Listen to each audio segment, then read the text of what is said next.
Bom dia, good morning everybody, and welcome to Rio de Janeiro. We are in Brazil for day number one of the 2025 IVF VAA Distance World Championship.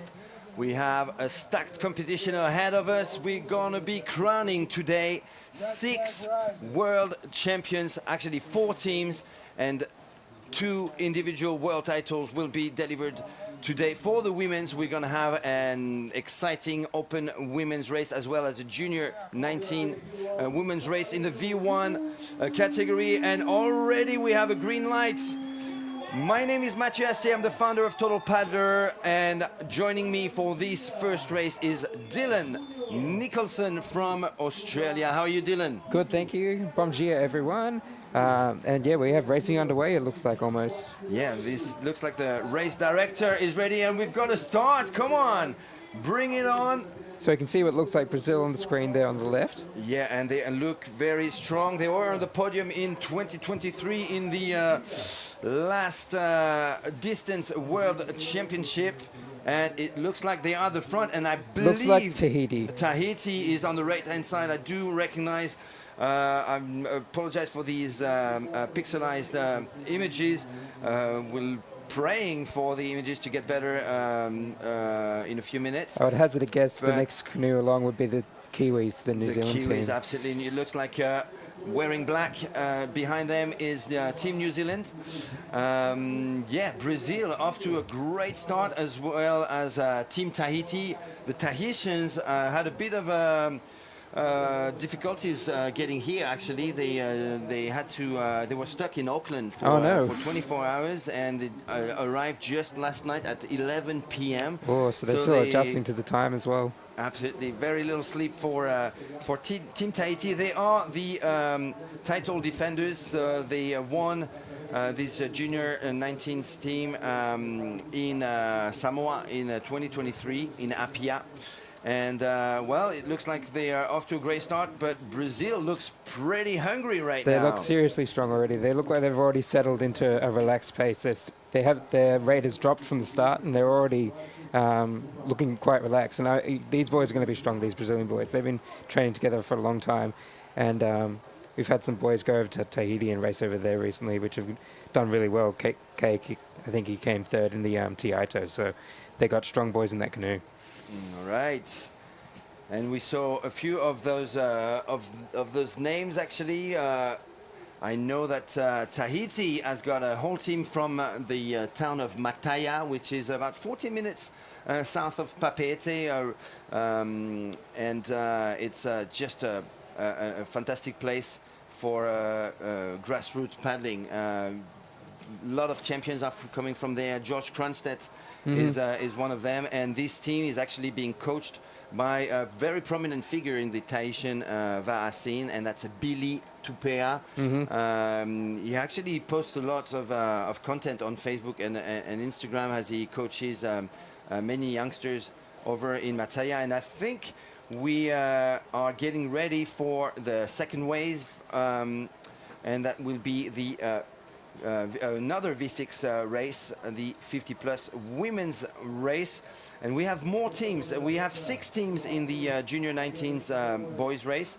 And in the Master 50 women's, we've got 13 teams. Argentina, Australia, Brazil, Chile, Germany, Hawaii, Hong Kong, Mexico, New Zealand, Peru, Singapore, Tahiti, and the United States of America. That's also going to be an exciting race to follow. The Australia. Yeah, we're the defending champions from Samoa.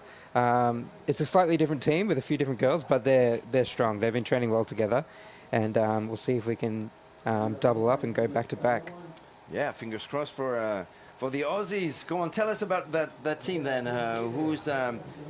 I know number one. Seat number one is Joanne. Joanne, yeah, she's actually a Pom who's come over to live in Australia. So she's been she's paddled for ages in SUP. She's done everything. So she's done Molokai crossings in SUP. She's a really strong paddler. So to have her in that team is a really big plus as well. And then we've got a few of the other girls that have been, they're spread out across the whole East Coast. So they've come together to train together. And we've got Maya from Hikili from my home club up in Cairns, who's representing in that team. And we had a couple girls in the team from Samoa. I'll give a shout out to Sue and Emma, who were in this team last year, and they're off already. Wow, fast starts. So it's going to be tough to actually find out who is who, because 3 or 4 teams are actually wearing yellow. I know that yellow and grey hats, that's Hawaii. That's actually probably number... Oh, they've got the numbers. So number 3, that would be indeed Hawaii. So they've got those grey hats and those yellow tops. At the front then, it could be Australia. If you see a number 25, that is their canoe number. And that would be there for them at the front, but they are not on their own. It looks like there's some red on those jerseys. I can't quite tell. We're gonna try and get closer. I think we got Australia up in the top, or Brazil possibly. Brazil. The top of the frame there. Brazil is couple also yellow wearing jerseys yellow. there. Absolutely. And look at this beautiful bay. We don't get deceived. This is right now. This is all calm and really glassy and flat. Really flat. But as soon as you turn, those teams are going to encounter very different conditions. Yeah, the tides are quite strong coming out of the bay here. So when you get the tides coming against any incoming wind, it really brings up the chop. And we needed a snorkel out there when I was paddling in one in our training sessions, because I was getting drenched. Wow. So in the 50-plus women's category, watch out, of course, for Australia. They are the defending returning champions. In second place in 2023, we have Team USA. So USA, on that team, you have Amy Spector, who's been paddling for more than 25 years. She actually coaches the youth program at the Lanakila Club down in California. And that's Danny Ching's club, for those who don't know, and probably the biggest outrigger canoe club in, you can in the see whole on their of the United socials they States. often have 8 or 10 canoes all out on training sessions. So the more people you have in the boat, the more you can race each other, and it brings up the whole team. So you expect these ladies to be really strong, especially if they live close together. They can train a lot. Absolutely.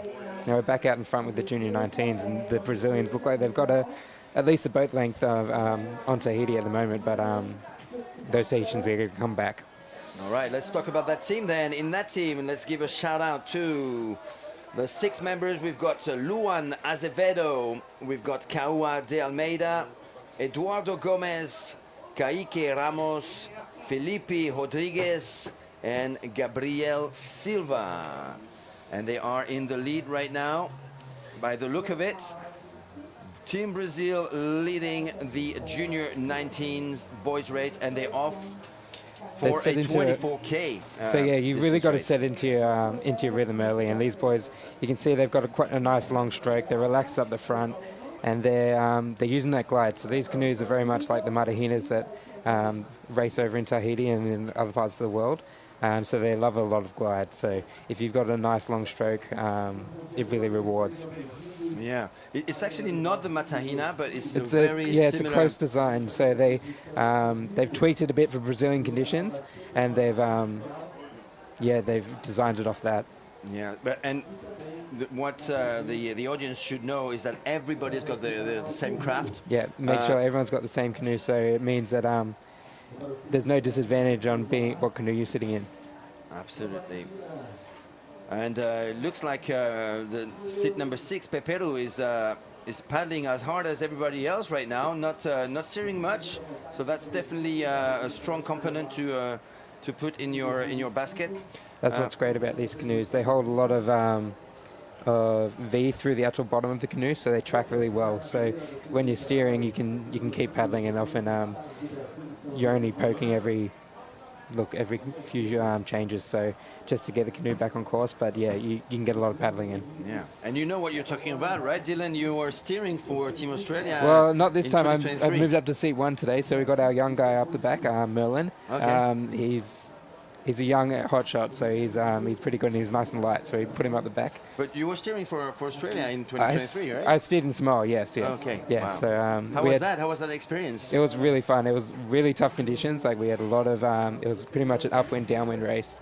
So it was really rough heading out to the boys, and there was some nice surf coming back into Apia Bay, which we were able to use.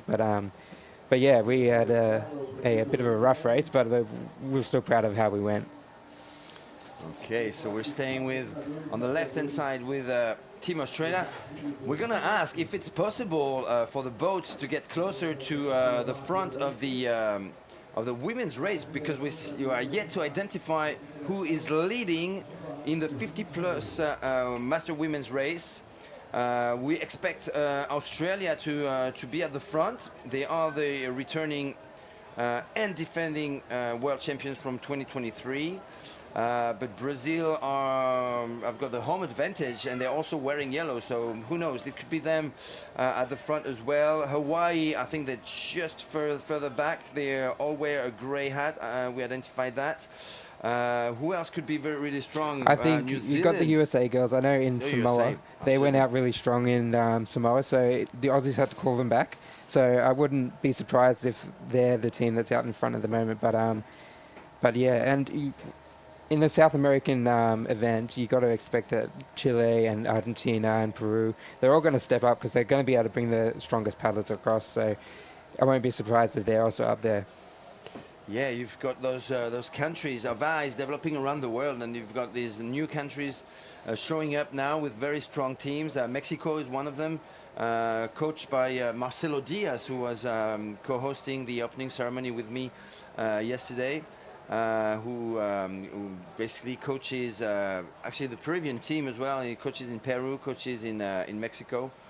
And those teams are looking towards Brazil, obviously towards Tahiti as well, for coaching to improve their skills basically.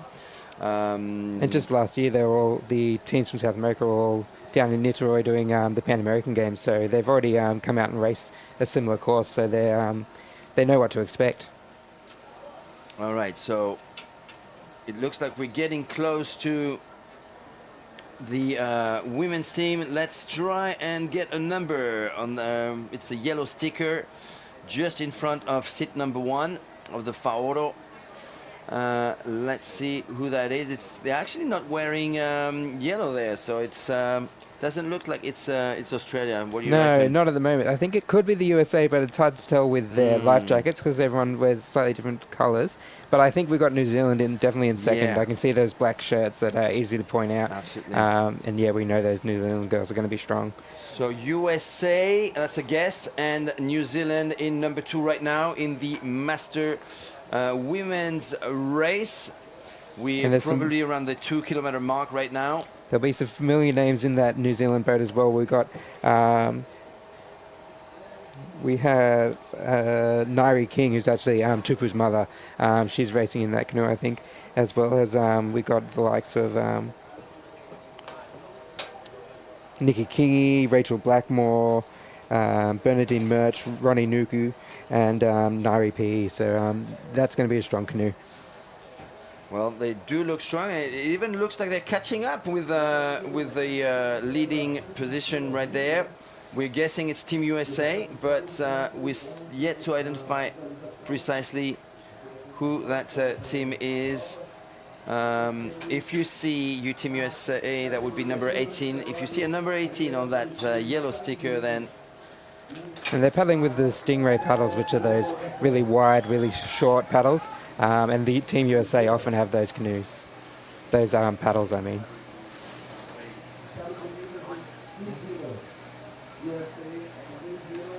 Oh, they're getting close, actually. Big momentum for Team New Zealand, just as they are coming out. And then in third position, I think we've probably got the Australians or Brazil. So we've got some yellow jerseys at the back there as well. So they're also coming through. So it's a long race, so there's going to be changes up the front. So it'll be exciting to watch. For sure, but yeah, how important it is, however, to have a great, fast start. Yeah, you can just get out in clean water. You don't have to worry about other canoes coming across in a line. and it allows you to settle into your pace. And everyone gets a bit stressed at the start, so if you can get out in some clean water, everyone de-stresses, everyone relaxes a bit, and then the canoe moves. Absolutely. So Dylan, tell us about you. What's your experience with Vaha? Yeah, so I've been paddling for about 20 years out of the east coast of Australia. So I grew up in a place called Port Stephens, which is a lovely place to paddle. It's great for downwinds, and it's great for when it's flat. There's just plenty of exploring to do. And so yeah, I joined when I was a junior. I did a bit of rugby, and then our rugby coach took us all down to try canoeing, and everyone got too big in rugby, so I stick with paddling. Yeah, so and then I've been paddling up and down the coast. I paddled in Wollongong with shout out to Five Islands RIO Canoe Club. They've got some really strong boys that are coming through as well, so we expect to see them at the Worlds pretty soon. And then I've been up in Cairns for the last 3 years, which is the very far north of Australia, paddling with Hekili RIO Canoe Club. So they are a great group of paddlers, and both strong paddlers, but they're also the greatest community you can ever have. So they're great to paddle with. So Cairns, how big of a city is it? It's about 100,000 people, give or take. So Okay. and then it doubles over winter when we have all the tourists in. So it's right up close in the far north, so close to the rainforest and the Daintree, but also Great Barrier Reef. So that's what it's known for. It's known for people getting out on the reef, snorkeling, and seeing that wonder of the world. But yeah, there's definitely some really good paddling up there. You just have to watch out for the snapping crocodiles. Wow, that's what I was going to say. Crocodile country, huh? Yeah, it definitely is. I've seen a couple when I've been out there, which is very scary. But they mostly stick to the rivers and streams. So as long as you're sort of out in the ocean, you can avoid them at best. Okay, it looks like New Zealand is definitely up to something right now, overtaking. Not just putting themselves at the same height of position number one, or formerly position number one, because they are now leading by a few centimeters already. Team New Zealand is closer to the hill over there, to the shoreline. There will be some advantage on those rocks. So if you can get close to those rocks, getting out of the tide, you will get a bit of extra speed. So. It will be strategic for the steerers to see where they can place themselves. If you get stuck on the outside, you might be stuck in some current. So the Kiwis are definitely making a push up here. Okay. Well, let's hope our cameraman is okay with all that moving and shaking of the camera right there on the boat. Pretty difficult to have that camera steady. We were hoping for the drones to come into action. That's the promise we had, and that's the promise we made you. So hopefully the drones will be out soon in order to give you a clear, good picture and the positioning of all the teams. So just to remind you, we've got a total of 6 teams in the Junior 19s V6 race, boys race, and 13 teams in the 50+ women's race. This is day number 1 of the IVF Vaha Distance World Championships, which theoretically happens every 2 years. Nothing occurred in 2020 and 2021 because of COVID, but before Samoa, it was Australia in 2019. Were you there back then? No, Did you then attend the event? I was studying at uni, so I was finding it hard to get my paddling in. So I was just stooging around on my single and doing my own training. But it was definitely a good event, and we had some really strong teams there. We had the Open Women who won that year as well, which was a big step up for them. And Wow. And there's some of those girls I think it's still in this crew, so we'll see them later in the week. I look forward to that. And I know a few, having a strong stand-up paddle background, I know a few of those paddlers. Joanne, actually know her from Joanne Hamilton Vale. I know her from those paddling years, stand-up paddle years. A very strong ultra long distance racer, but also Penelope Strickland. Yeah, she's a Molokai winner on the SUP. So she's in the V1 today actually. So she hasn't spent that much time in the V, but you know, if you've been paddling SUP for that long, you're definitely going to have the right technique and the right power for that distance. And especially if you won a Molokai, you're one of the top people. Like, this was back when Molokai was the race. So She beat the likes of... that was in 2017 when she she was racing against Tareen Black and those Hawaiian girls across there, and that was a really big win for her because she wasn't the favourite for that race, but she definitely won, and she won by a big margin. I think she broke the record that year. So Absolutely. So we'll see her in the V1 today, and she's looking strong. Wow, look, it looks like we've got some water movements there, new texture on the water. It's pretty clear that right along those hills we've got some water movement, probably some backwash, but it looks like New Zealand is taking the race into their own hands. Yeah, the Kiwis have a slightly faster rate at the moment than the USA girls. But the push with the Kiwis coming past, both these teams have pulled out a little bit of a gap to the, we think it's the Aussies or the Brazilians in third. But Kiwis have definitely pushed on here. They've got about a 3 boat lengths behind them. And can we actually call them All Blacks, or is that just a terminology used in rugby? I think it's just rugby, but they've got variations of the All Blacks name that they use. So I'm not sure what the Kiwis call themselves in the canoe, but all we know is that they're fast. And they're definitely wearing black. They're definitely wearing black. All right, so we've got split screen here. It looks like... it looks like 2 different views of the same canoes, I think. I don't think it's the boys. Good call there.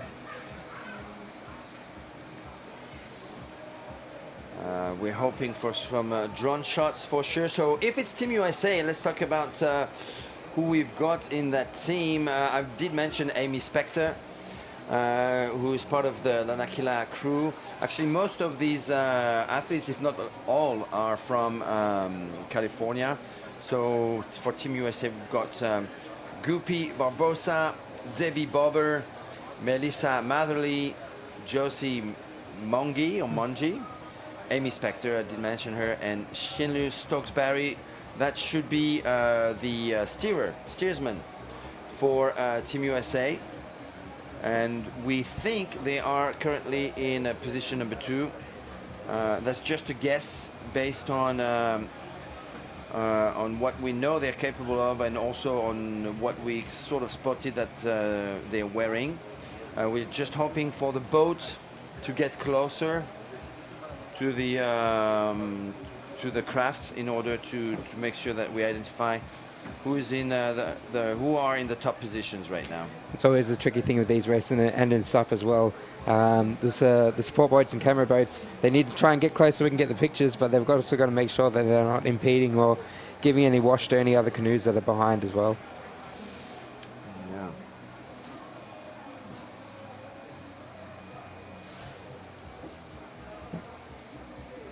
So Dylan, do you travel internationally for VAA? Do you compete internationally? I mean, outside of the World Championship? Well, most of my racing is in Australia. We've got plenty of really good races. So there's a lot of good 6-man races, and one of the best races in Australia, I will shout out, is the Great Barrier Reef Ocean Challenge. Oh. So that's a 42k, usually downwind. It wasn't this year. It was dead flat. Okay. But it's from Cairns to Port Douglas, which is the other sort of satellite sort of tourist town to the north of Cairns, and usually we have trade winds, and it's usually on. It's usually surfing at 15 kilometers an hour average. It's a really good race. It's every craft, so you've got SUP, outrigger. We've had prones do it before, and of course ocean skis. So it is one of the races to look out for, as well as of course the Sydney Harbour Challenge, just because you get to paddle in that harbour. And we've had some really good crews come over for the Sydney Harbour Challenge over the last few years. Okay, looks. I've never been to Australia, believe it or not. So definitely one event to put in my calendar. Yeah, check the Sydney Harbour Challenge will be the one to look at. So, yeah, it's a 6-man race, and you paddle out of the heads, and then you paddle back in towards the harbour bridge, and you get to see the harbour bridge, the Opera House, all in the canoe. And it's one to put on your bucket list. So we want some more of those top teams from international countries to come over and get involved, because we've had a good mix of Hawaiians. We have Tahitians come over, New Zealanders always. We'd love to see some more Brazilians and Chileans, and of course like teams from Japan and Singapore to come down for that race. All right. What are the hotspots for in Australia for VAR paddling? So mostly most of the East Coast, right? most of the East Coast. So we have some really good teams over in WA and out of Perth. So over on the western coast of Australia. So the They're WA as in Western Australia. Western Australia. They're paddling really strong at the moment as well. They always travel across the East Coast. They drag their canoes over it's about 4,000 kilometres that they drag them, and they come and they race in the national titles every year. So they put in a lot of effort over that coast as well. But hotspots are in Sydney, and then definitely the area around Brisbane and the southeast of Queensland. So the Gold Coast, Sunshine Coast, those sort of areas. There's a lot of clubs and a lot of strong paddlers out of those areas.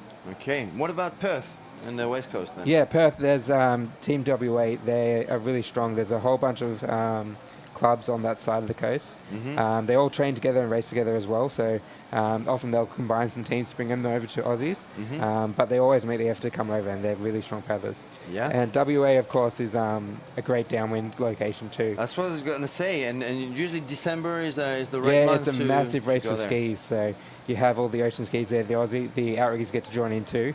But that's just growing year on year. So I think they'll bring more outriggers into that event too, because it's getting massive. There's a lot of money for those ski boys too. A lot of them are Olympians. They come across from sprint kayak, and they all battle it out. There's the doctor race, so the race from the island across back into the coast, and then you got a whole week of racing, of downwind racing. And that's where Michael Booth, aka Boothie, the SUP racer world champion, is based. He's not originally from there, but that's where he lives. He's been living for a few years now. Yeah, he's. I think he's spending a bit more time in the ski lately. But yeah, he's. I think we'll probably see him at the Worlds, at the ICF Worlds, a little bit later in the SUP. Okay, so we've got on the screen a better shot at Aotearoa. That's the name of the New Zealand team. It's actually a Maori name. You can see Aotearoa everywhere. So let's learn a little bit about Maori. Do you know what it means, Aotearoa? I'm not sure, sorry. It means in Maori, land of the long white cloud. So Ao means cloud, world, light. Tea means white, clear, bright. And Roa, it's a term that we use a lot in Va'a. Roa is long. So Aotearoa, land of the long white cloud. And we've got definitely a big cloud of smoke behind these girls at the front, these women at the front, the 50-plus women's team for New Zealand, clearly in a leading position now and really pushing hard. You can really see all the work done by the Faoro. That's position number 1 right there. And have you ever seated in that position? Yeah, seat Dylan? 1 is always it's a tricky sort of seat. You often have to back off on your power just to make sure that you're setting up what the canoe wants from behind you. And there's quite a lot of pressure up there at the front because everyone's behind you and everyone's wanting certain things from you. So you've got to have a strong mind. You've got to be able to relax. And you've got to be able to feel what the canoe is doing. You've got to be able to adjust and react to how you feel the canoe moving. Especially if you come around a corner and conditions change, you've got to be able to know what the canoe wants of you and what the crew wants from you as well. Yeah, I often paddle in that position with my local club down in the southwest of France. And I think the trick is really to calm yourself and not overdo it, because you feel all that pressure and you want to impress your friends and you want to set them on a good pace. But you also don't want to burn yourself too quickly in that position. So you have to pace yourself and make sure that everybody follows. And you also have to focus on having a very clean paddle stroke, just to make sure that everybody can align with you and make sure that everybody is in harmony, in symphony with your stroke. And oftentimes, if you're in seat 1, especially if conditions get rough, you're often out of the water, and then you're deep under the water as the wave comes through. So you've got to be able to brave those sort of highs and lows, and it can throw you around a bit, but sometimes you need a bit of a snorkel. But I think it's the most fun seat to sit in because there's just a lot of action up that front. And the view is great, right? Yeah. You've got the 180 panorama, basically, right in front of you, huge screen. And you don't have someone's back in front of you. But yeah, you can't be out of time. You can't be out time to see one. That's it, exactly. Whoa, it looks like the conditions are really changing. Now we are definitely hitting the open sea waters. You can see some more groundswell coming through, and a little bit more bouncing off the fort there as well. Actually, this fort right there was originally built in 1555 by the French, believe it or not, and it's just behind, or right next to the Praia de Morcego. It's just a beautiful fortress used for military purposes for many years, centuries actually, and this marks the start of the open seas, basically, the beginning of the open seas. That's when you come out of the Bay of Guanabara, and that's when you hit some high tides and waves, and you can see clearly that the conditions have changed drastically over the past few minutes, and Team New Zealand is holding strong at the front. So I think they're paddling into a light breeze here, so it looks like this will be the general direction of the wind for most of the competition. It will be coming from the direction they're paddling into now, Okay. and that will bring a bit of chop for them to push into, and then maybe some stuff to surf back in. So we'll see when they turn around this buoy if they can start picking up some bumps. But right now it's just all about settling into your rhythm and being smooth as you punch into that little bit of a breeze. Yeah, so let's have those names again for Team New Zealand. This 6-woman canoe: Rachel Blackmore, Nairi King, a famous name in the VAA world, in the New Zealand VAA world, with Tupuria King racing tomorrow in the V1 division, open men's division. Nikki Kinji, Bernadine Murch, Ronnie Nuku, Naire Pehi, and Sarah Hull as the number 7, as in reserve paddler. Yeah, it might be Nairi that's sitting out this one. I'm not quite sure because I didn't see her in the. There was a list of names earlier, so it might be Nairi who's sitting out this one because she's racing in the V1.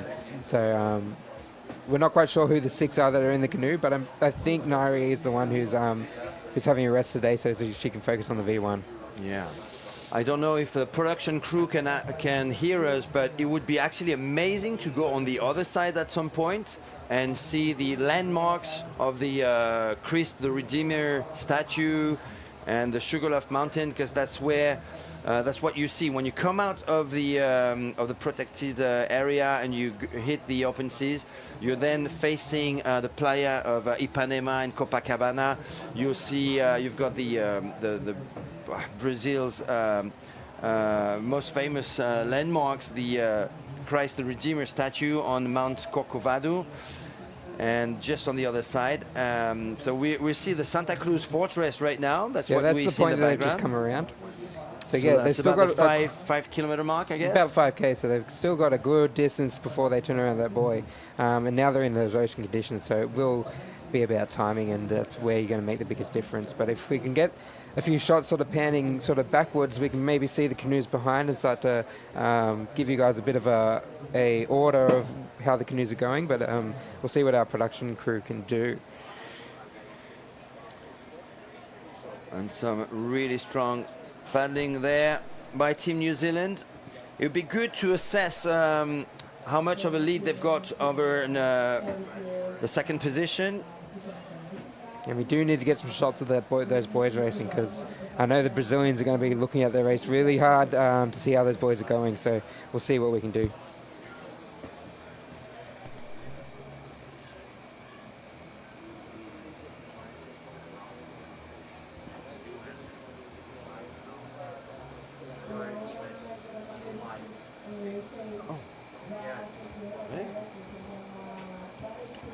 Okay, looks like we are live on the screen. So that's not what we're seeing on the screen here. But hello everybody. Hello everyone.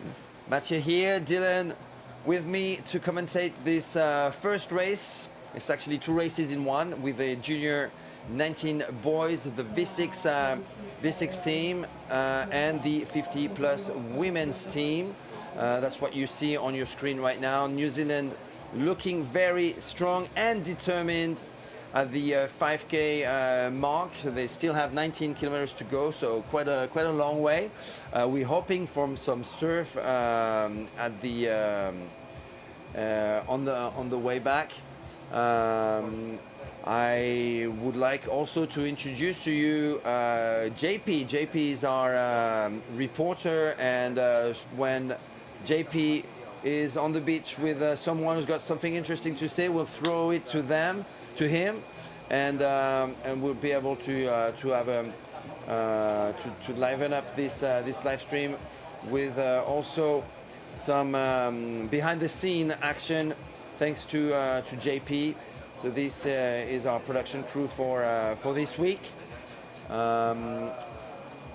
Thank you very much, Dylan, for joining us in this first race and giving us some insights on Australia. I'm sure that information is going to come useful when we're going to have Australia on the screen in the 50 plus women's division. Why Australia doesn't have a junior boys team? Well, it's pretty hard to keep our juniors in that age category. So you get a lot of boys that start to go off to university, or they start to be more involved with the jobs that they're getting. So it's hard to you get them in as juniors, but often we'll lose them over those years from like 19 to like 25, as they sort of focus on other things, and then they'll come back into the sport. So right now we're just reshaping our sort of elite pathways to try and make sure that we can keep those boys in those in the clubs, in the canoe, training for as long as possible, and help them through into senior level. But we do have some really strong under 19 boys. So we've got one of them who's our steerer in our V6 in the open men's, and we've got some other really strong boys who have gone over to race in Tahiti. We just haven't been able to pull together a strong sort of six. As well, it's a very far it's a lot of travel for those boys, especially, and a bit of stress on those families if we're trying to get them to travel across to Brazil. So hopefully, if we can get a bit more of a pathway and a bit more of a bit more support for those juniors, we will get these teams to these events. But this one was just a bit too much for a stretch to get those boys over. Fair enough. A bit of a financial stress, I guess, as well. It costs money, obviously. It's expensive, and especially those flights. So we've got a 13-hour flight from Sydney across to Santiago, and then the 4-hour hop over to Rio here. So it is it's a lot of effort to get those junior crews across, but we're building our structures to be able to make sure that we can do that in the upcoming races. And I expect we're going to have a full cast in Singapore because it's a little bit closer. And teams are already training for that, so we'll have our boys there. Okay. And how is the VAR as a sport structured in Australia? Do you have a dedicated federation? Yeah, so AOCRA, so the Australian Outrigger Canoe Racing Association, is our sort of governing body. Okay. And then it's split into states and regions. So we have Far North Queensland, Southeast Queensland, New South Wales, Southern States, and WA. And that encompasses outrigger canoe and VAR, or both sports? So yes. rudderless and traditional outrigger It's predominantly OC1 in Australia, but there's a lot more V1 coming through now. Okay. Especially with the more options. So you have Fire coming in with working with Ozone. It just means there's more V1s coming into the country. So it means more people are giving it a go and getting that bug, which is it's very different paddling the V1 to the OC1, and it does get you hooked.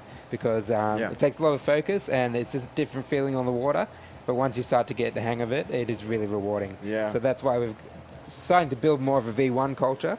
But yeah, the OC1's definitely a bit more fun when it's really windy. You're not trying to hold on as much, but we're definitely bringing a lot more people into the V1s, which is making our team stronger as well.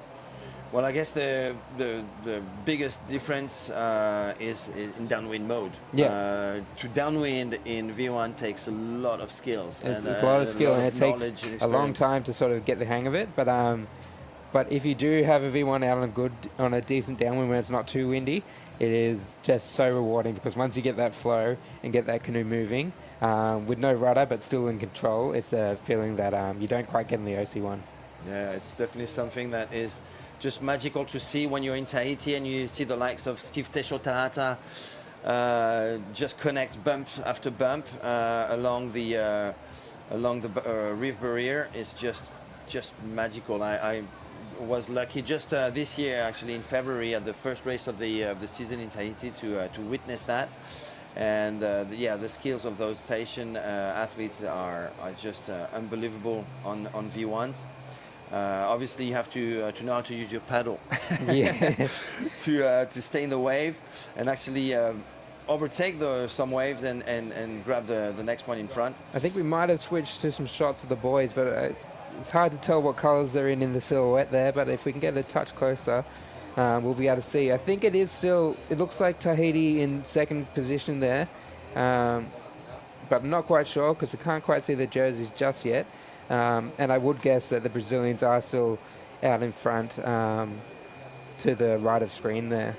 But definitely they're coming into some bigger ocean conditions here, so this could be a bit of a change as well. We'll see how the crews handle the changing conditions. So Matayahoe 717, that's the name of the Tahitian crew. And in that crew we've got Arihau Eperania, Hoani Faua, Manoa Kek, Te Whaimiti Miria, Raitahi Te Mataua, Ruahei Te Rihi Noho Puai Te Rai, and Ato Tupana. One of them is a reserve for the Tahitian team, and they are coached by no other than Billy Tupea, who is the founder of the Matayahoe 717 club, and that's down in Mataya. Huh? Again?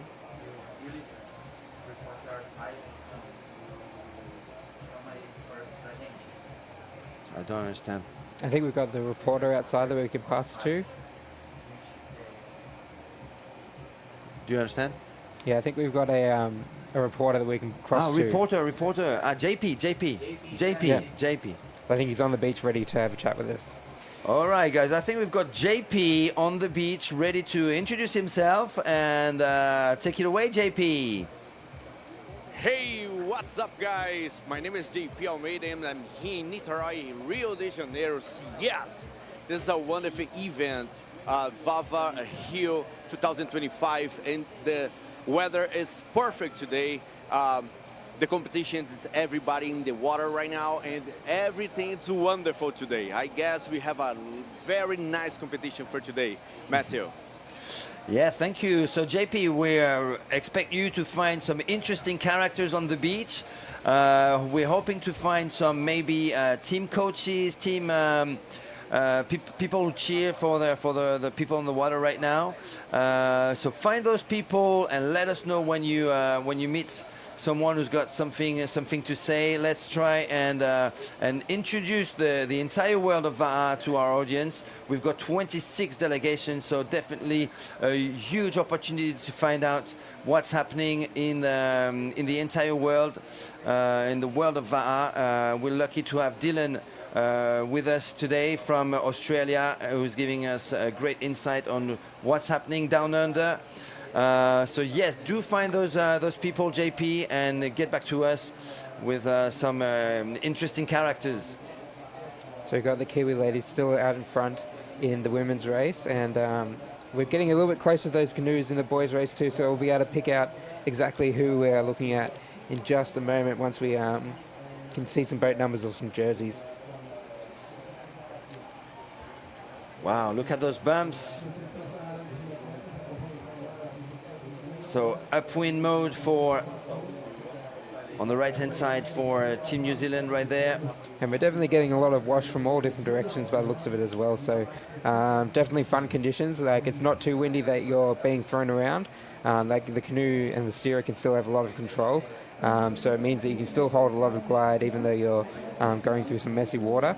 And it's definitely I think they're the most fun conditions because you're not stressed out, you're relaxed, and you can keep the canoe moving and you feel those bumps under you, and you can really make the most out of them. It does look like we're looking at Brazil on our left of screen for the boys. It looks like they're still out in front. I can just see the yellow of their jerseys. They're looking really strong. The stroke rate hasn't changed since the start of the race, so it means that they're relaxed, they're not stressing, and it looks like they're still pulling out a little bit of lead on those Tahitian boys. So big ups for Brazil. They're we knew they were going to be strong because a home race, they got a lot of time to train together, and they've been putting in the effort. This boy's been over in Tahiti, so they're bringing back the lessons they're learning over there, and they're bringing it to their club teams and to their national team. Yeah, talking about Luan Azevedo, Kawa de Almeida, Eduardo Gomez, Kaique Ramos, Felipe Rodriguez, and Gabriel Silva. So the leading junior 19 boys on the left-hand side of your screen, and on the right-hand side, the leading women. That's Team New Zealand, Aotearoa team in the front.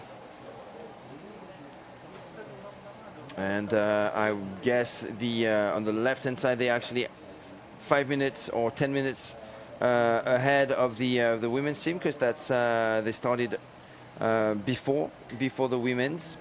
So we make sure that every category starts on their own schedule, just to avoid any unnecessary chaos.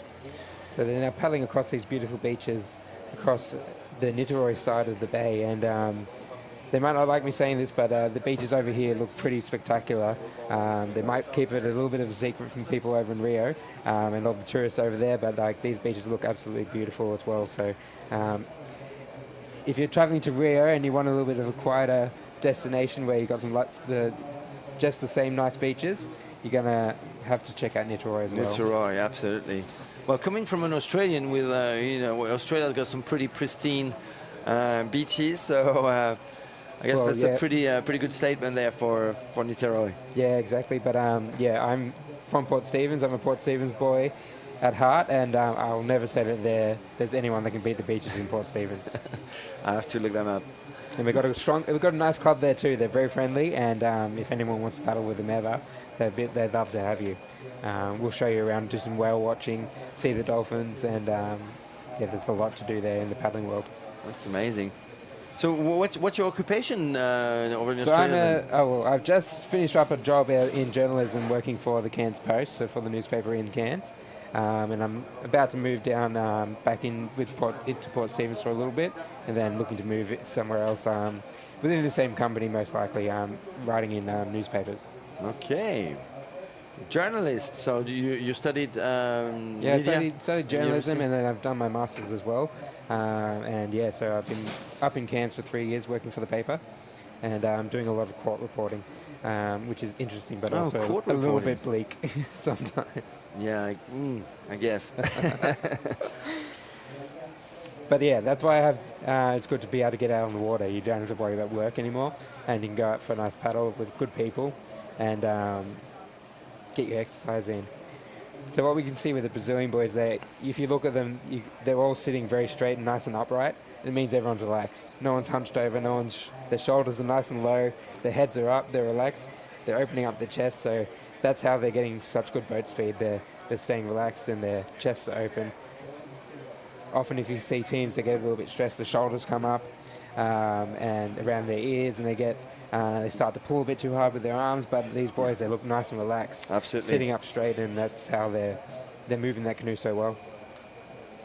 Yeah, it looks like they've got good tahoe going on between those six boys.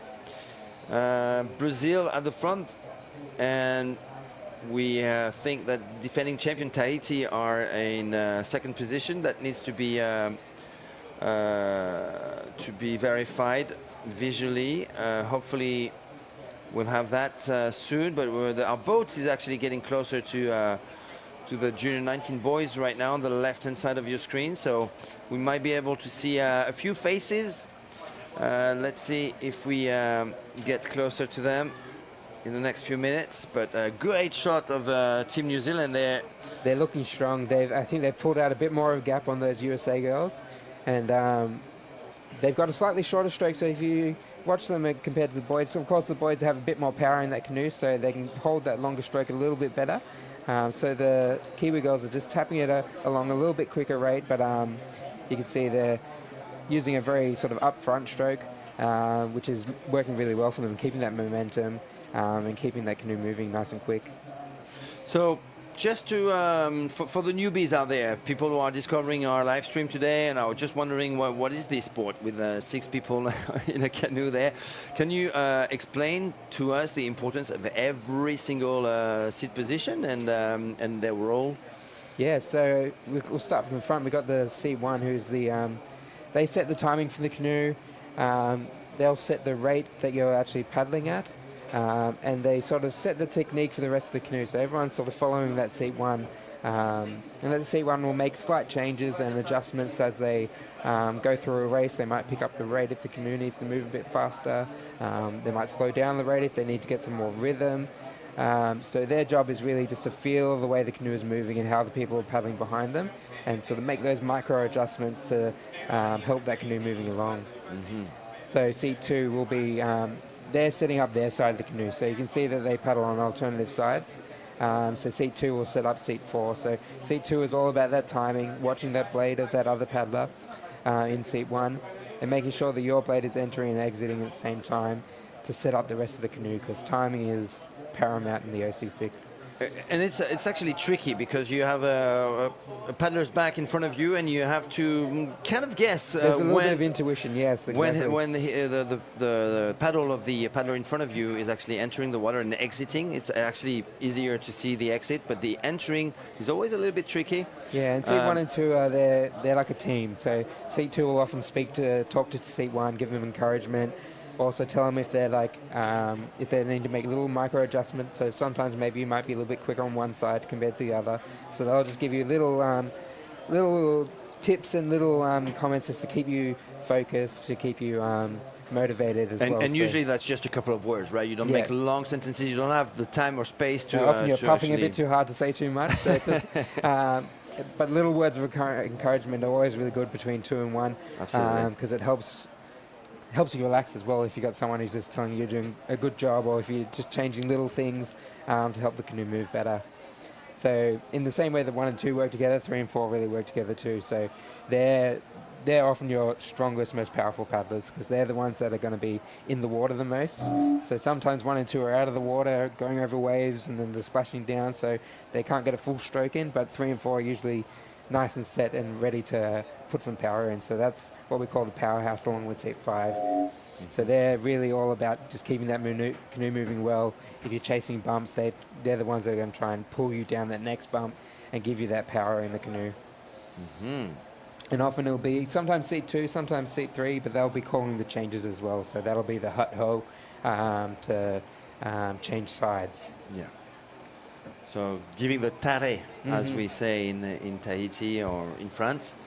Then seat number 5. So seat 5, they're just as much a powerhouse as the other ones, but they also are sort of almost a reserve steersman.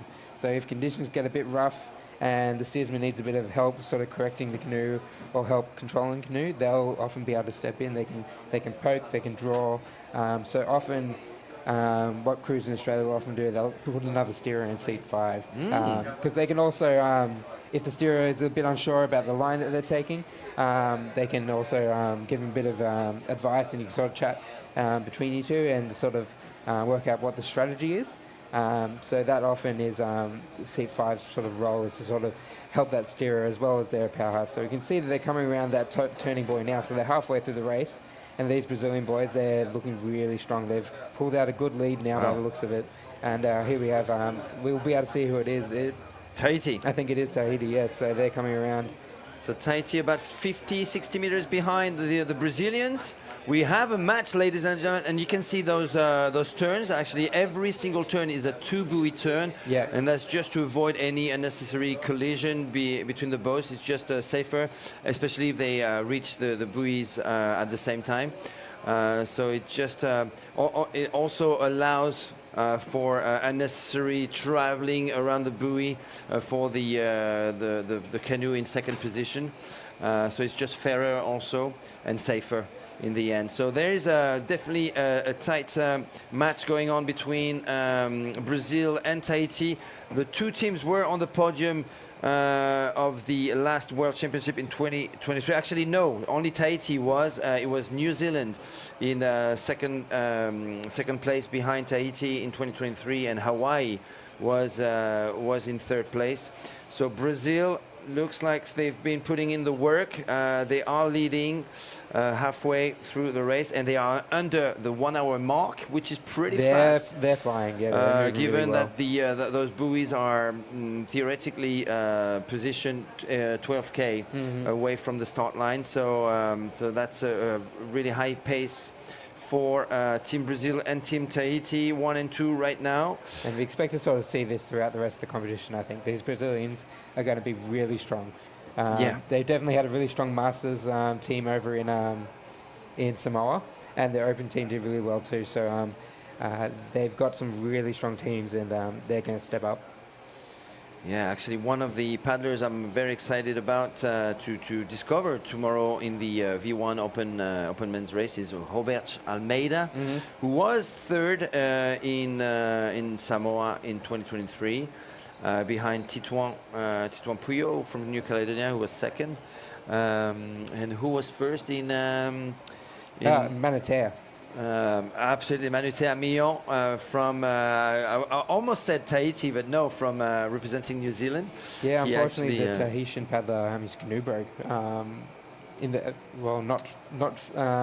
Not that far from the start of the race, actually. So he was knocked out of that race. So a little bit disappointing for the Team Tahiti, but Manatea, we always knew Manatea was going to be strong for that race. And he looked like he was having a lot of fun in that surf because they had big conditions, and he was just playing. He had the armor flying, and he had his legs out bailing water while he was surfing. So he definitely put on a bit of a show. Yeah. So Manutea, who's Millon, who shares his time between New Zealand and Tahiti, and who was representing New Zealand back in 2023. He's not really here. No, we'll see Tupu in that race. So it's no change in level there. You've got Tupu coming in, and he's going to be just as competitive, probably looking for that win, and we'll see how he goes. But yeah, so Robert, from that podium of 2023 in the V1 Open Men's, only Robert Almeida is returning, and he'll be paddling at home. So definitely a strong paddler to look for tomorrow. Great shot of Team New Zealand there, still on the right-hand side in the lead. The 6 women are pushing hard. A different paddling style. Huh? I can see that the reach, obviously the cadence is in harmony. That's great, but the positioning of the blade is not exactly the same between number 1 and number 2, for instance. But that could all be also due to the figure. It looks like the seat number 1 is a very tall athlete. And often these teams may not race as a club together. So you're coming in from different clubs and different sort of techniques that you're using at different clubs. So it can take a little time to sort of adjust, but sometimes you've got to have a little bit of a compromise when you come into these combined teams. But yeah, it's definitely not affecting them. They're definitely moving really well. Absolutely.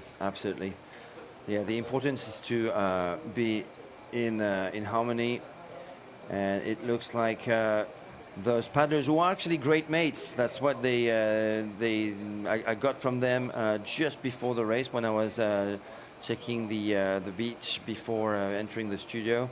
They were saying that they're very good friends, and but they're all from all over New Zealand apparently. And not just one set club. It's not a club team, but they're formed from different clubs. Yeah, that's the sort of way that we have it sort of designed in Australia, is we have paddlers from all across different clubs. So it is a matter of bringing everyone together for some camps to actually start to build that blend, which can be a bit tricky, but we've got paddlers from across thousands of kilometres in Australia that all paddle together. So it definitely is one of those challenges of forming the teams for the World Championships. Can we see team number 2 or number 3?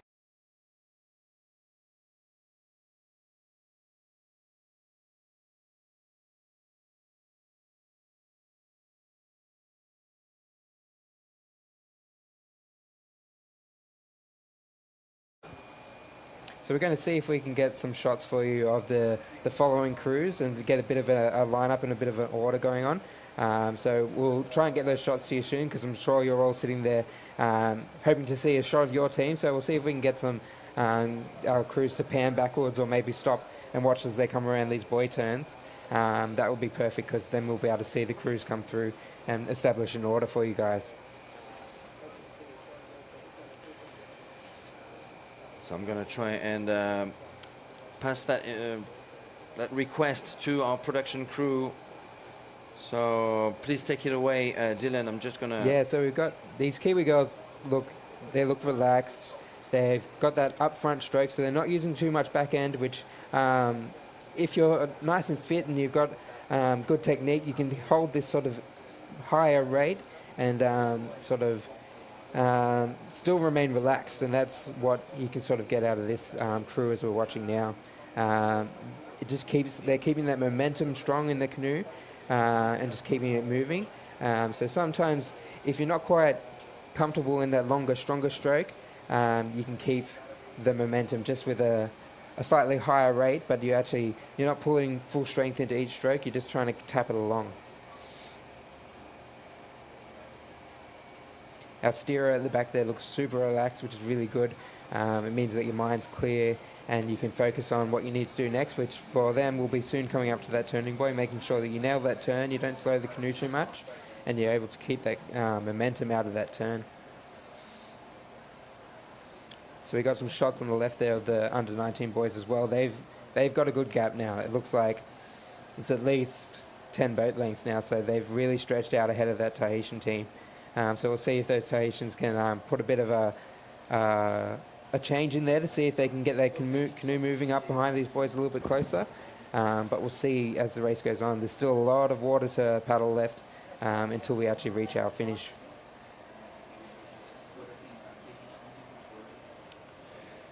So no drone yet. That's a bit of a shame. I think we're missing out a little bit on for some great images. As soon as the drones will be up, and there are 3 of them. So hopefully they will be up in the air at least for the last two kilometers of the race, so we can enjoy some great views. Yeah, I'm sure we can get some really nice drone shots with those landmarks in the background of the canoes coming through. So I'm sure everyone is holding out to see their team as well. So if we can get the drones up, we'll be able to spot a few more teams.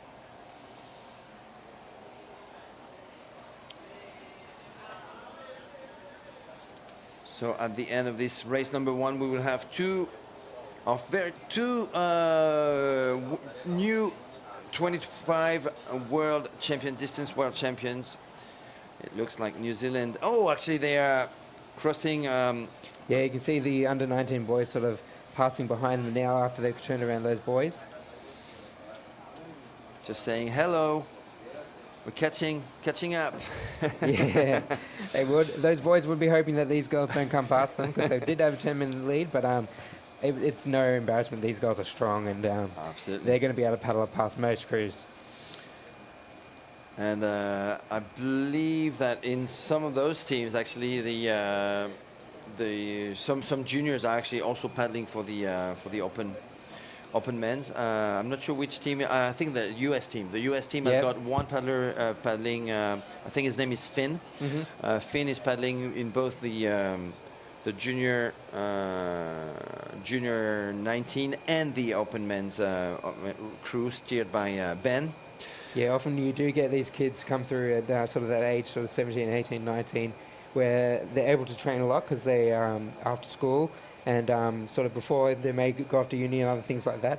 They have a lot of time to get on the water and a bit of youthful sort of vigour and a bit of motivation, and those boys start to fly. So we got some really strong junior boys in the under 19 category who've are really pushing our open men. Yeah. So that's why we've got Millen in our team steering us as well, because he's just a strong paddler. So he's beating most of the open men. So they really are able to show their level nice and early once they sort of have that commitment and a bit of motivation behind them.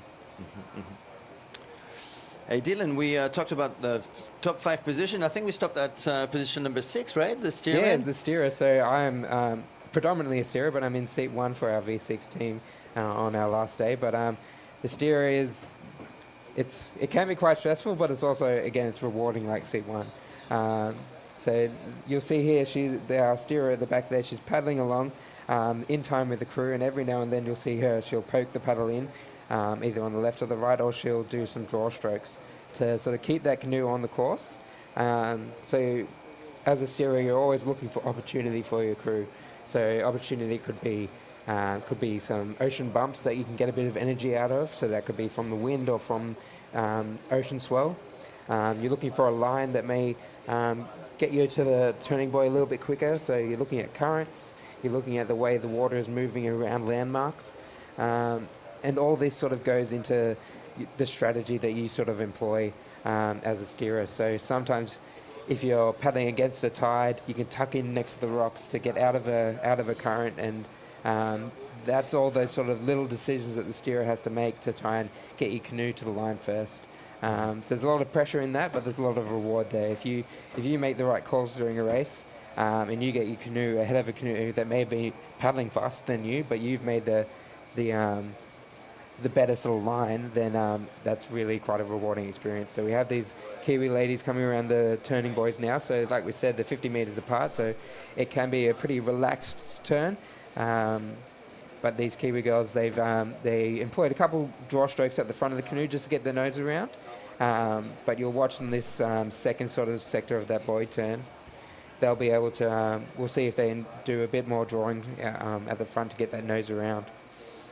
Okay, so halfway through the race, so you can see there, New Zealand in the lead. Girls at the front employing just one deep draw stroke was all it needed just to get their nose spinning around, and then the steerer was able to do the rest for that to get the canoe pointed in the opposite direction. So a very clean turn there, not too much pressure, so that's always good coming into a buoy turn. You can do what you usually do, what you've trained, and you can go through there.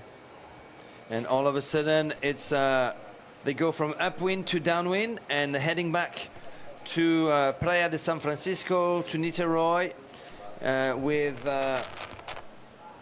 with the Chocolat Mountain in the background, and the Cristo Redentor, the Christ the Redeemer statue.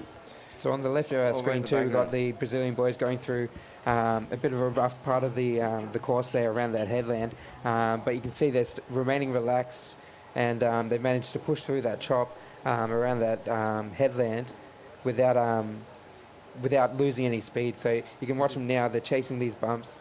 You can see them raise the rate as the picture freezes there, but you can see as they picked up the rate there to try and get down that bump. So if you watch on the left of the screen, you can see those boys really pushing hard for those bumps. Yeah. We'll get that up for you in just a moment. Yeah. Hey, I think we've got JP on the beach. He's got some interviews to present to us. So take it away, JP, please. Hey, what's up, Matthew? I'm here with a Mr. What's your name, sir? Denzi Washington. Lindsay Richmond. Denzi Richmond, and I'm asking you about the Brazilian food. What do you think about it? So far, I love it. A lot of great meat. We've had some really good dinners, and the food at the event center has been awesome. That it's right here, so it's been really convenient. You have tried Brazilian food before? I have. I love Brazilian food. There's a couple great Brazilian restaurants in Southern California that we frequent, so I do like Brazilian food. What the best part for the call you like? The best part. The best part for the call. The call. More. The best part of the cow. Yeah. You know it. You tried picanha before? Yes. Picanha, you like it? Very good. All right. You have a great part here in Brazil. The name is Fraldinha. Fraldinha. Yeah, it's a wonderful. It's a very. You recommend it highly? I recommend it highly. Then I'll have that tonight. And what about you to try today here? Couple candies? I'm getting a coffee and some breakfast.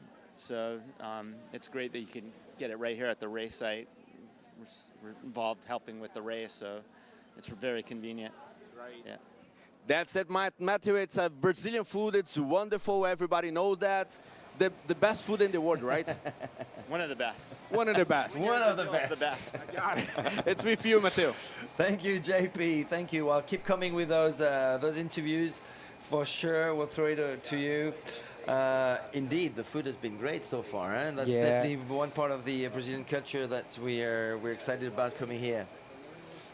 Yeah. What did you have so far? Well, we've had a lot of barbecue and just a lot of that South American breakfast, just the fresh bread, and some. And all the toppings that you can have for that has just been a great way to wake up in the morning.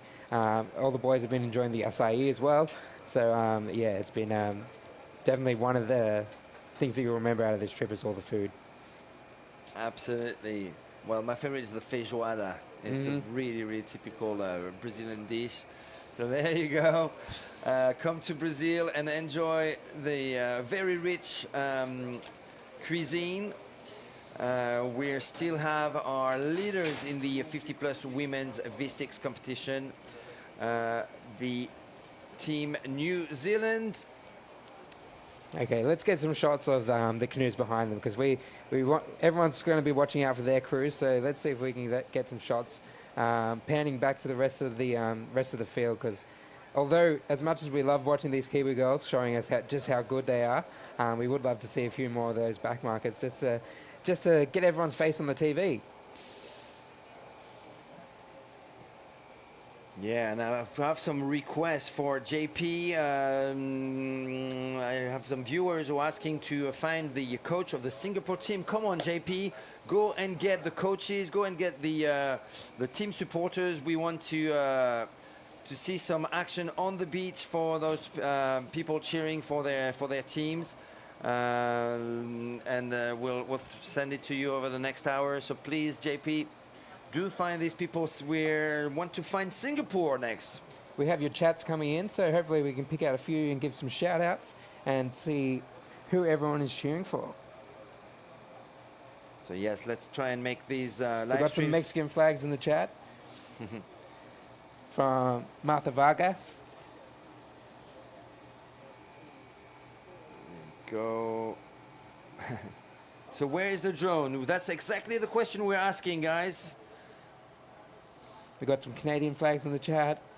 We've got some info about the New Zealand team. So we've got some Junior 19 paddlers who are going to be paddling in the Open Men's and racing the Junior Under 19 team.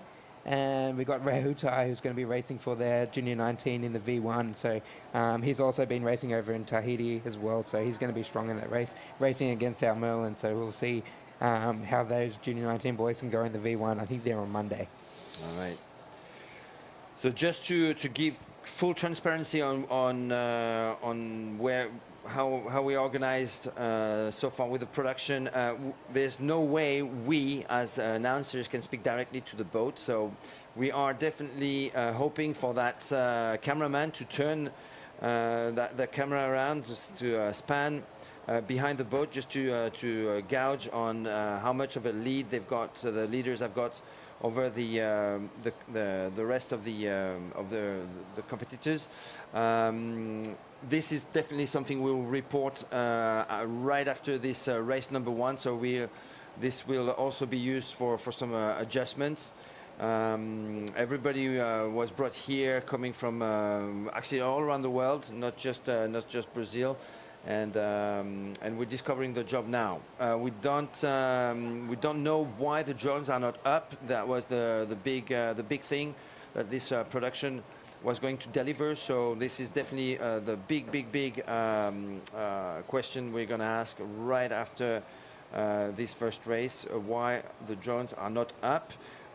They will definitely make for a much better viewing, and I agree with one of the comments. I do a lot of live streams using my phone and that usually allows me to actually sit on a very small boat, which allows me to get a lot closer to the racers, and usually the image is actually even better than this because what we have right now is a cameraman holding a big camera, and he's actually doing a pretty good job keeping the camera steady.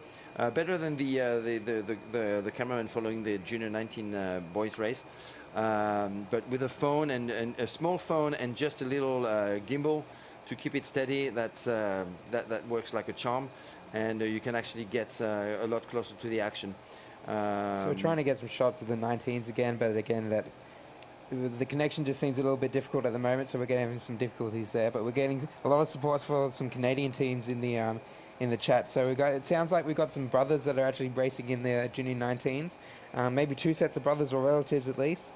So let's have a look at who's in that Canadian team. So we've got Bryce Edwards, Peter Elliott, Nicholas Morris, William Morris, Jacob Seward and Joseph Seward. So it might be a pair of 2 pairs of brothers in there. That it sounds like it's a good way to sort of get a club moving, is when you can get some siblings down and training together.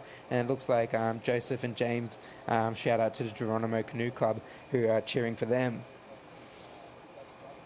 Absolutely. So yeah, keep coming with your comments, with your support as well, and your comprehension for the not so good images that we have right now. We're doing our best. I mean, it's good for the Kiwi team. They're getting a lot of airtime, and especially for those Brazilians. I know the home team are cheering for them.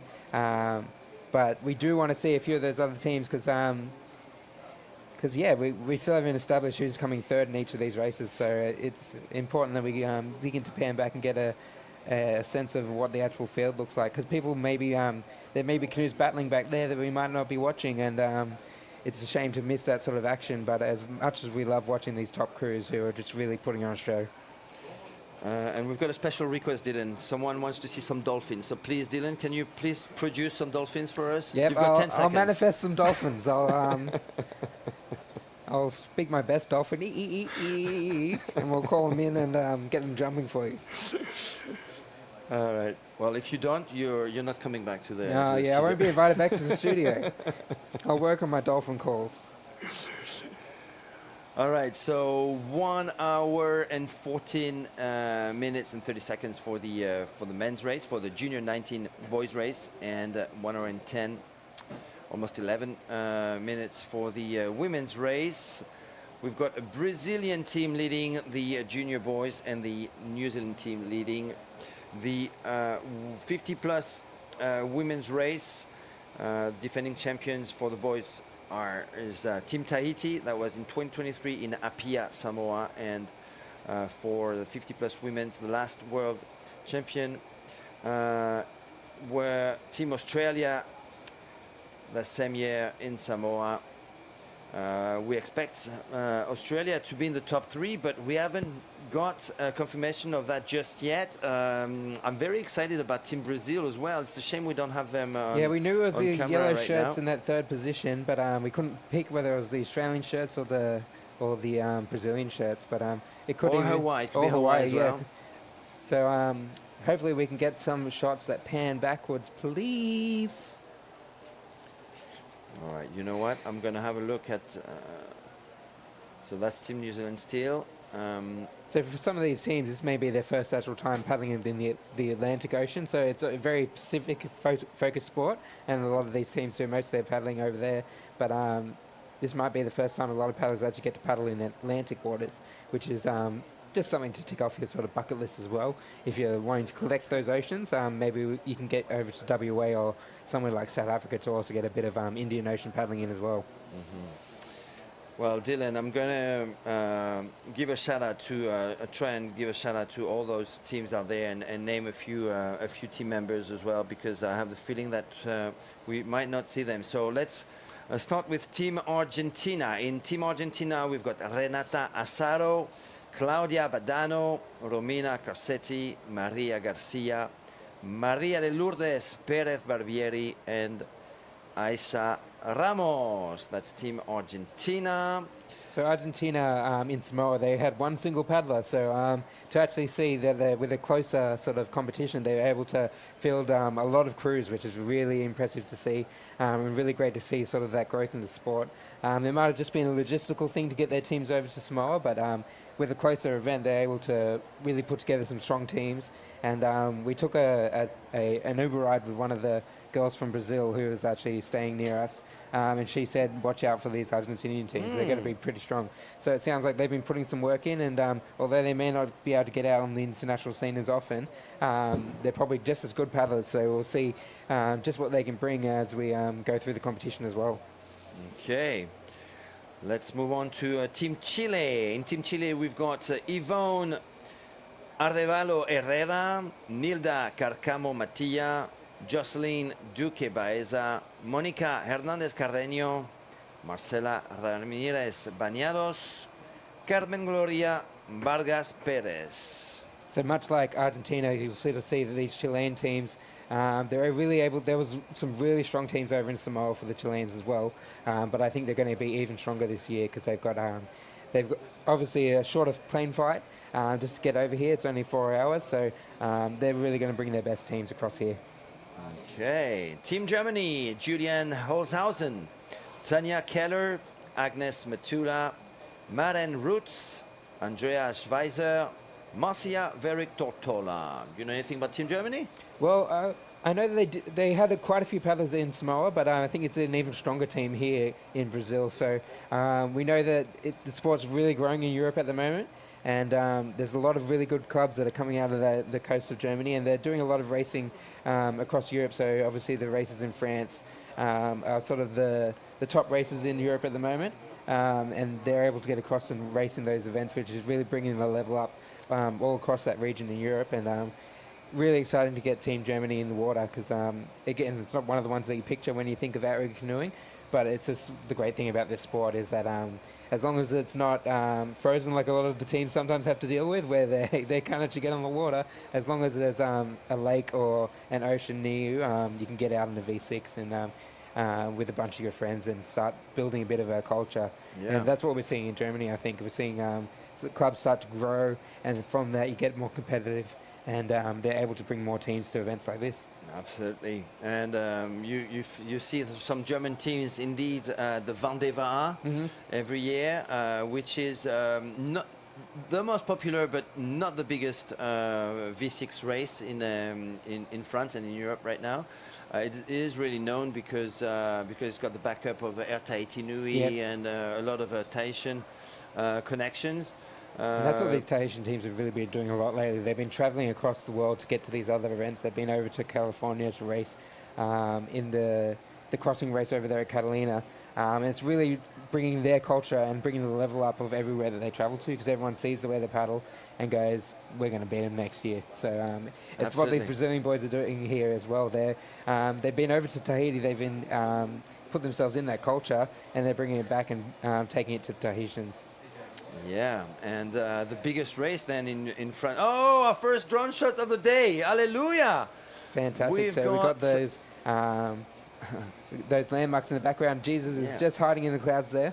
Yeah, got Christ the Redeemer on the right-hand side it was, and in the center it was the Sugarloaf Mountain, standing high at 338 meters, I think it is. But yeah, talking about the French races, V6 races, the biggest one is actually coming up this year. It's the Fort Boyard Challenge. I don't know if you've heard of that one. Yes, I've heard about this one. It's, is it SUP as well? It is SUP, V6, and windsurf, wing foiling. But the V6 race has grown like drastically over the past few years, and last year we had more than 40 crews. We're going to have 50 this year. Fantastic. And that's getting up to really good numbers now. So that's really how you sort of start to put an event on the map for people to add to their bucket list. So it's great to see those events coming out of Europe as well, because I know a lot of teams will want to get over and experience some different waters. And if we can get a few Australian teams, Hawaiian teams, teams from Tahiti to get out to these other events, it really helps grow the sport everywhere, because we'd be happy to have them over here for Sydney Harbour as well. So bring some French teams over for us, Matthew. Absolutely, yeah. Actually, watch out for the V6 team from France in the open men's. It look like a lot of ski paddlers who've come across, and they're really training hard. I can see a lot of work they've been doing. I've been following them on Instagram, just watching their training, which has been exciting to watch as well. Very high rate, so they're used to that ski paddling, tapping over. So we'll see how they go in the V6 at the end of the week. Hopefully, Team Aussie can get one up on them though. Okay, let's find out. Let's find out. All right. Well, it looks like the finish line is getting close for the Brazilian team. Probably 4 to 5K away from finishing their race. They're still just in coming the lead. around those forts again. So that fortress in the background. All they have to do is turn around those rocks and enter much calmer waters back to a protected area. They'll be facing the Playa de San Francisco. That's the San Francisco beach where we are right now, where the whole event is headquartered. So there's been no change there in the different conditions when they've turned around their buoy. It hasn't affected them at all. They've sort of maintained or even grown that gap to Tahiti. So it's not as if the Tahitians surfed any better than they did. So it looks like they've held out that lead and maybe even stretched it out a bit more, because we still can't see the Tahitians in the background there. What we're going to work on for you guys for the next few races is we're going to try and get some more shots back through the rest of the field, and we'll pass on that feedback that we're getting through the chats as well, just to make sure that we can establish some running orders to see how your teams are doing, because we know that you're watching from around the world, so you want to see your paddlers. So we'll work on that as we go through the break as well. But these Brazilian boys, we've got some closer pictures here. They're a little bit pixelated, but we can see just how strong they still are. They're still sitting up nice and tall. And they look still relaxed. So even though they're coming through this rougher water around that headland where they're getting some wash off the rocks there, their heads are still up, they're relaxed, they're still reaching, they've still got a nice long stroke, so they're still holding their speed really well. So you can see just where they are there on the map, they're just coming past the Santa Cruz Fortress there.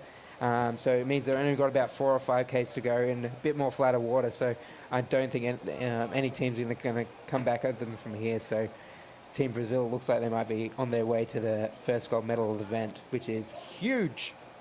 Absolutely, and in the background, that's Fortaleza de Santa Cruz da Barra, the Santa Cruz fortress, which was originally built by the French in an attempt to establish colony back in 1555, so that long time ago, and which got under Portuguese control after that. It's one of the most iconic landmarks in Niterói, and once you've passed that, you're entering, and you can actually see the texture of the water changing right now, and soon they'll be in completely protected bay area and water conditions, with just 2K to go at the front. So much closer look there for Team Brazil, Now these leading boys, the they'll Junior be 19 boys race. they'll be focused, but they'll be getting a little bit excited now, because they'll know there's not that far to the finish. So they still need to remain relaxed and not get too excited, because you never know what might happen. But they're definitely, you can see them there. They're paddling to that finish line with a lot of vigor, and they're strong.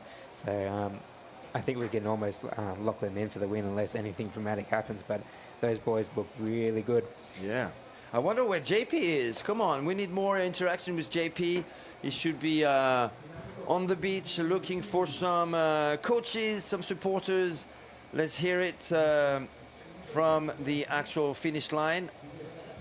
As we are, 20 minutes away, maybe from, or 15 minutes away Yeah, from... about 15, 20 minutes left of this race for the boys. Probably about half an hour for the ladies. And we can see that New Zealand team, they're still holding strong. There's no change in their rate. They've kept that sort of slightly higher rate throughout the entire race, and it hasn't sort of tied them at all. So they're looking super strong as well. Yeah.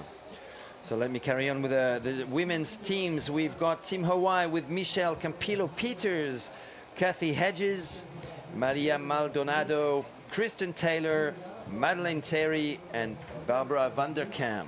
I'm sure the Hawaiians were probably praying for the biggest conditions possible, because they're used to paddling out in those big ocean swells. But there's a bit of texture out there that they'll be able to use and they'll be enjoying. But yeah, so Team Hawaii, we're not quite sure where they're positioned at the moment, but we know they're going to be strong. They always put together some strong teams. So hopefully we can get some shots as they're coming into the finish. Hopefully, as we're on the finish line, we'll be able to watch each crew come through, so we can at least get those shots to you. But we'll keep going through that list. Yeah.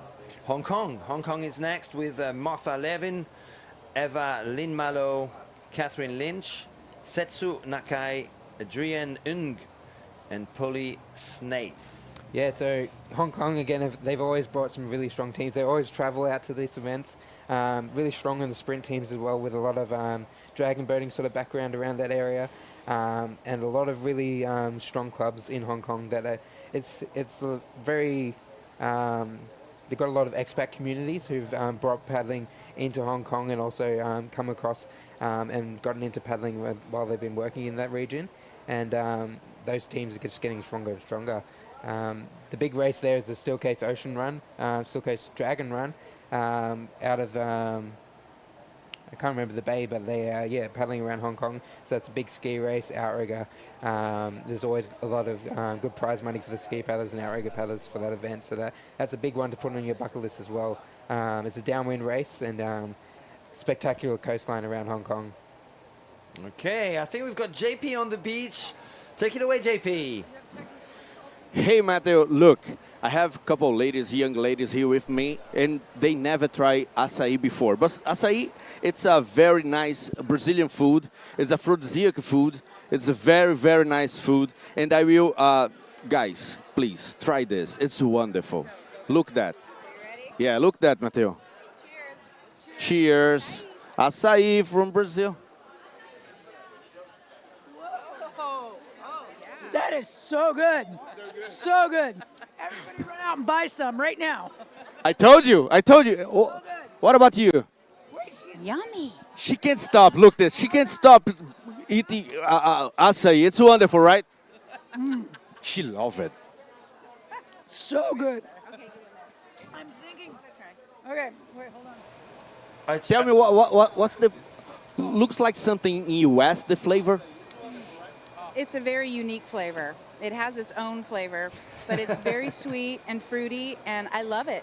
You love it, right? I want more. I want more. Look at that. And how about us? How about you? What do you think about have something similar in US, like acai, like some fruit similar with like acai? Maybe like a mixed berry, like all kinds of mixed berries. Very good. Use them in protein shakes. You can put that with your protein. It's a big protein. Yeah. It's how about you? I love it. It does taste like a mixed berry. You hit the nail on the head with that. That was good. There we go, Mateo. Thank you so much, girls. Have wonderful. You guys, of course, you guys is from US, right? 40s. 40s woman. 40s women.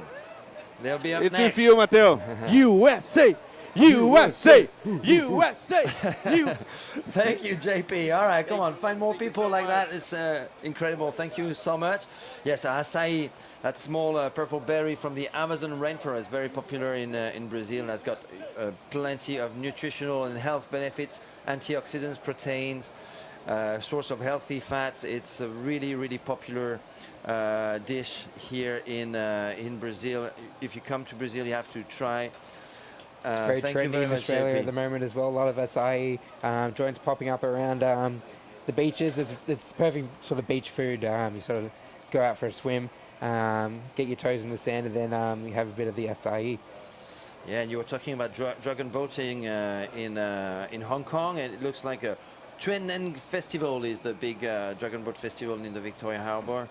And yes, there is that huge dragon boat culture in Yeah, Hong Kong. a lot of their clubs have that sort of crossover where they train dragon boat and outrigger.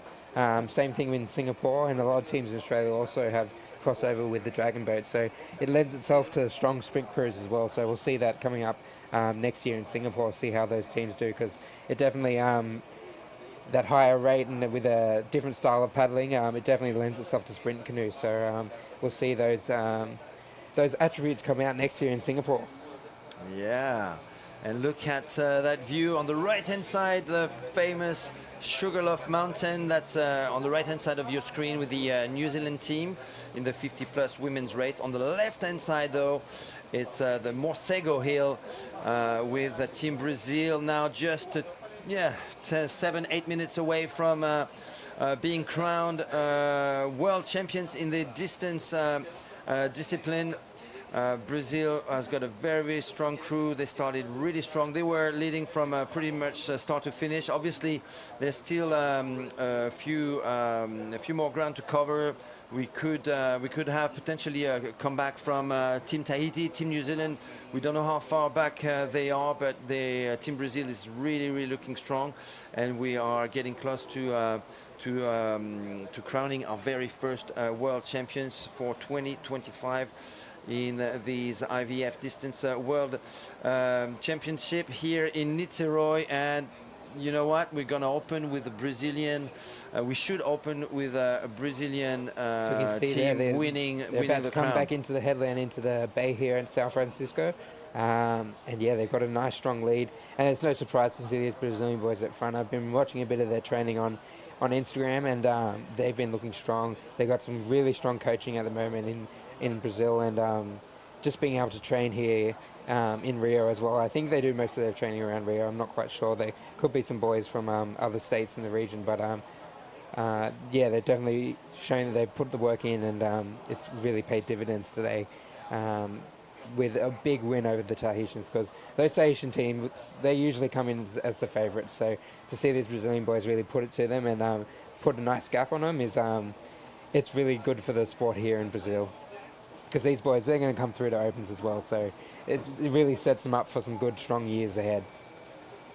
Absolutely. Sugarloaf Mountain right over there, actually standing not at 338 meters like I said before, but 396 meters. Oh, you cut it short. I'm 50 meters short.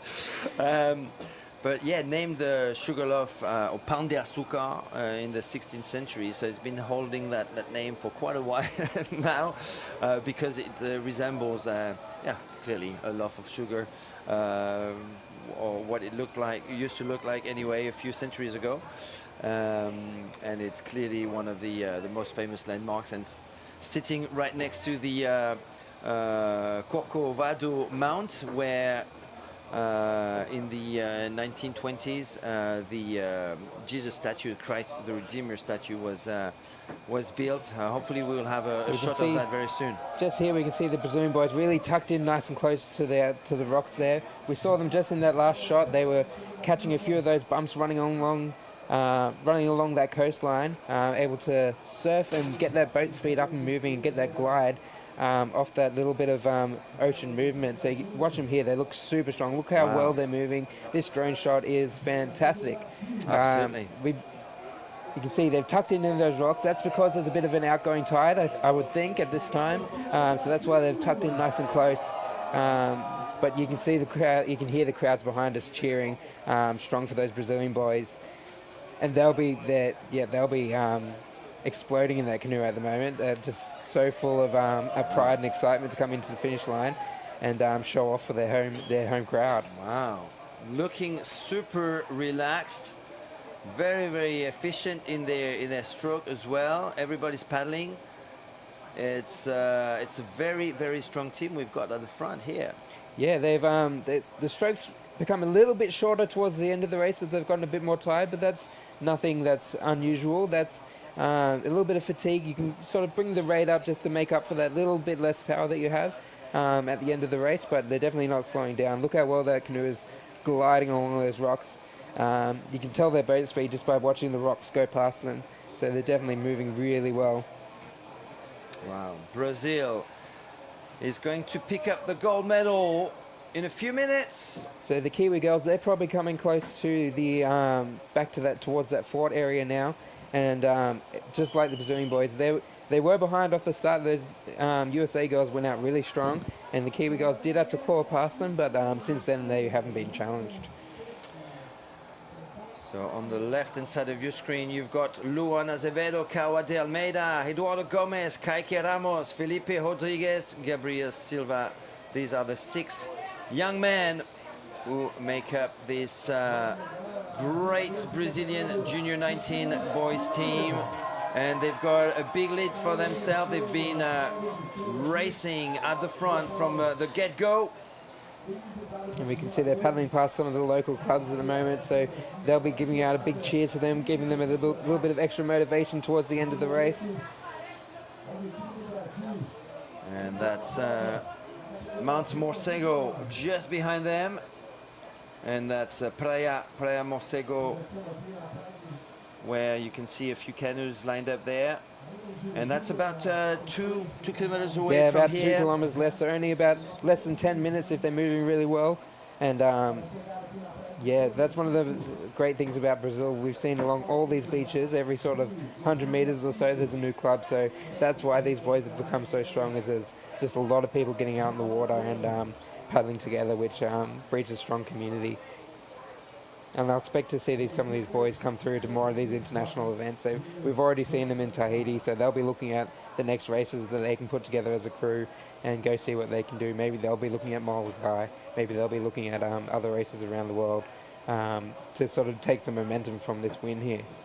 We can see they've got a good almost 100 metres, 200 metres now on that second team, so no one's coming back from that. So those Brazilian boys have really put on a show.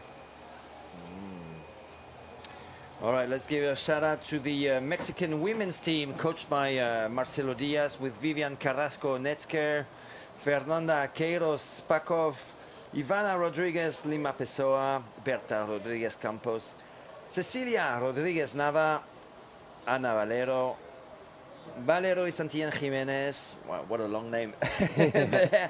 Yeah, Team Mexico. I don't know where they are right now, but just want to make sure that their names are heard. So another team we haven't sort of listed off the names for is just Team Australia. So we've got Sharon Corsby. She's one of our Western Australian paddlers. So she's been coming across over to the East Coast to train in with these girls. We've got Joanne, who we mentioned before, who's been a really strong SUP paddler who's come across into OC and is really taking it by the bull by the horns. And who's got a very strong Scottish accent as well. Yes, yeah. That's where she's from. So originally. I apologise if I did call her British before. Well, she's British. She's British. But if I called her English, I apologise. We got Liesl Nash, Maria Pokier, who also goes by Maya. She's from my home club in Hakili, so big shout out to Maria. She's going to be in our V1 a little bit later in the event. She also came third over in Samoa, so she'll be looking to back up that podium. And then at the back we've got Lisa Spain, who's usually our steerswoman, and Flea White, who's in that crew as well. All right. So I'm just going to make give a special request to JP. Make sure, JP, that you get close to those winners. We definitely want an interview of them quickly after they cross the finish line, just to have first impressions ASAP. That'd be amazing. So JP, make sure that you get ready for that. And look at these beautiful drone images. Finally, the drones are delivering what we've been promising for a couple of hours already. And it's Team Brazil in Brazil who are going to be our first world champions of this 2025 IVF World Championship here in Niterói. We are in the southeast of Brazil, right in front of the magnificent city of Rio de Janeiro. Rio de Janeiro, which is also the name of the state. It's a big city, but it's also the name of the state. So the locals have told me that Niterói is not the same city as Rio, so we've got two sort of almost sister cities that sort of sit next to each other here, and Niterói is its own city, although it's in the state of Rio de Janeiro. But it's just a little ferry ride to get across to Rio, and definitely if you're coming to Rio, you need to explore the Niterói side as well. It's definitely a beautiful spot, and a bit more relaxed than the busy, bustling side of Rio, but it's definitely got its own different vibe. But as we see here, the boys, they're probably only 3 or 4 minutes away from the finish line now, and there'll be a massive cheer when they come in, because to get the first goal for Brazil is massive for this event. At home, that's absolutely unbelievable. So what a great story to open these wonderful World Championships with. What's the feeling there when you know you're in the lead and you can see the finish line right in front of you? Because I mean, it's pretty clear. All they have to do is get there first, and it's right in front of them. So we've got a shot of the Tahitian boys coming through. So yeah, there's probably about 100, 200 meters between them. So these Tahitian boys, they will still be pushing strong, because you never know what might happen with the crew ahead. Famously we had the Tahitians over in Samoa with a couple of medical issues at the very end of their race, just from the heat and exhaustion. So you do need to keep going till the end, because you never know what might happen. We had the Hawaiians come over the Tahitians in the open men's in Samoa. So there is still a little bit at stake here, but the Brazilians are putting on a show. Yeah, it'd be amazing to have a drone shot, actually seeing the two crafts on the same shot, just to gauge how much of a lead the Brazilians have got right now. In the Tahitian team, Arihau Eperania, Hoani Faua, Manoa Kek, Te Whaimiti Miria, Raitahi Te Mataua, Uruahe Terihinoho Puai Terai, and Ato Tupana. That's Team Matayahoe 717. That's the code for Mataya. And it's a youth team coached by Billy Tupea. They are currently sitting in second position. We don't know who's in third. We suspect it is We suspect New Zealand. but just going off form. But you never know. The Chilean team could be really strong as well, bringing across their Yeah, boys. with Gatto. Gatto is one of the top paddlers. So they've got some good strong paddlers too. So we don't have a full eye on who's on that third position, but we'll see as they come through to the finish line. Hopefully we get some shots of them as well. Okay. But yeah, these boys, they're just having a quick drink of water. You'll see they might release one hand just to get that the nozzle into their mouth to have a quick sip, or they might stop for a couple of strokes just to get some water in. But these boys look super relaxed. They look just like they did when they started the race, which is what you want. They don't look like they're fatigued at all, and they've that boat speed hasn't changed at all. So these boys are definitely really, really showing what they can do over here in Brazil. We'll go back through a couple more lists of our teams out there in the women's team. So we've got Team Singapore with Rachel Barkes, Anne Bent, Leanne Beveridge, Pamela Chua, Sasha Munn, Tomoko Mint, and Jane Smith. So we've got a couple reserves there as well. So Team Singapore, big shout out to you guys. We'll be seeing you guys in 1 year for the World Sprints, and hopefully we can see some of these teams backing up and bringing out the best sprinters as well. So our two leaders on the split screen there with Team New Zealand for the 50 plus women's on the right hand side. They were not first in the first 10 minutes of the race. They overtook, we believe, Team USA after 1.5 2K, and then they never looked back. They were leading all the way. Brazil took a flying start and were in the lead the whole time, but it's not over until it's over. That's definitely one lesson that I learned over the years. Anything can still happen. We don't know how far the Tahitians are. We don't know how far behind New Zealand, potentially Team Australia, Team USA, Team Brazil are. So you can see those Kiwi ladies have come back into that sort of smoother, calmer water now.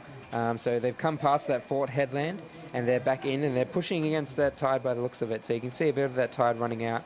I think at this time, I might be wrong, but judging by how the boys were tucked in along that coastline, I'm guessing it's a draining tide at the moment. So they've got a bit of tide pushing against them. Wow. What a beautiful sight. So we hope we're going to have these kind of images non-stop all week long from now on, now that the drones are finally up. And a bit of a swell that you can exploit there. What do you see, Dylan? Yeah, so it looks like there's the lead boat might be running ahead of them. So there's a bit of sort of residual sort of boat wake sort of seen there, and boat wake, as much as it is, it can be sort of hit and miss. So boat wake can sometimes slow you down if it's at the wrong angle, but you can definitely use a bit of boat wake. And that's what you see in the big Tahitian races over there, because they've got so many supporters and people watching the event from their boats. There's often, even if it is a flat race, it's not a flat race. They're surfing that boat wake the entire time. So you've got to learn how to use that to your advantage when a boat does come past, because it's part of racing. As much as we like to have as little sort of interference from outside, no one does it on purpose. But if there is boat wake out there and you get a chance to jump on it, it can definitely change a race for you. Okay. All right. So you can see Team New Zealand just bailing a little bit, getting a bit of water out of their canoe. So just that you get a bit of water in the canoe just from the sort of splashing from your paddles and going through those bumps. Some might sort of pull in over the covers into your canoe. So every now and then teams might decide to have one of their paddlers sit out and begin to scoop some of that water out of the canoe and get it back lighter, because the water can sort of make you heavier and slow you down. All right. And it looks like the shoreline is fast approaching for Team Brazil in the Junior 19 boys distance race. Maybe less than 500 meters now for Team Brazil. So we are a few minutes away from crowning our very first 2025 distance world champion here in Niterói, Rio de Janeiro, Brazil. And it is Brazil who should be able to pick up gold in the next few minutes. Two buoys to turn, and that's the last turn of the race. And then it's a 200 meter or 300 meter straight line towards the finish line. Yeah, we're going to have our first winners in a few seconds. They'll finish parallel to the actual sort of event site here. So we've got a nice sort of stadium seating there for everyone to cheer, and they'll come across. They're probably only 30, 40 seconds maybe until they'll be crossing that line and bringing home the first gold for Brazil. So can you remind us what's the procedure for finishing? Is it does the whole team have to cross the line? Is it just one paddler? I think it is. I think it's the nose of the canoe. So once that nose of the canoe passes that buoy, that's the finish line. So we'll see here that a bit of a surf for they still got a bit of Brazil that wash. So they picked up a little bit of that just to finish off the race.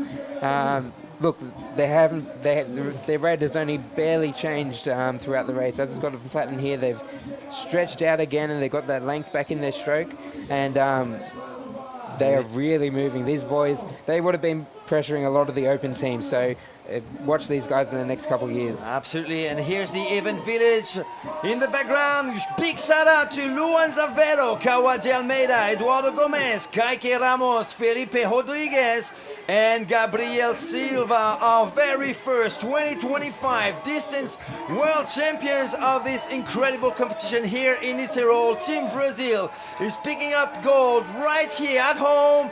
They're crossing the finish line. Brazil are your first world champions of 2025. And they're going to be so stoked. Expect to see them partying, well, unless they have a V1 race later in the week.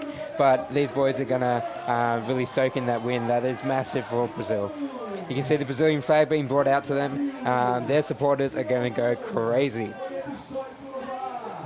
And Tahiti in second place right now. We're going to stay with those boys for a little bit with that team from Mataya. That's on the south coast of the main island of Tahiti. The whole Mataya Hawaii 717 team, coached by Billy Tupea, will pick up the silver medal after winning gold 2 years ago in Apia, Samoa. With Arihau, Eperania, Hoanifaua, Manoa Kek, Tefaimiti Mireia, Raitahi, Temataua, Roahei, Tehi Noho Puai Terai, and Ato Tupana. We've got the Tahitians in second place, the last buoy turn of the race after 20 kilometers of a long distance that took them to Piritinga, I think that's what it's called, the beach, 12 kilometers away from here, with a mix of conditions as you've seen. And they will be happy, I'm sure, with this silver medal. Although the Tahitians, they're always looking for gold, obviously. They did have some troubles in their trip. So a few of these boys might be a bit tired from their travel. Being delayed like that, it can really disrupt your race. But these boys also, they'll know how good these Brazilian boys will be, because they've been paddling against them over in Tahiti. So they know these boys are strong. And it's definitely a win for both teams, because to see the Brazilians come over and race against the Tahitians, it's always good for them to sort of see how much the sport is growing around the world as well, because this is part of their culture. So to see Brazil sort of taking it up, they're going to, it'll bring their level up too, because they'll have someone to chase. Yeah, our Tahitian Aitos will pick up the silver medal in just a few seconds. Matahiawe. Check out Matahiawe 717 on Facebook, Instagram, and Billy Tupea, and you'll see daily some amazing training videos of these boys, but not just these boys, also some junior 16 girls, junior 16 boys, and it's a whole youth program happening down in Mataya, supported by local brand Are Tahiti, and here they are, the silver medalists for the Junior 19 boys distance race, Tahiti. picks up silver. Now, hopefully we can get a shot back to third. Those Tahitian boys have paddled really well, coming across. A little bit of a disrupted sort of entry into this race, but they've sort of come in maybe about a minute and a half, 2 minutes behind those Brazilian teams. And we just caught a glimpse of Billy Tupea walking towards his boys. Oh, look at that. The boys, they... Wow. Here's you can see how much it means to them there. There's some tears. There's a lot of pride in that win for those guys. They're feeling that... world champion at not even 19. Congratulations to these Brazilian boys. They really impressed everyone today with that flying start and that lead that they managed to maintain over 24 kilometers of in some crazy conditions. We could see that. Who so is in in third three? place? That's We New do have the Zealand. Kiwis coming through here. So this is what we sort of expected. We knew these 19 boys would be strong. So they've come in through with a podium. These two other teams ahead of them have paddled really well today, but these New Zealanders, we knew they were going to be a strong team. So again, like we said earlier, it sounds like a few of these boys are backing up into that open crew as well. So they're going to have a second shot at it, and they'll be really proud of this podium as well, because anytime a New Zealand team comes over, they put out their best. So they were second in 2023. They will be third in 2025. Big shout out to Team New Zealand. That's Hamiora Katu, Kaitawiti Kereopa, Hemi Ranga, Terito Rika, Jeremia Rimene Albret, Lachlan Teo, Cade Tito. So we've got the 7 boys listed there, so the reserve will be in that list as well. So we're not quite sure who's in the actual canoe today, but these boys, they've done really well. Oh yeah, but all 7 counts. You know that. Yeah, it's a very important. the whole crew. Preparations. You'll have that 7th paddler jumping in when another paddler can't make it to a training session, and it pushes the whole level of the rest of the crew, because you know you got someone in reserve who could take your spot. Not in a mean way, but in a way that motivates the entire crew to sort of keep pushing forward. So they're getting close to the finish line here, so they'll pick up the bronze medal, the first one for New Zealand. We expect a lot of medals for the New Zealand team over this 5 days, but this is the first podium for New Zealand, and they'll be extremely proud of that one. And you can see the logo of the factory. Oh, same side paddling for a nice stylish finish there for Team New Zealand. The Kiwis are putting on a show in the last few meters of the 24K race. Congratulations to the 3rd podium maker of the day. That's Team New Zealand, Aotearoa team, finishing strong. Well done. And yeah, that just tells you how powerful that Brazilian team was today. So we've got our 4th team coming here, and I think it's number 2, so this might be our team Chile. Could be coming Team in Chile. at 4th. I think it was number 2 that we saw. Okay. On that boat, but we'll get another shot. We've got the Brazilians there soaking in their win. And yeah, it will mean a lot to those boys, because they're going to take that through to the rest of their sort of paddling career. We'll see them in opens shortly too, and they'll be pushing, I'm sure they'll be pushing those Tahitian teams right through for the next 4 or 5 years.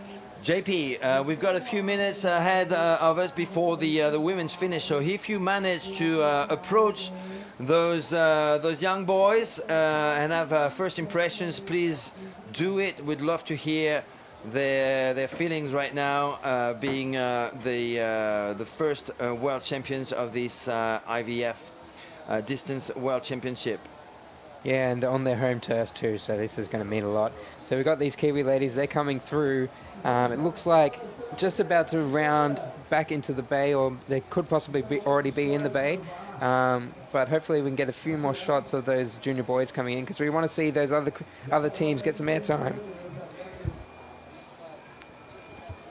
And we have some Brazilian supporters watching. Keep coming with your comments, your cheers. We'll try and pick them up. Also, if you got any questions, please feel free to ask them away. We'll try and answer to the best of our abilities. On the left side of your screen, that's one of the Brazilian paddlers giving a big hug to his mom, I guess. Congratulations. The feeling of being world champion is it's just amazing. Look at that paddle with a Brazilian flag on it. That's beautiful. Yeah, you can see they've all got red eyes. They've all had some tears. So that just shows how much being able to perform. There's probably a lot of pressure on them on their home race, and that pressure can sort of breed a lot of emotions. So to be able to perform and to sort of show their best, it definitely brings out their emotion. And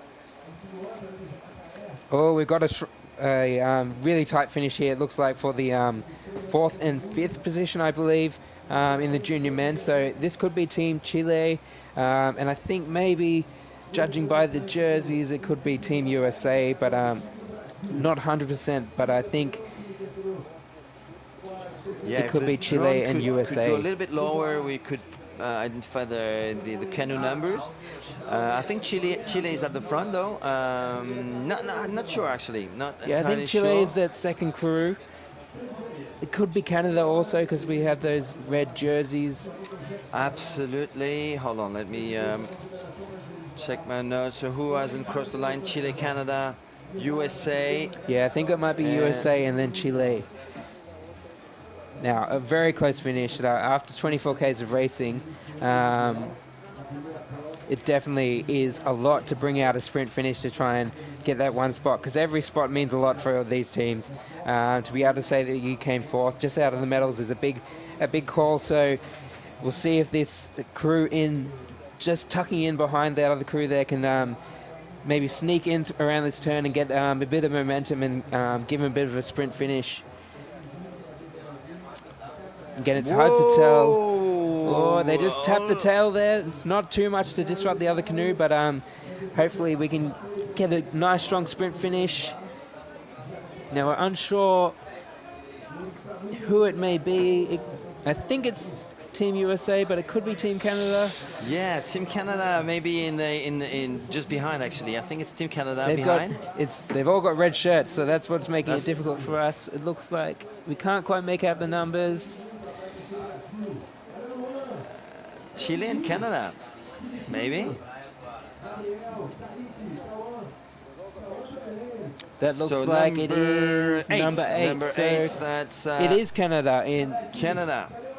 And then Canada, number 21, which 21 is USA. So it's So Canada Chile and is not USA. there. So it's a bit of a North American sort of fight here to finish off the race, with Team Canada sort of just ahead of Team USA. Whoa. Team USA is coming back now. Coming back strong there, Team USA. They have put on a bit of a surge. There's probably only about 50 to 100 meters left, so not long to make up that distance. Yeah, it's but they're just giving all they've 100 got. meters to the finish line now, so I think Canada will have that 4th place. Team Canada with Bryce Edwards, Peter Elliott, Nicholas Morris, William Morris, Jacob Stewart, and Joseph Stewart. Oh, no, there's a big surge here coming from Team USA. Team USA with Lucas Clark, Mudge Eckelman, Lucas Gonçalves, Lachlan Hughes. Whoa! You have to go inside. Canada has got to be on the inside. We'll have to wait to see if there's any call made on that, but we do believe that the canoes have to pass on the beach side of that buoy. On the beach. So we'll see if there is a call there. They did have a clear lead at that point, but again, you do have to follow all the course rules. So yeah, you have to go. We'll see what the call is there.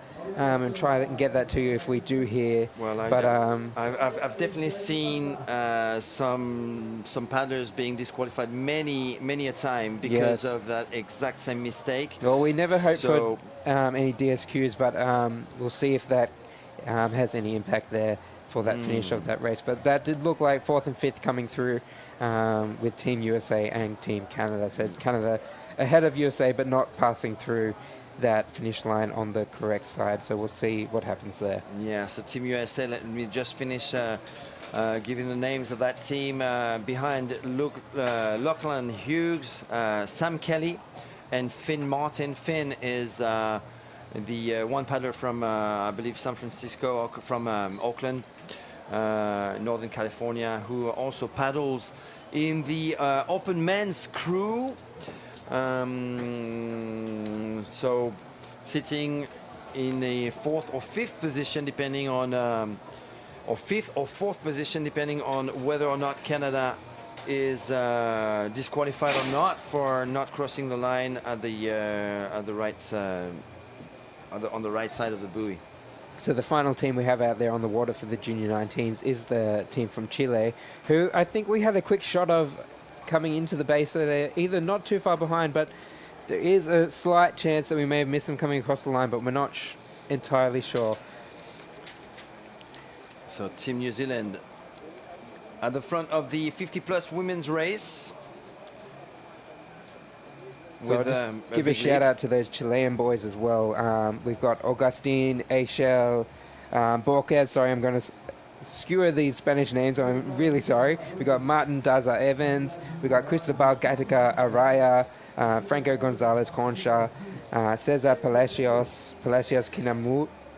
Canwimila Mia, and Alonso Pineda Pichuante. So I'm sorry for my pronunciation of your names there, boys, but we wanted to give you guys a shout out too. We haven't quite got the shot of you guys, so we're not sure whether you've crossed the line yet, but a big shout out to the Chile team from Chile as well. Yeah, and in that team you've got Cristobal Gatica Araya. His nickname is Gato. Gato and Canoa. He'll be paddling in the Junior 19 V1.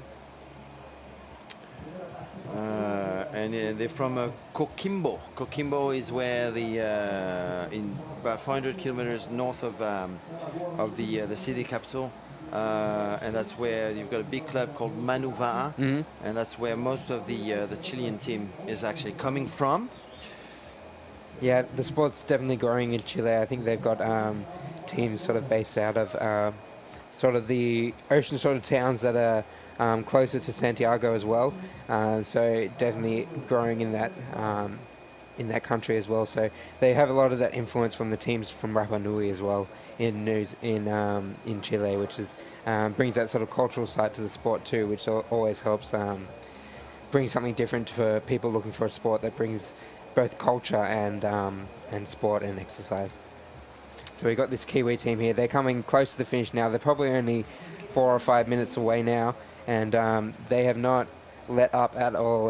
They have not been challenged the entire race since they've went past that USA team. And hopefully we can get a few shots of who's coming through after that as well. But this Kiwi team has really put on a show. Yeah, what a big surge when they overtook Team USA at the 2 kilometer mark. And then they took matters into their own hands and were at the front for the rest of the race. Just I guess 1.5k to go for Team New Zealand there. So this looks like the Chilean team coming through now towards the finish. So they haven't quite finished, but they are paddling strong. These boys haven't.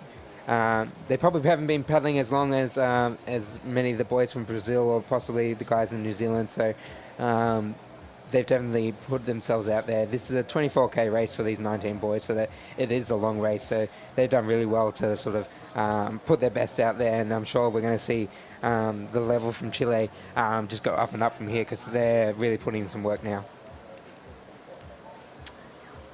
Yep. And you've got Niterói in the background. And soon we'll see Praia de San Francisco. Praia is the Portuguese name for beach. And that's where the event is located. We occupy the whole beach of San Francisco. Team Chile in the Junior 19 boys division. In the background, we've got some fishing boats, and it looks like the weather is changing a little bit, huh? A bit of a grey sky. It's looking a bit more grey out there now, but we might see a bit of wind sort of build throughout the day to make it conditions even a bit more choppy out, but we'll sort of see if that comes to be.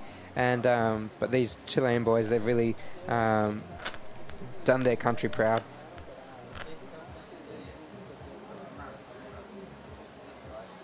Now, it's a big effort.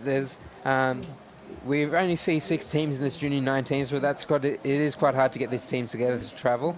So it is a big effort to get this crew across here, especially if they are training from different areas of their country. But to bring over a Junior 19s crew is a big effort, and it takes a lot of help from family and from their supporting organisations to get them across to these international events. So getting a Junior 19 squad together is a big effort from any country. Okay, well, I think we've got a few minutes before the New Zealand team crosses the line, and we're going to throw it to JP, who is with the Brazilian team, the Junior 19 Brazilian team, the new distance world champions 2025.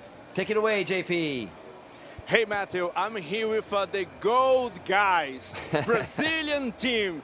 Guys, congratulations for this victory. What do you feel? It's your first one, gold one. Yeah, I'm so happy with the team. Yeah, I'm so proud for the gold medal.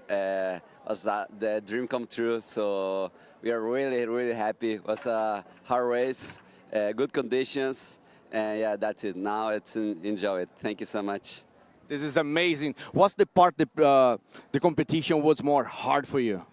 I think that was the middle because the conditions was really, really hard.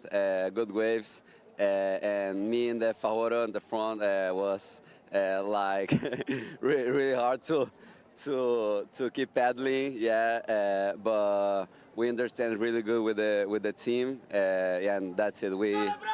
Vambora!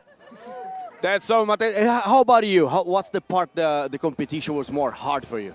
I think it was the outside because we have like 2 meters, I think, wave. So all the time it goes slow and up, slow, go, slow, go. So it was the most fun part too. So like the race was really good. Tahiti always near, so we can't like get down.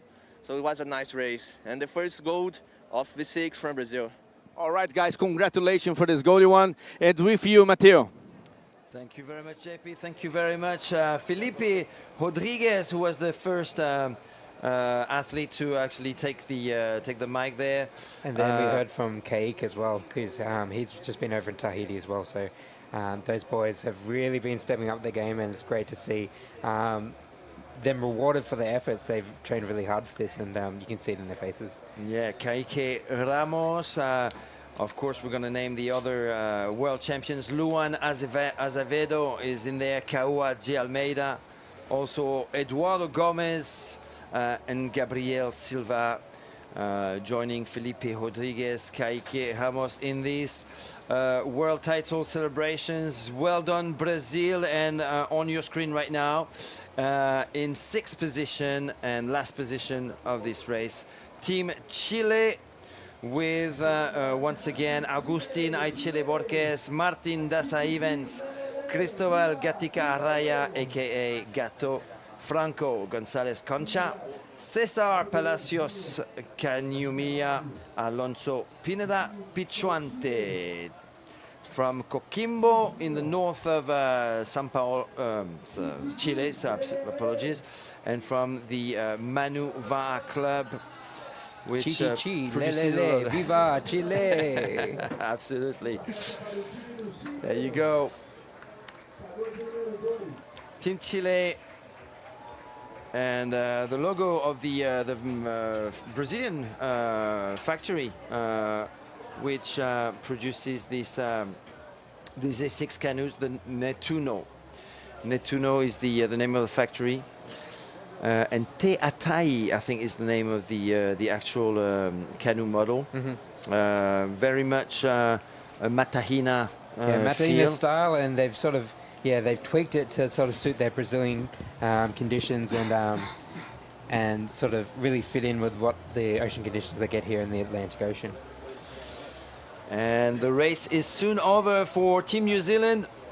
Aotearoa is fast approaching now. They've been leading for the past 21 kilometers, And I guess they've got a big lead now over, we believe, USA. Brazil should be there as well. I really look forward to finding who's on that 50-plus women's podium. But New Zealand is definitely the strongest today, with a great crew of paddlers in that list of athletes. We've got Rachel Blackmore, Nairi King, Nikki Kinji, Bernadine Murch, Sarah Hull, and we believe Naire Pehi is probably the reserve athlete for that New Zealand crew. So you can see their rate has slowed a little bit, but that's because they've come into that flatter water. So they were using that glide of that canoe now. So they're using a bit more of the back end of their stroke in this flatter water. It's giving them that nice glide to finish off with. When you're getting a little bit tired, some glide is always good. So these girls are really enjoying this last part of the race. They're probably only about 100 meters or so. They've got one more buoy turn to bring them parallel to the beach. And just, 300 meters away from the finish line for Team New Zealand. An amazing result, taking the gold after Australia won in 2023. Let's have a look at... And they did it in very similar style to the way the Australians won in Samoa. The Australians weren't leading out of the first 2Ks, but they came through over the USA team, and the New Zealanders have done the exact same here this year. So, it's really... it really is a show of their sort of resilience. So they haven't let the fact that a team's gone out faster than them sort of phase them, and they've been able to relax and trust that they have that paddle power to come over the top of the other team. So that's what they've shown today. Is that a smile that I see on the photo's face there in seat number 1, or is it just the grind? I'm not sure. I think it's a combination of a smile and a grimace. I just remember watching the Australian team win over in Samoa last year. The smile on the front two ladies on Sue and Emma's faces was something that could light up anyone's sort of face. Like, they were so happy to take that win, and you could see from about 100 meters out their smiles were bigger than they had ever been. So it is such a great feeling to come across the line at any of these events, no matter what position you come in. But when you actually come through and take out a win like this, it's massive. World champion, the 50-plus women's team of New Zealand has just crossed the finish line. Congratulations to Rachel, Nairi, Nikki, Bernadine, Ronnie, Sarah, and Naire. That is a huge result. Our second world champions of the competitions on day 1 here in Niterói in Brazil. And they are finally looking over their shoulders and see how much of a lead they had the whole time. And we are really looking forward to see that as well. So come on, camera. So let's see who's coming in second. Camera crew. Here. Let's zoom in. It is some yellow shirts. 25. It looks like Team Australia is coming through for the second. So really strong effort from Australia. They've come over the top of that US team by the looks of it. So we've got Sharon Corsby, Joanne Hamilton-Vale, Lisa Nash, Maria Prokia, Lisa Spain, and Flea White. And a big shout out to Charlie, who's also their reserve, who's not listed here, but she was definitely helping them a lot with their training. And Charlie is also from Hikili. So we've got Charlie and Maria from Hikili who are representing our Far North paddlers. So big shout out to them. Yeah, amazing work as well by Joanne Hamilton-Vale there in seat number 1 for Team Australia. So they were the defending champions before this race. Congratulations to New Zealand for picking up gold just a few seconds ago, but Australia will pick up the silver, and that's also a huge result, clearly. Yeah, it's a massive result, and they'll be very proud of that. They would be aiming for that win, because obviously backing up, even with a slightly different team, you want to make sure you can back up the results that people have come before you, but coming second to any New Zealand team is no shame. These girls have definitely put it all out there on the water, and they've paddled really strong by the looks of it. Now they've been doing their training up and down the east coast of Australia, so they've had training camps down in the southeast of Queensland, and they've flown over Sharon, of course, from the Western Australia to train with them, and they've done training camps up in Cairns as well, out of Hekili racing in the races we have up there. And it looks like we've got an insider trying to help us there. Victoria on the YouTube commentary box is saying that USA should be in third position right now. So thank you, Victoria. That's the information that we actually don't have there here in the studio. So, well, we believe that that you're right there. That's also what we thought. So let's find out who is actually completing the podium in a few minutes. But it looks like it is going to be Team USA, and that's just an information that's just popped up on the YouTube commentaries. So thanks a lot, and yeah, let's try and make this as interactive as possible. For sure, we help you help us, and we all win, and it's a big family out there, and let's just help each other out. So Australia coming into the finish here. This will be our first medal of these events. Always good to get the medal tally ticking over early, and it's great to see these women backing up from the efforts of the girls over in Samoa. So as they come across the finish line here, just fantastic racing from the Aussie team. They've done super well. And Johan is so proud of that. relieved. That's her sitting in seat number 1, Johan Hamilton Vale. And the Australian team is at Team USA in third place right now, number 18. Let's see, number 18. Have you got a number 18? I don't have a number 18. Yeah, I think it is the US team. If you go back your page. Oh, number 18. Number 18, indeed, Team USA with Guppy Barbosa, Debbie Bobber, Melissa Matherly, Josie Monge, Amy Spector, and Chenlu Stokesbury. That's the Peperu. So a bronze medal here for the US. And you can see they're paddling with the quick blade Stingray paddle. So this is the sort of slightly non-traditional sort of blade that came out of Quick Blade Factory. And they have really put that to use. It's a different style of paddle, but it's definitely working for the US crews. They've been testing these paddles a lot. So it is some sort of level of innovation for paddling. I think a lot of SUP paddlers paddling with the Stingray as well. Yeah, and the big advantage of that paddle is the quick exit, the quick entering and quick exiting, and that basically allows you to produce more strokes at the minute per minute. Great results by Team USA. Well done, Guppy, Debbie, Melissa, Josie, Amy, and Chenlu on the podium. In third place, a bronze medal for Team USA, or Team California, should I call them, because they're all from that area, although they are from different clubs in California. So in fourth here we have some more yellow jerseys. So we think it looks like Brazil, but it could also be Hawaii or. No, it's not Hawaii. Hawaii has got they've got grey hats. So they've got grey hats. So I would go for Brazil. I think this is Brazil. So in fourth position, Team Brazil. And this is great to see them sort of backing up after that win from the boys. To be up there in the top, sort of fighting for that podium position is a really good effort from these ladies.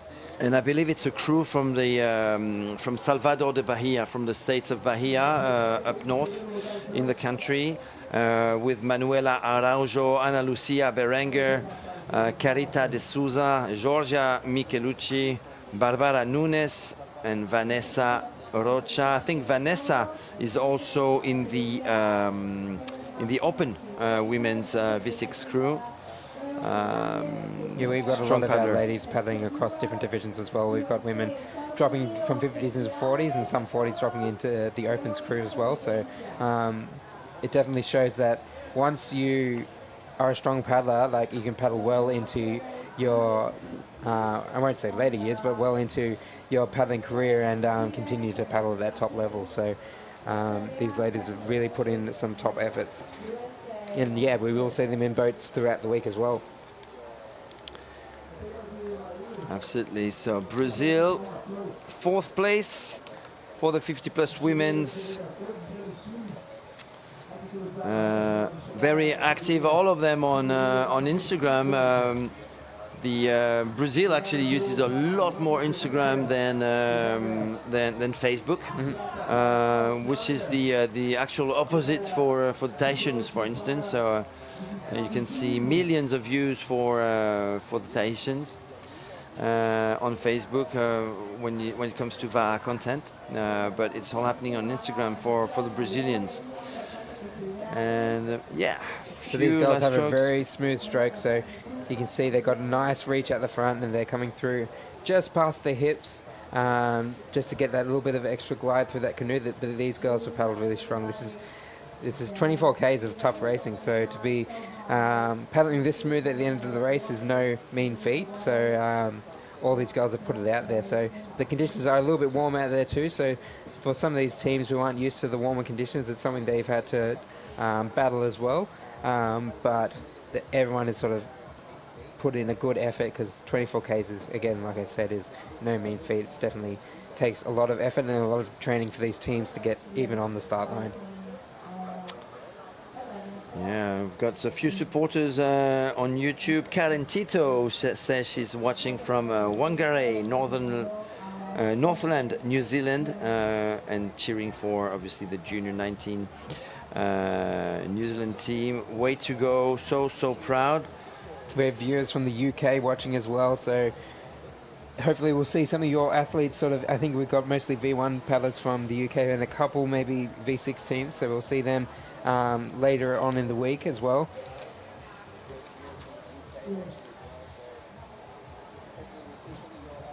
And Tito is actually the last name that was in that team, so Cade Tito, so probably a team member, a family member of Cade.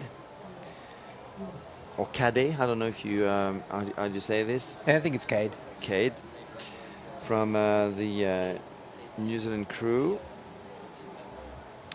Carby's Bay, Cornwall, of course, that's where they have a big ocean race as well. There's some Panama flags in the chat as well.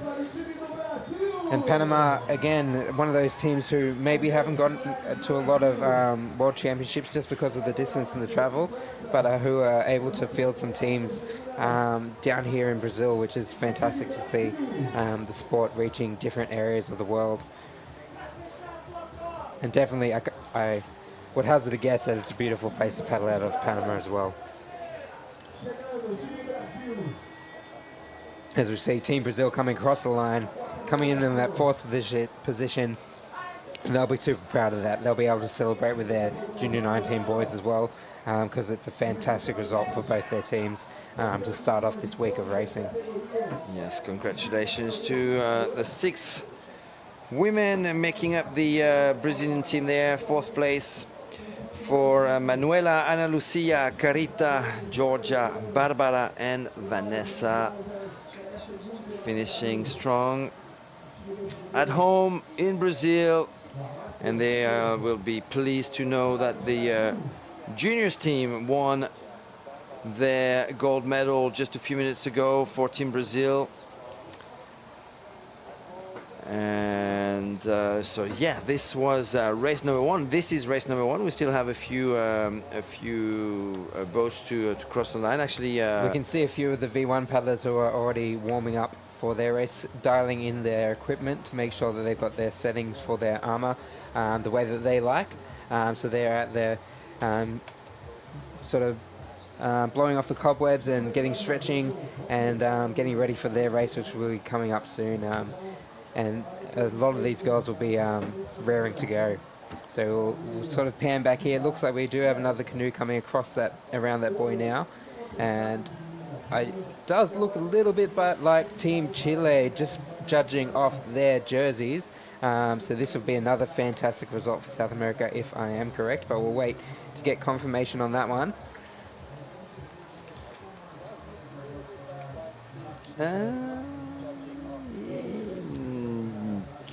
Team Chile. I know they did have Chile. some sort of black tribal design on their jerseys along with the red, but we'll keep watching just to confirm that one.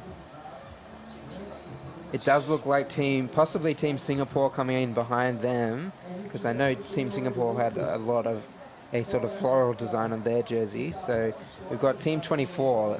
Let's confirm that number. Chile. So it is Team Chile. So Well done, again, Dylan. Chi le le le, viva Chile! My friend will be making sure I do that every time. He's Chileno and Peruvian, so he will definitely be pushing for me to get their content out there and cheer for his teams as well. So congratulations to Yvonne Arevalo Herrera, Nilda Carcamo Matilla, Jocelyn Duque Baeza, Mónica Hernández Carreño, Marcela Ramírez Bañados, Carmen Gloria Vargas Perez. In 5th position, Team Chile behind Brazil. So South America once again in the top 5. Yeah, and again, I think this is going to be a theme that we're going to see through these events. We're going to see these South American crews really do really well because they're representing their continent and Latin America, and a closer World Championships to them allows them to really focus and get a lot of good training in with a short flight over to get here to Rio. And the race is finally over. The end of the 24-kilometer race for Team Chilean. We've got so Team 14. I think it is Singapore, but we'll just double check that one.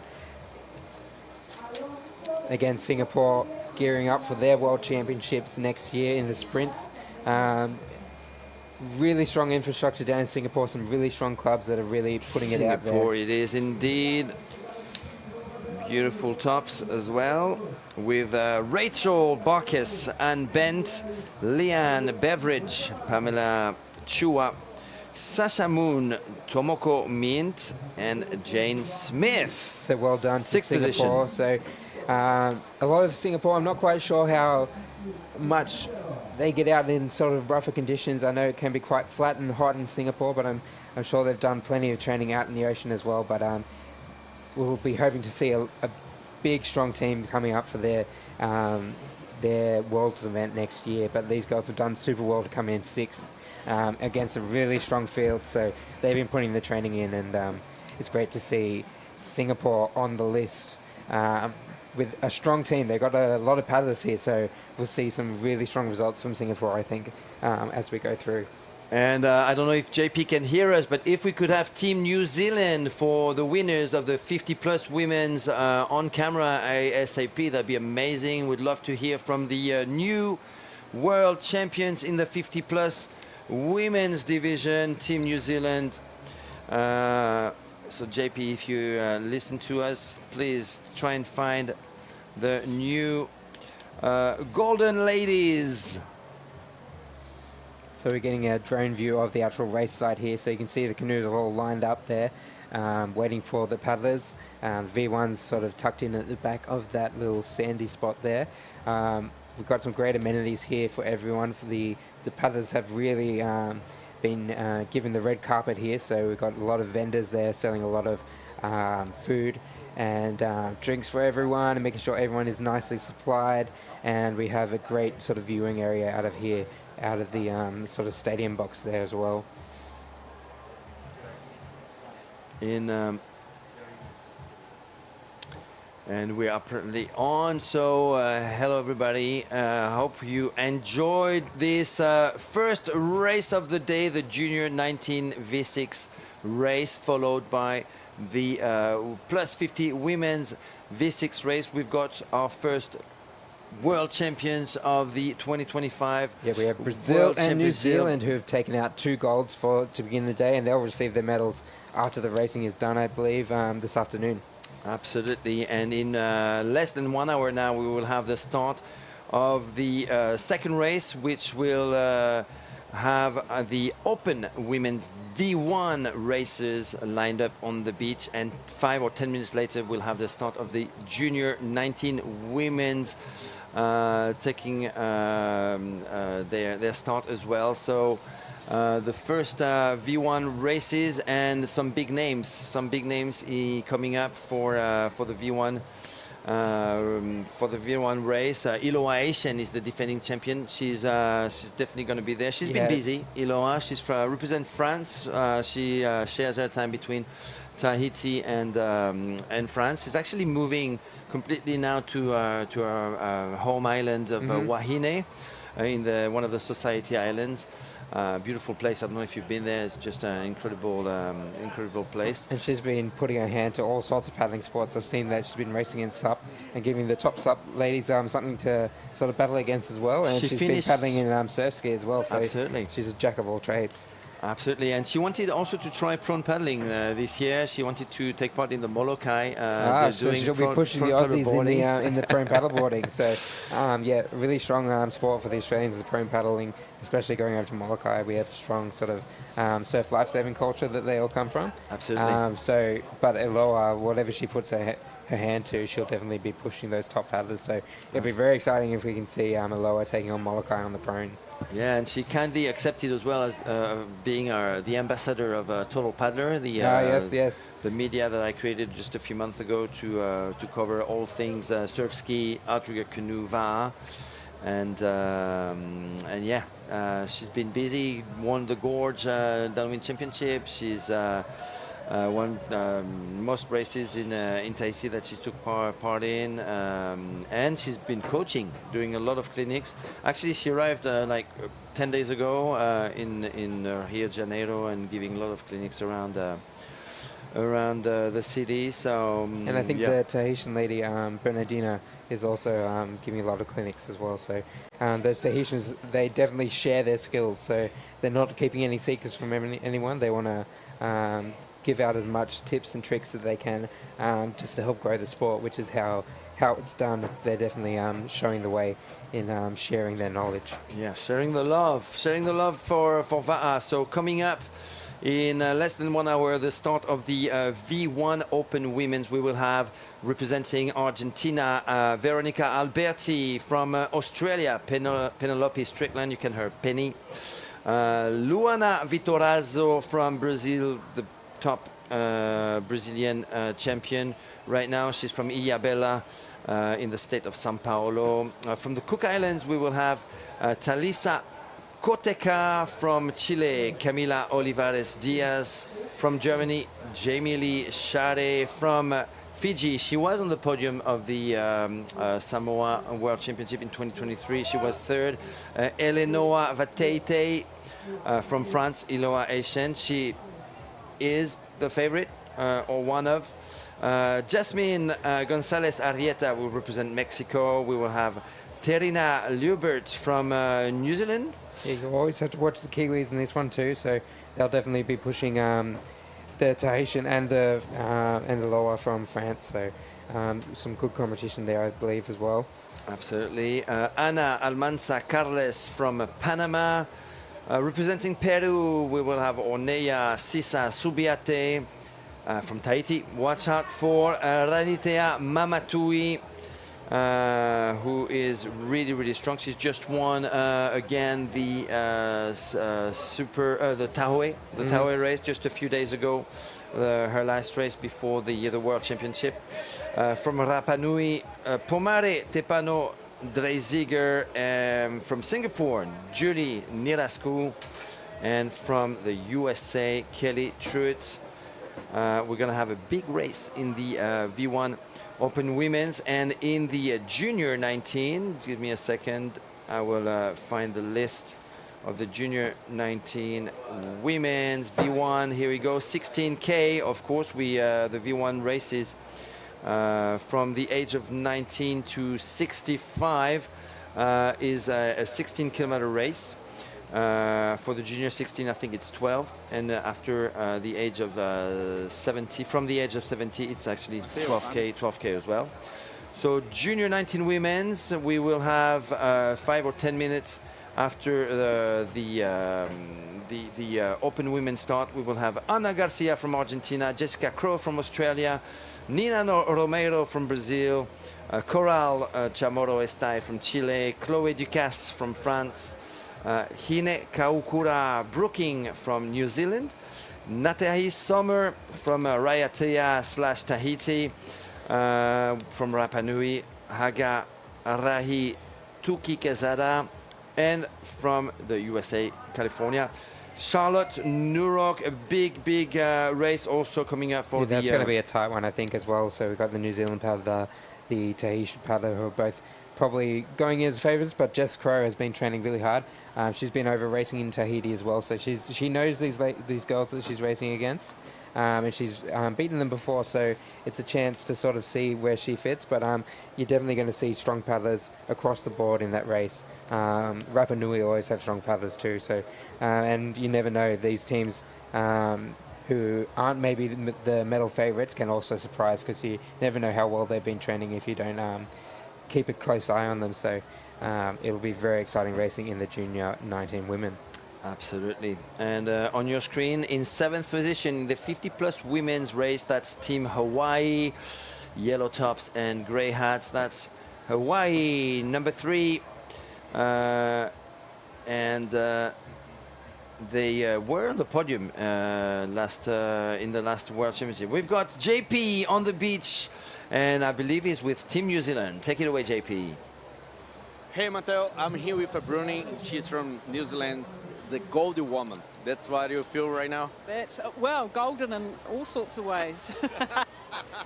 Number one today, which was very pleasing for us. Yeah, had a tough, hard race. No good start. And got into the lead and didn't look back from the corner. So yes, very pleasing race after being, after the start. Yeah. Got it. What do you feel right now about the weather in Brazil? I hope something, or the weather in Brazil today was very hard to you? Actually, I thought weather in Brazil is a little bit cool. So Perth.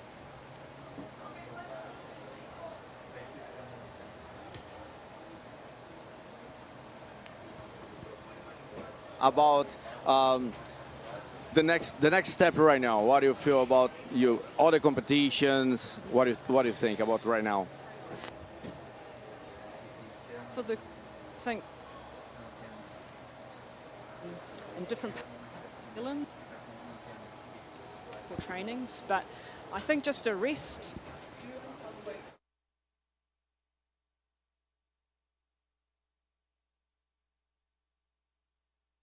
But at this stage,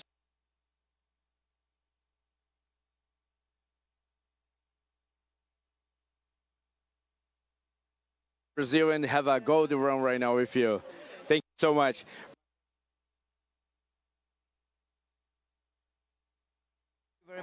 Thank you very much, JP. I'm not sure we heard everything you said. I don't know if there's been a few mic issues. Actually, if you we apologise for the mic issues there.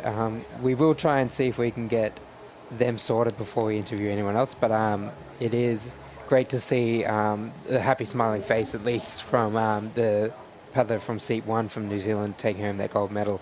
Very happy with their paddling, their race today. We're starting to see a few more crews coming through around the boys now, so sort of finish off our women's 50s race. There's a few more to come through. And can appreciate how beautiful this RIO logo is, materializing into a 3D design right there on the beach. And that's exactly where we had the Pan Am. I think we're going into break. Pan Am Games. So we're going into a break right now. So make sure to stay tuned, because in 45 minutes we'll have the start of the Open Women's V1 race, followed by the Junior 19's V1 race.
Quando estamos juntos, o tempo não importa.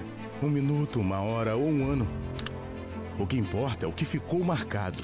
O que importa é o que a gente fez. O que importa é seguir vivendo cada segundo como se fosse o último.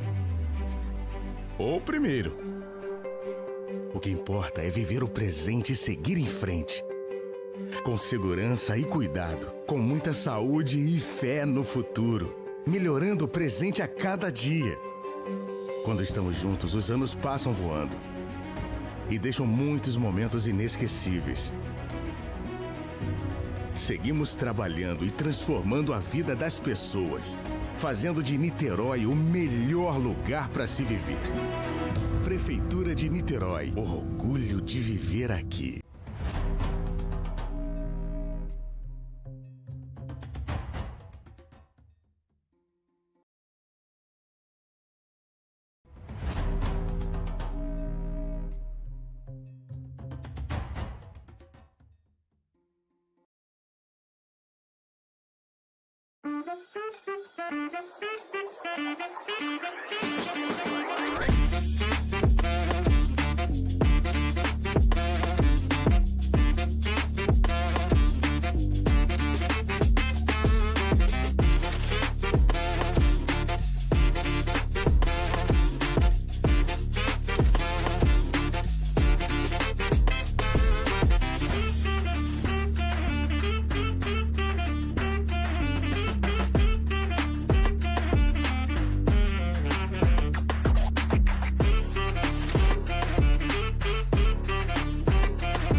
Quando estamos juntos, o tempo não importa.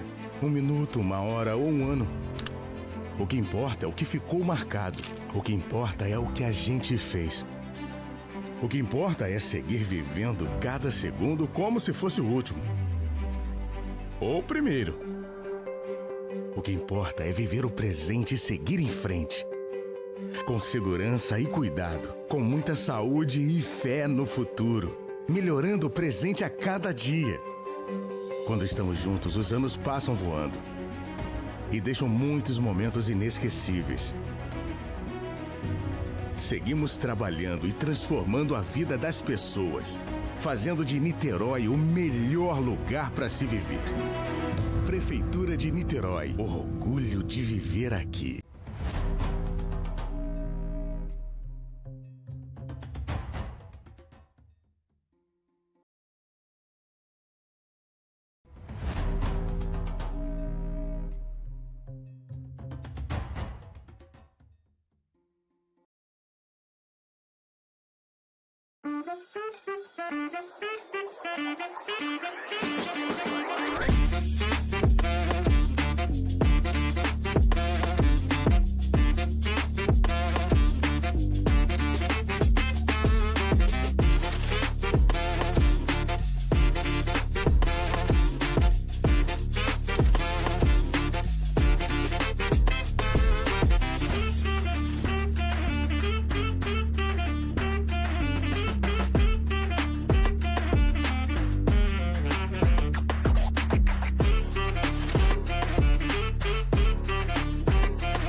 Quando estamos juntos, o tempo não importa.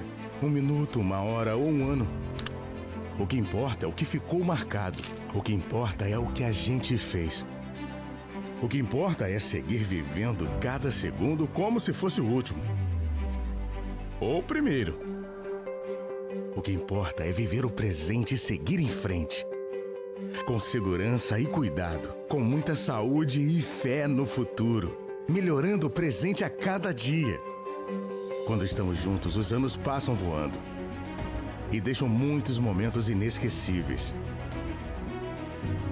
seguimos trabalhando e transformando a vida das pessoas, fazendo de Niterói o melhor lugar para se viver. Prefeitura de Niterói, orgulho de viver aqui.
Quando estamos juntos, o tempo não importa.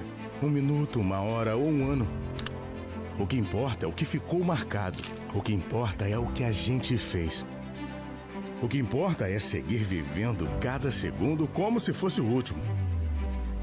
Ou o primeiro.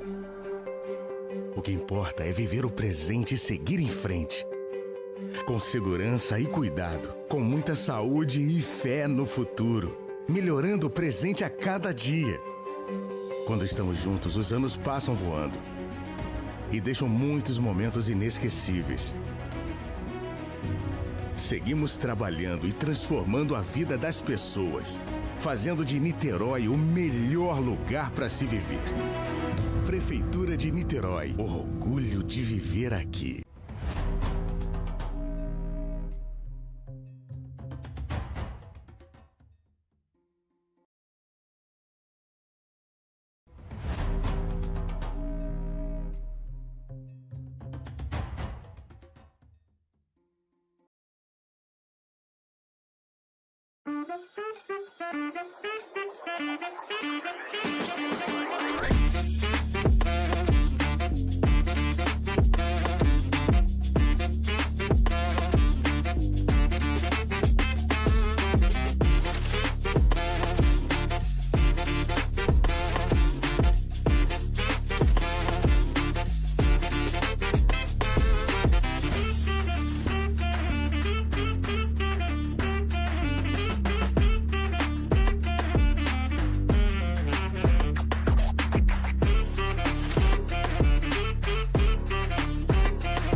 Quando estamos juntos, o tempo não importa.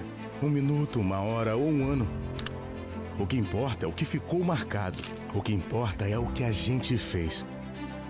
O que importa é seguir vivendo cada segundo como se fosse o último. Ou o primeiro. O que importa é viver o presente e seguir em frente. Com segurança e cuidado. Com muita saúde e fé no futuro. Melhorando o presente a cada dia. Quando estamos juntos, os anos passam voando e deixam muitos momentos inesquecíveis. Seguimos trabalhando e transformando a vida das pessoas, fazendo de Niterói o melhor lugar para se viver. Prefeitura de Niterói, orgulho de viver aqui.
Quando estamos juntos, o tempo não importa. Um minuto, uma hora ou um ano. O que importa é o que ficou marcado. O que importa é o que a gente fez. O que importa é seguir vivendo cada segundo como se fosse o último. Ou o primeiro. O que importa é viver o presente e seguir em frente. Com segurança e cuidado. Com muita saúde e fé no futuro. Melhorando o presente a cada dia. Quando estamos juntos, os anos passam voando e deixam muitos momentos inesquecíveis. Seguimos trabalhando e transformando a vida das pessoas, fazendo de Niterói o melhor lugar para se viver. Prefeitura de Niterói, orgulho de viver aqui.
Quando estamos juntos, o tempo não importa. Um minuto, uma hora ou um ano. O que importa é o que ficou marcado. O que importa é o que a gente fez. O que importa é seguir vivendo cada segundo como se fosse o último. Ou o primeiro. O que importa é viver o presente e seguir em frente. Com segurança e cuidado. Com muita saúde e fé no futuro. Melhorando o presente a cada dia. Quando estamos juntos, os anos passam voando e deixam muitos momentos inesquecíveis. Seguimos trabalhando e transformando a vida das pessoas, fazendo de Niterói o melhor lugar para se viver. Prefeitura de Niterói, orgulho de viver aqui.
Quando estamos juntos, o tempo não importa.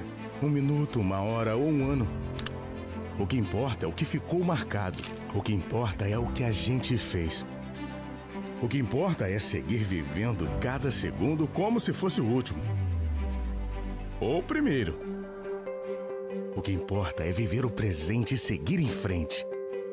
Com segurança e cuidado. Com muita saúde e fé no futuro. Melhorando o presente a cada dia.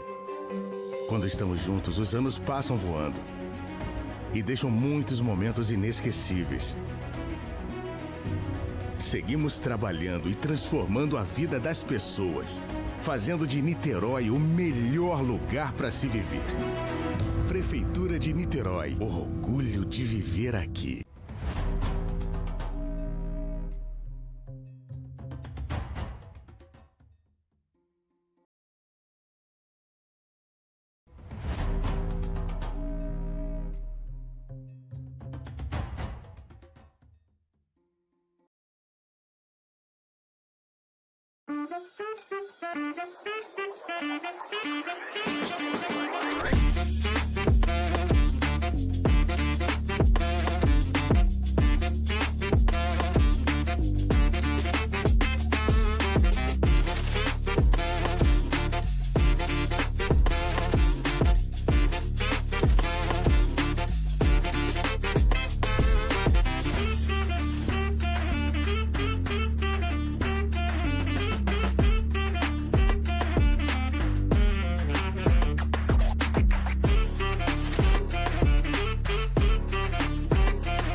Quando estamos juntos, o tempo não importa. Um minuto, uma hora ou um ano. O que importa é o que ficou marcado. O que importa é o que a gente fez. O que importa é seguir vivendo cada segundo como se fosse o último. Ou o primeiro. O que importa é viver o presente e seguir em frente. Com segurança e cuidado. Com muita saúde e fé no futuro. Melhorando o presente a cada dia. Quando estamos juntos, os anos passam voando e deixam muitos momentos inesquecíveis. Seguimos trabalhando e transformando a vida das pessoas, fazendo de Niterói o melhor lugar para se viver. Prefeitura de Niterói, orgulho de viver aqui.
estamos juntos, o tempo não importa.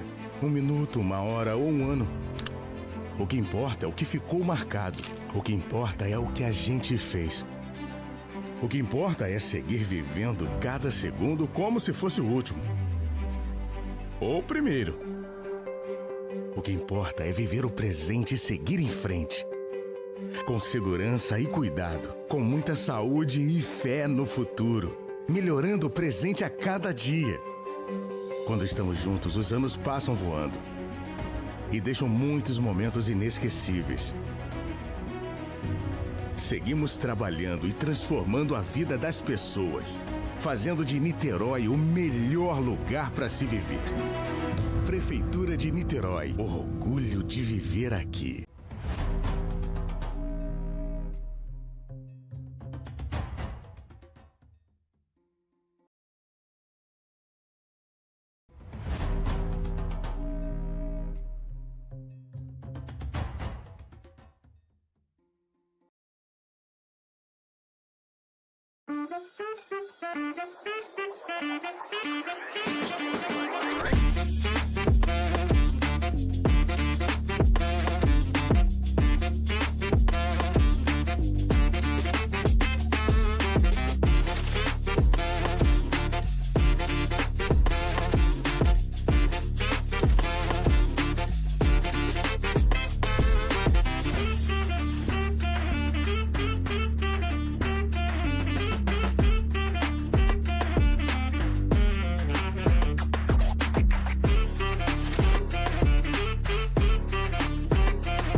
Quando estamos juntos, o tempo não importa.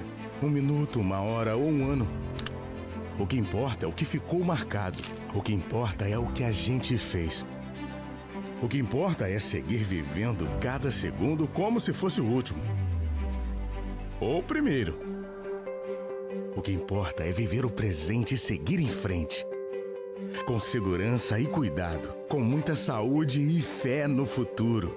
Melhorando o presente a cada dia. Quando estamos juntos, os anos passam voando. E deixam muitos momentos inesquecíveis. Seguimos trabalhando e transformando a vida das pessoas, fazendo de Niterói o melhor lugar para se viver. Prefeitura de Niterói, orgulho de viver aqui.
Quando estamos juntos, o tempo não importa.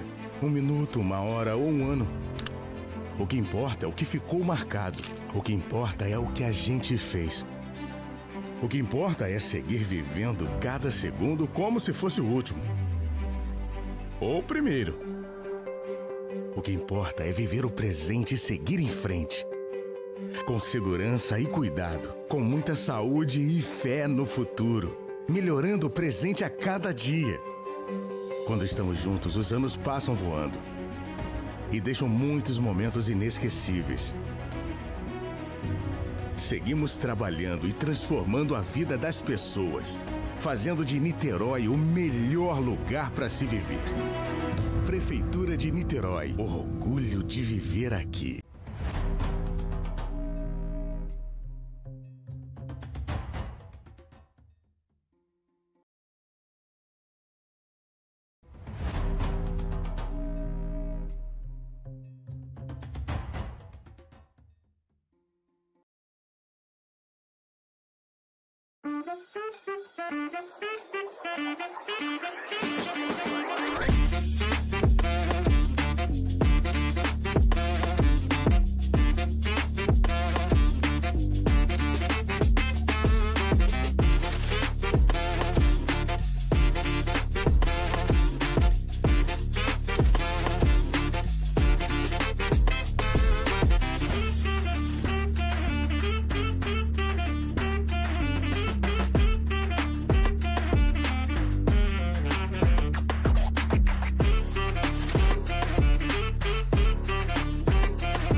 Quando estamos juntos, o tempo não importa. 1 minuto, 1 hora ou 1 ano. O que importa é o que ficou marcado. O que importa é o que a gente fez. O que importa é seguir vivendo cada segundo como se fosse o último. Ou o primeiro. O que importa é viver o presente e seguir em frente. Com segurança e cuidado, com muita saúde e fé no futuro. Melhorando o presente a cada dia. Quando estamos juntos, os anos passam voando e deixam muitos momentos inesquecíveis. Seguimos trabalhando e transformando a vida das pessoas, fazendo de Niterói o melhor lugar para se viver. Prefeitura de Niterói, orgulho de viver aqui.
Quando estamos juntos, o tempo não importa.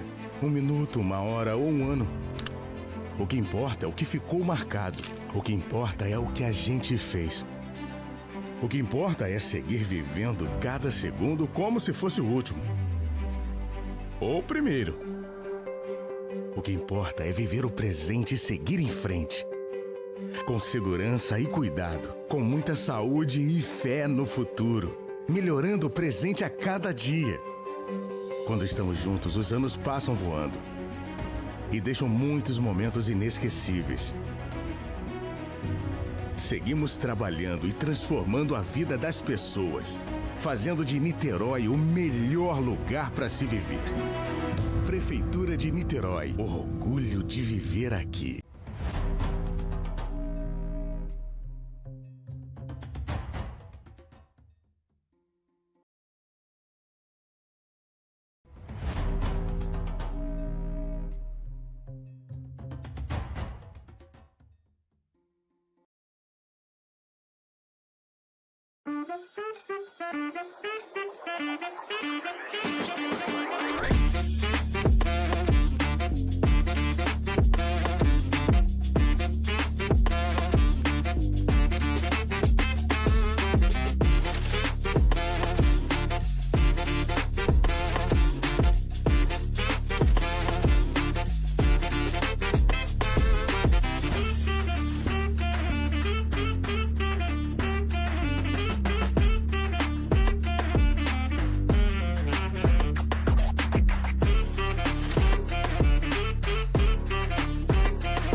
juntos, o tempo não importa. Um minuto, uma hora ou um ano. O que importa é o que ficou marcado. O que importa é o que a gente fez. O que importa é seguir vivendo cada segundo como se fosse o último. Ou o primeiro. O que importa é viver o presente e seguir em frente. Com segurança e cuidado, com muita saúde e fé no futuro. Melhorando o presente a cada dia. Quando estamos juntos, os anos passam voando. E deixam muitos momentos inesquecíveis. Seguimos trabalhando e transformando a vida das pessoas, fazendo de Niterói o melhor lugar para se viver. Prefeitura de Niterói, orgulho de viver aqui.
Estamos juntos, o tempo não importa. Um minuto, uma hora ou um ano. O que importa é o que ficou marcado. O que importa é o que a gente fez. O que importa é seguir vivendo cada segundo como se fosse o último. Ou o primeiro. O que importa é viver o presente e seguir em frente. Com segurança e cuidado, com muita saúde e fé no futuro. Melhorando o presente a cada dia. Quando estamos juntos, os anos passam voando. E deixam muitos momentos inesquecíveis. Seguimos trabalhando e transformando a vida das pessoas, fazendo de Niterói o melhor lugar para se viver. Prefeitura de Niterói, orgulho de viver aqui.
Estamos juntos, o tempo não importa. Um minuto, uma hora ou um ano. O que importa é o que ficou marcado. O que importa é o que a gente fez. O que importa é seguir vivendo cada segundo como se fosse o último.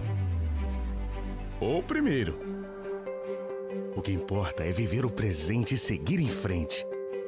Com segurança e cuidado, com muita saúde e fé no futuro. Melhorando o presente a cada dia. Quando estamos juntos, os anos passam voando. E deixam muitos momentos inesquecíveis.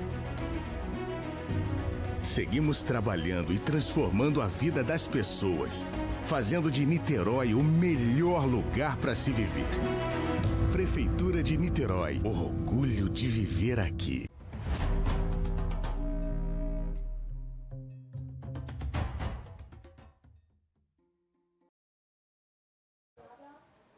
And welcome back, everybody. We are in Niterói on day number 1 of the 2025 IVF VAA Distance World Championship, ready for race number 2. And we're going to have 2 races in one. We're going to start with the Open Women's V1 athletes, and 5 or 10 minutes later, we will have the Junior 19 Women's taking part in the fun. With me, right next to me, is Daphné de Gembecker from France. She actually races in the plus 40 women's division. She will be able to give us some insight on these women out there, and off they are already, off to a flying start. We've got racing in the V1 Open Women's Division, Veronica Alberti from Argentina, Penelope Strickland from Australia, Luana Vitorazzo from Brazil, Camila Olivares Diaz from Chile, Tarisa Tokeka from Cook Islands, Eleona Vatete, she was third in 2023 from Fiji. We've got the returning defending champion Iloa Aishen from France. From Germany, Jamie Lee Shade. From Mexico, Jasmine Gonzalez Arrieta. Terina Hubert from New Zealand. From Panama, Ana Almanza Carles. From Peru, Ornella Sisa Subiate. Rapa Nui is represented by Pomare Tepano Dreisiger. Singapore by Julie Nirasku. Tahiti by Ranitea Mamatui. And the USA by Kelly Truitt. Who's got the best start, Daphne? It's pretty tight, a very close start for those women. It looks like it's Brazil, actually, with Luana Vitorazzo. I do recognize the long sleeve yellow top. Luana from the island of Iabela seems to be at the very front. Who is that next to her? Could that be Iloa? Or is Iloa at the very, very top? I think she's at the outside, yeah. So Iloa on the left-hand side, so at the top of your screen, that's Iloa Aishen, the returning champion from 2023, who's been very active these past few days, coaching many aficionados here in Niterói and in Rio de Janeiro. So a lot of practice on the local waters for Iloa Aishen. We're going to talk a lot about her. She is definitely a prominent figure now in the world of VAA, and she is in the lead, an equal lead with the Brazilian Luana. Is it Ranitea blue, the blue jacket maybe? So blue top, is that well, we're gonna need to get a little bit closer to those athletes. We should. If it's a white top, it's New Zealand. That is Terina Hubert. Terina, yes. Terina Hubert, who is, I guess, virtually in third position right now, just behind Luana Vitorazzo from Brazil. So France, Brazil, and New Zealand right now. It looks like it's Fiji in fourth position right now. Wow, already only 2 minutes after 45. for the junior, yeah, and we're getting ready for the start of the junior 19 women's race. We're gonna have a nine athletes in this category. Probably a tight race coming up.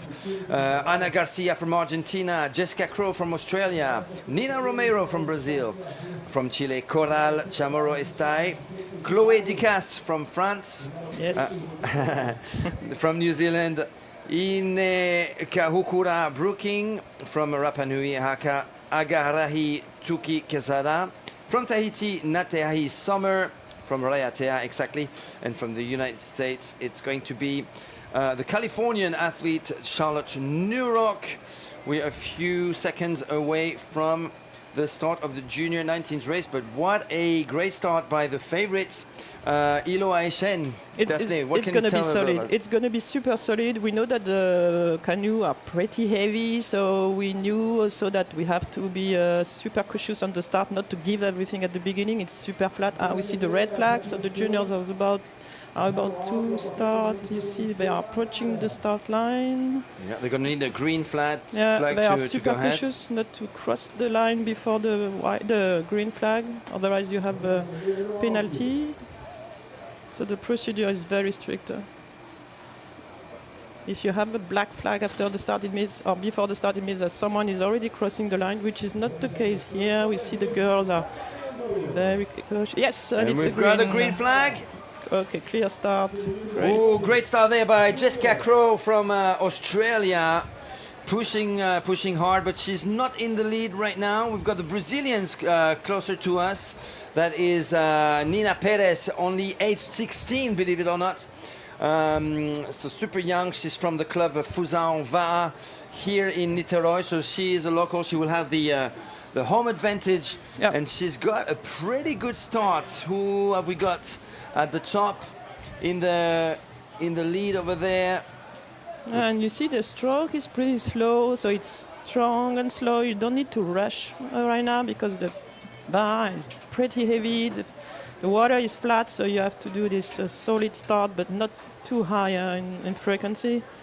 So they are doing good right now. Where is our Frenchie? Our Frenchie Chloé Ducasse with the most likely a white top. I don't know what's the color of her.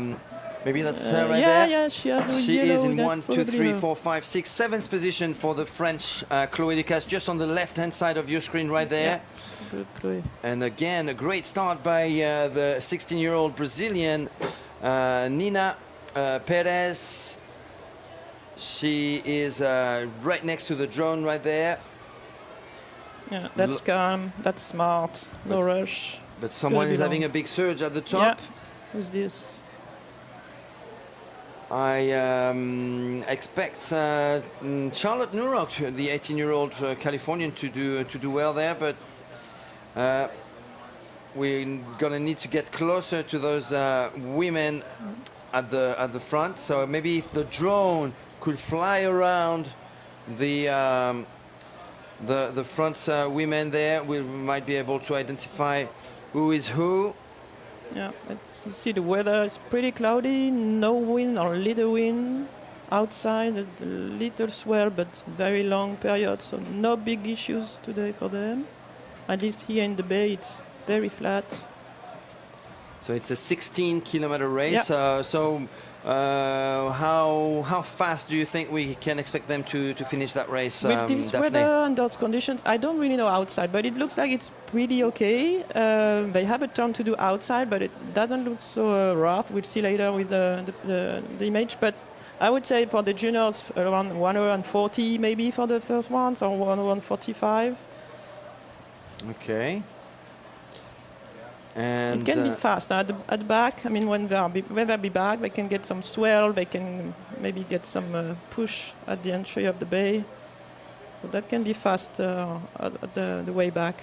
Yeah, very long stroke, huh, for the Brazilian paddler. Very powerful, really focusing on the technique there. Just making sure that she pushes really hard.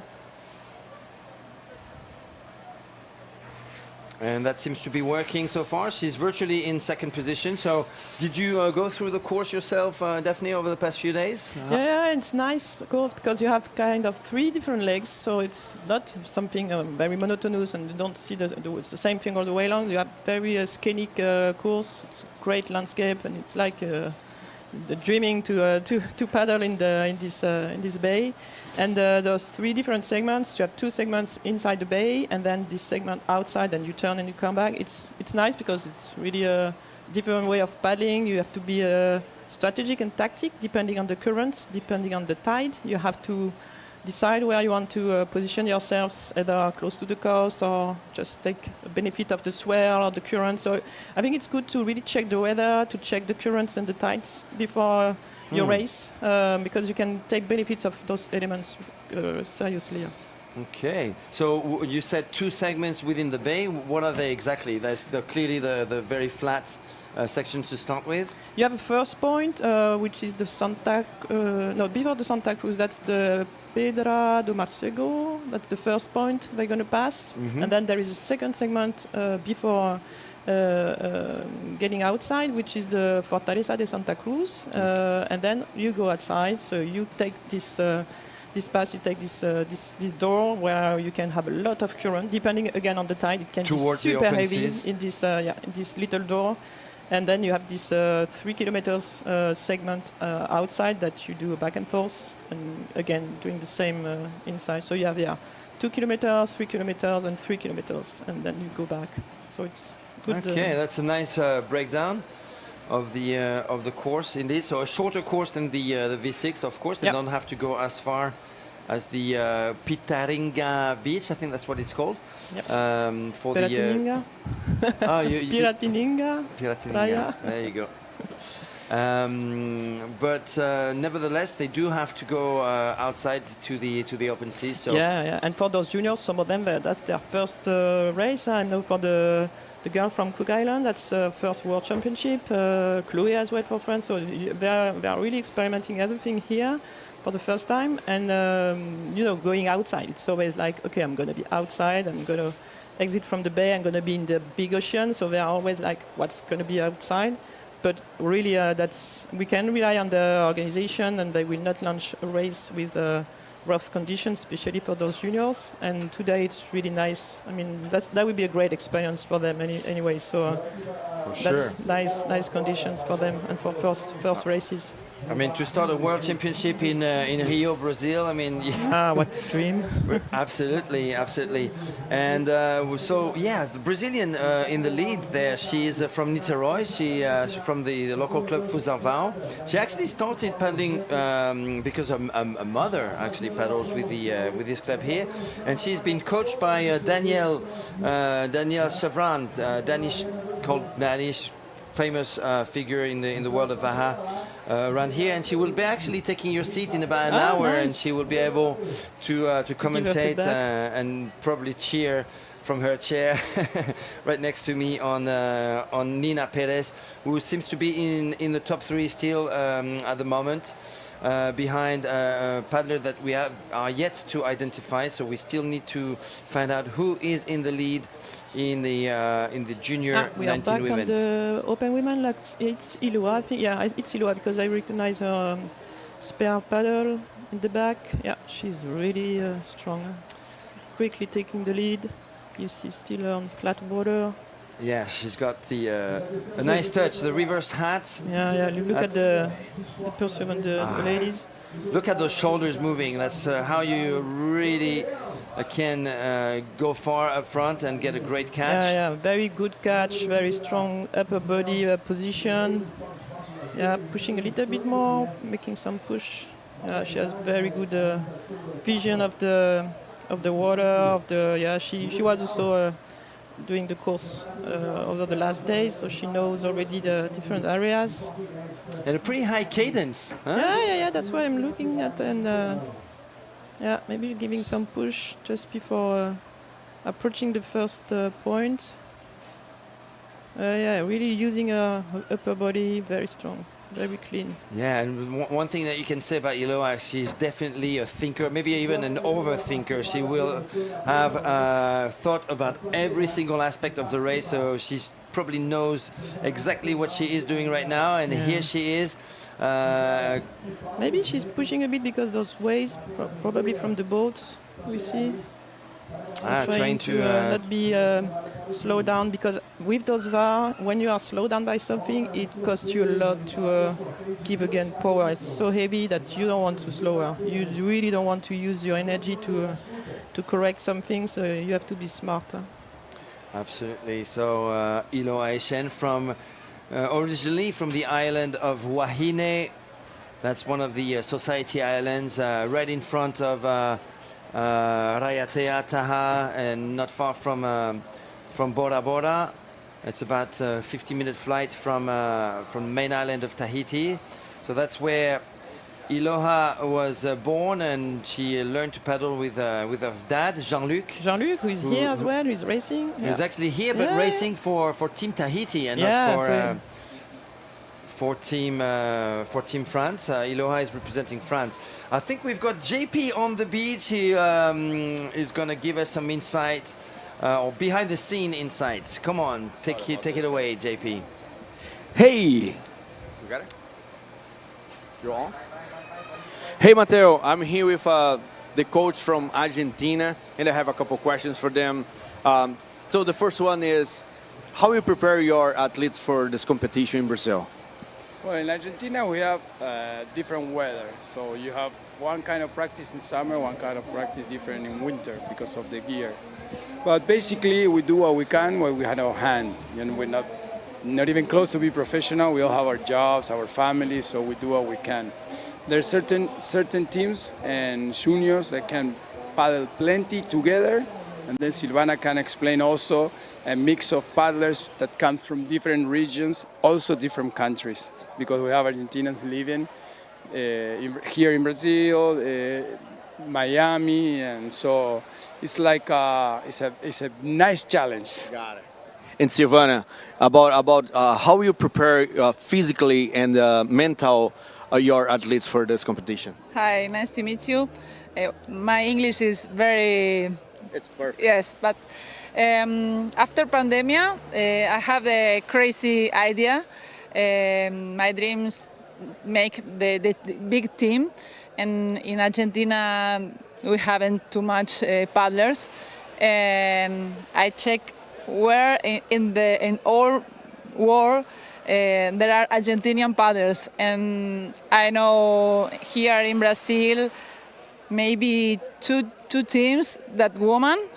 They live in different places, maybe in Bucios, in Paraty, in Ubatuba. And for me, for Zoom, I send the plane, and this is my job. All right, Mateus, I'm here with those coaches, and I am 100% sure you guys are very excited show today. But you think Argentina is more prepared for win today? We already won, because to be here is an honor. To be exotic to the roots of this sport and being so far south in the globe and to practice rain, cold or shine, we are honored. So we win, we lose, we boost. I agree 100% with them. It's with you, Mateo. Thank you very much, JP, and a big shout out to Team Argentina. Obviously, these are the coaches of Veronica Alberti, who is competing in the V1 Open women's category, and also Ana Garcia, the young Ana Garcia, in the Junior 19 women's division. Let's talk about Veronica Alberti, actually. She's from Argentina, but she's been living in Brazil, in Ubatuba, for the past 5 years, and has been taking on Va'a paddling for the past 4 years.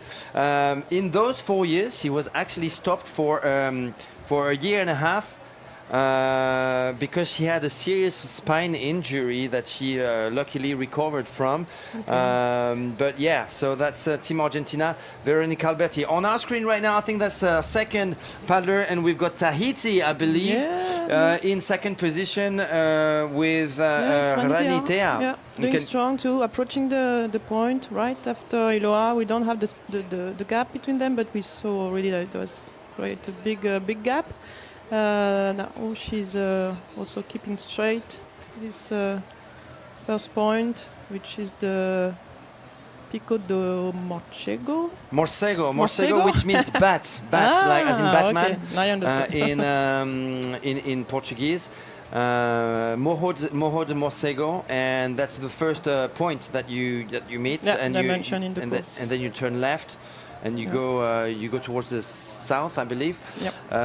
So they did already like 3 kilometers, and the second segment is 2 kilometers because before getting outside. So between this point and the Fortaleza de Santa Cruz, they're gonna get, I think, close to the coast because they can get some backwash here.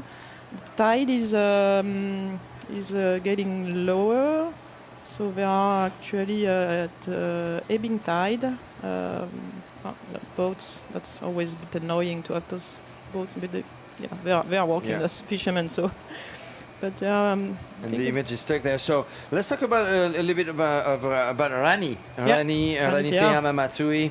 She is she's actually a student. So right after this World Championship, she's actually carrying on her studies. I think she's got a licence, which is basically 3 years of study into university studies. So in order to go further in her studies, she's moving to France for the next 2 years. She's actually moving to Aix-en-Provence in the southern France.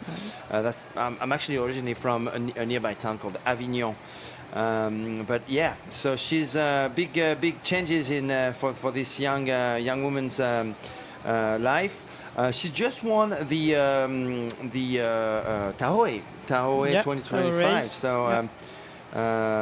She is definitely in top form, not far behind Iloha right now. Yeah, that's definitely the one that could get close to Iloha. I think she's second in the Teaito, so she's always getting close to Iloha. So that's really nice to see those two girls racing here in Rio. And Rani doing also very strong. This clean stroke. Yeah, she's originally from the town of Fa'a. That's where the airport, the Tahitian, the main Tahitian airport is based. But now she lives in Papeari, clearly before she moves to the lovely town of Aix-en-Provence. That's going to be a change. So France and Tahiti, and it's actually funny when you think of it that Iloha could actually be representing Tahiti as well. I'm sure there are some official implications to that. We are happy to have her in France. But they know very well together. I mean, they are friends, so she's very close to the Tahitian community, Iloha. So that's the same, the same family, the same spirit. Yeah. Absolutely. And Tahitian is represented in the junior women's division by Nateahi Sommer, also an up-and-coming top paddler over in Tahiti. She's actually a very strong surf skier as well. She does surf ski, so that's ocean kayak racing for you. Ah, nice picture here. And you can see would she be in third position and not two? In between, yeah. There seems to be someone ahead, and that could be the New Zealander. Was it the New Zealander? Yeah, probably. That could be Terina Liubert from New Zealand, Aotearoa team. Okay. But at the front, I believe that's still Iloha. Yeah, she's leading. Aishen. So I think that we've got 1 and 3 right now. From what I can trust from the images we just saw, there seems to be someone between them. Mm-hmm. That's interesting. It's going to be also a different game outside. So we're going to see also the strategy. I mean, those girls, if they see Iloha going somewhere, I guess they will do the same. They don't create new courses and they follow the leader. But outside, it's going to be also interesting. And at the turn also to maybe take some split time. So Iloha, clearly a top paddler, but also multi-skilled. She does surf ski as well. She took part out of the blue in the World Championship of SUP racing last year in Sarasota, and she actually finished 6th in the long distance race, 10K. Race. That's crazy. On her first race, or maybe 2 or 3, she had done maybe the nationals just enough to qualify for the world, but taking on some world champions, that's just unbelievable. Yeah. And one thing that we do in SUP racing is that we there's a lot of drafting going on. But she hates that, or she doesn't know how to do that. So she was on her own, 10 meters away from the crowd. She wanted a clean race. On her own, she wanted a clean race.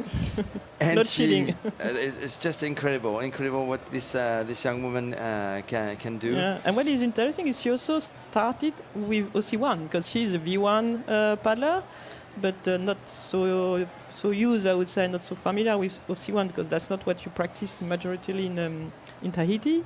but she's doing races everywhere in the world. And I think she did gorge The downwind. gorge, she won the gorge downwind, so for that's first- just a huge first Yeah. OC1 race, and she wins it. Yeah, and when you practice both V1 and OC1, it's not the same. You know that's really a different way of paddling, of course, and having the rudder. That's also a different. Even if it looks easier, it's an adaptation. You have to also think about it, but it's not a problem for her. So she can. I think she can adapt to everything floating on the water. So she can make it her own. Yeah. You know what, Daphne? I think the Tahitian that we see right here is probably the leader of the Junior 19s You think? women's Ah, race. yeah, it was only 2 and minutes and after. that would be then Nateahi Sommer. I mean, if you look at the landscapes, they are slightly you're different. right. So we haven't yet passed the Moho Galego, de Morcego, Pico de Morcego. peak, exactly. Ah, okay. And That's so that would different, be in the Junior 19 women's race. That would be Nateahi Sommer from Raiatea. Okay. That's where Viper Va'a is based, by the Raiatea, way. yeah. The famous Va'a paddle brand or outrigger paddle brand. Mhm. So Nateahi leading, by the look of it, the Junior 19 women's race, and Iloa Echen from France/Tahiti leading the women's race. And she's actually approaching the.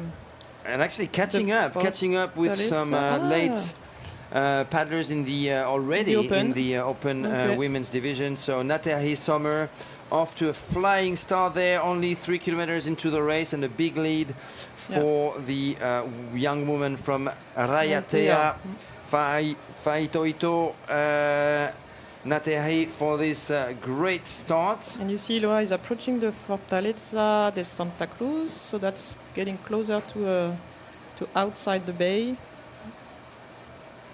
Okay, so See some. we'll see where she will position herself. So we're still facing the current right here. A lot of white foam over there, so you can expect some backwash at some point as she gets closer to the fort. Yeah, the because you have a fortress. kind of concrete underwater solid. I don't know how to say, stone, or the land is just close to the surface. The rock is close to the surface, so it's white caps, but it's not so. It's not dangerous, just white, and I think she's gonna kind of cross through it. I checked the tide and the current, and it's pretty light right now. You see, it's really light, but yeah, she should probably go then left immediately, really trying to be close to the coast. As soon as she exits the bay, she will probably get close to the coast to avoid being right in the middle of the current, which is going up front. You see, they have actually a up front current. That will be a benefit when they be back, of course. And it doesn't look like it's choppy or no. Yeah, such a shame that the drone is not flying. Yeah. Not sure what's going on there. It must be a signal issue. I expect this production crew to have tested their material before the event. I'm not sure if it's the case, but let's hope for some better images. Obviously had a bit of a feedback report that I gave to the production crew right after race number 1. We definitely want to see what's happening behind the front, the leading position. So unfortunately in the previous race we only discovered who was in second, third or fourth place. Yeah. You see, at she's the very, now very passing end. the exit of the bay, so it's 27 minutes. Now she has 5 kilometers, so that's fast. Huh? That's fast. Wow. Okay, she's. Wow, and look at the that white backwash there. Basically, the water bouncing on those walls. It's pretty impressive, but you see the swell is not so rough. I mean, it's not aggressive. It's just a kind of whirlpool area that you have to go through, and then it's getting better. Right. But it's not a problem for Iloa. Huh? You see, it's just crushing. Okay, I wonder if JP has got some more people to introduce to us from the beach. we definitely want to have a lot more interaction with JP because he's out there on the beach with all the coaches and the supporters, hoping to see their racers making their way in the leading positions back from the open seas. So JP, feel free to give us a shot whenever you want. Okay, we'll see which direction she's going to take. So starting now, she still has 3 kilometers outside before the turn. So that's the last leg. And we see this junior, the leading girl, approaching also the Fortaleza. And a reminder to the production crew, if we could have leading positions and not just the first position on camera, so maybe turn the camera around, that'd be amazing, just to understand what is going on, because all we have right here is the first women's of each race. And to be honest, I don't know. At some point tomorrow, we're going to have 5 or 6 races simultaneously. So it's going to be really hard with only 2 boats following the races to actually figure out so that's the who is who. Leading girl. Yeah, it's this Tahitian girl. So Natehai Sommer, pretty tall athlete from Raiatea. In second place, in first position, sorry, right now. We expect potentially the Tahitians, Ranitea Mamatui, in the open women's division to be on the podium, virtually on the podium right now. Also, as well as Luana Vitorazzo, the Brazilian. Yeah, you have some pictures outside. So Daphne, the reason I also invited you in this show is to talk about France. We want to understand how things are shaping up in France.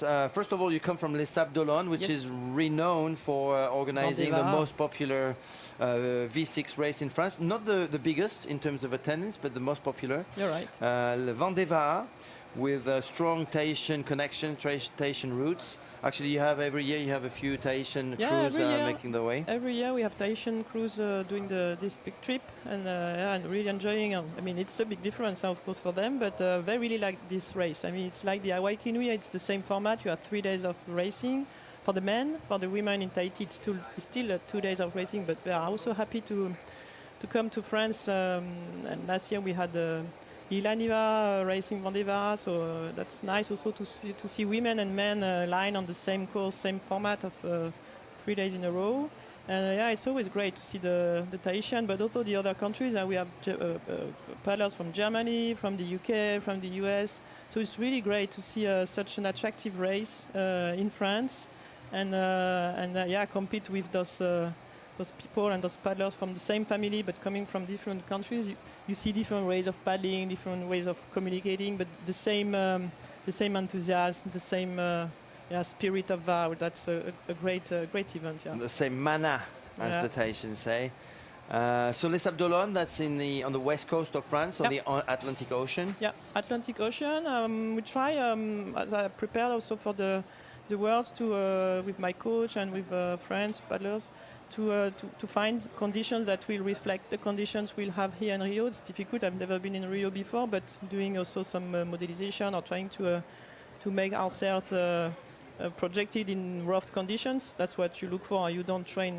You try not to train in easy conditions. That's the principle of training. You try to put constraints, and I really tried to get outside in Les Sables d'Olonne Bay as soon as it was a bit choppy or bad, or just you don't want to train. Which is very often. Things can get pretty rough in Les Sables d'Olonne. I've been there myself. You're right. It's not the best area for downwind because it's not always well aligned, so we have to go more north in Britain, in Finistère, in Brittany, where my club is. But in Les Sables d'Olonne, you can have very rough conditions in the bay, outside the bay. You can go to Vendée Vaar. So you have some courses that are also used for Vendée Vaar that you can use in solo. And yeah, we had some bad weather that would give good conditions for experimenting yourself in what could happen in Rio if conditions are bad and they will launch a race in bad conditions. I mean, bad, relatively bad, and they don't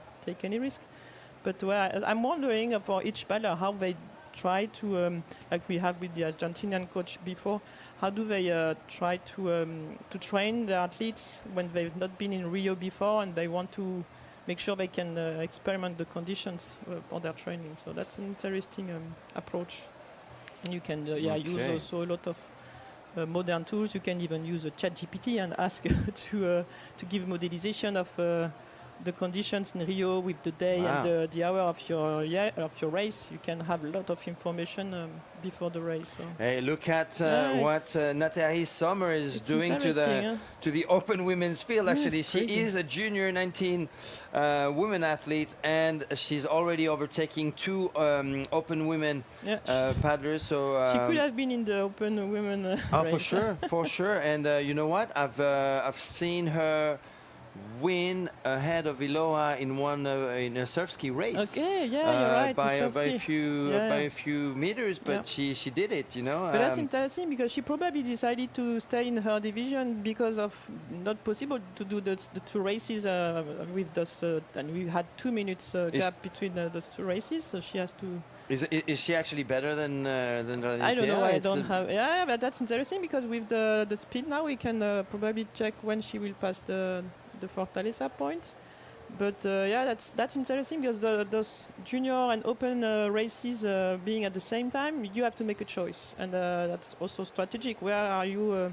Where do you have more chance to make a podium or even win the race? So I think it's a very nice, smart choice. But also having the girls ahead of you, and that's also very strong motivation. If you can catch someone, it gives you more motivation, more power. If you're alone and if you're leading the race, if you're alone, you have nobody to catch. That's a different dynamic of race. So I think it's good for her to have those open women in front, and probably targeted Iloa later. But it makes a great race for her. Yeah.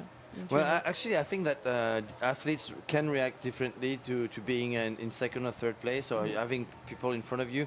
Some people are motivated to catch up with in front, and some are actually feeling down. Yeah. And it depends how you take it. Yeah. Exactly. So if you race really with others or if you race thing. with yourself, that's what we do in mental preparation. Do the race for you. Be aware of what's going on around you. Look at the girls, but do the race for you. Don't be completely messed up because someone is passing you. Just focus on what you know, what you do, your stroke, and everything can happen. And we say until the finish line, everything can happen. Yeah. The course is long, 16 kilometers, so everything can be different when you're back. So that's also important. They are not so numerous. Okay, so as I often say, it's not over until it's over. Right, so we've got two leading women in the V1 Open Women's and the Junior 19 Women's race. That's Iloa Shen for the Open Women's and Nathalie Sommer for the Junior 19 Women's. So France and Tahiti at the front. What a surprise. What a surprise, given that Iloa Shen has spent most of her life on Polynesian soil. So there's definitely the dominance of the Polynesian spirit in those strokes for sure at the front of these two women's races. We're hoping to have a clear view at least of the top five in each division. But I've definitely pushed that request hard to make sure that the cameraman don't focus just on the leading positions, but at least span the camera around. Yeah, maybe someone will do a ranking at the turn. I don't know, at the buoy. Just That's checking the- definitely one of the things that I'm trying to improve as we go. I mean, it's just day one today, so we're hoping that we can get a little feedback briefing after these initial races to just improve our coverage. Still not sure why the drones are not giving us what they promised.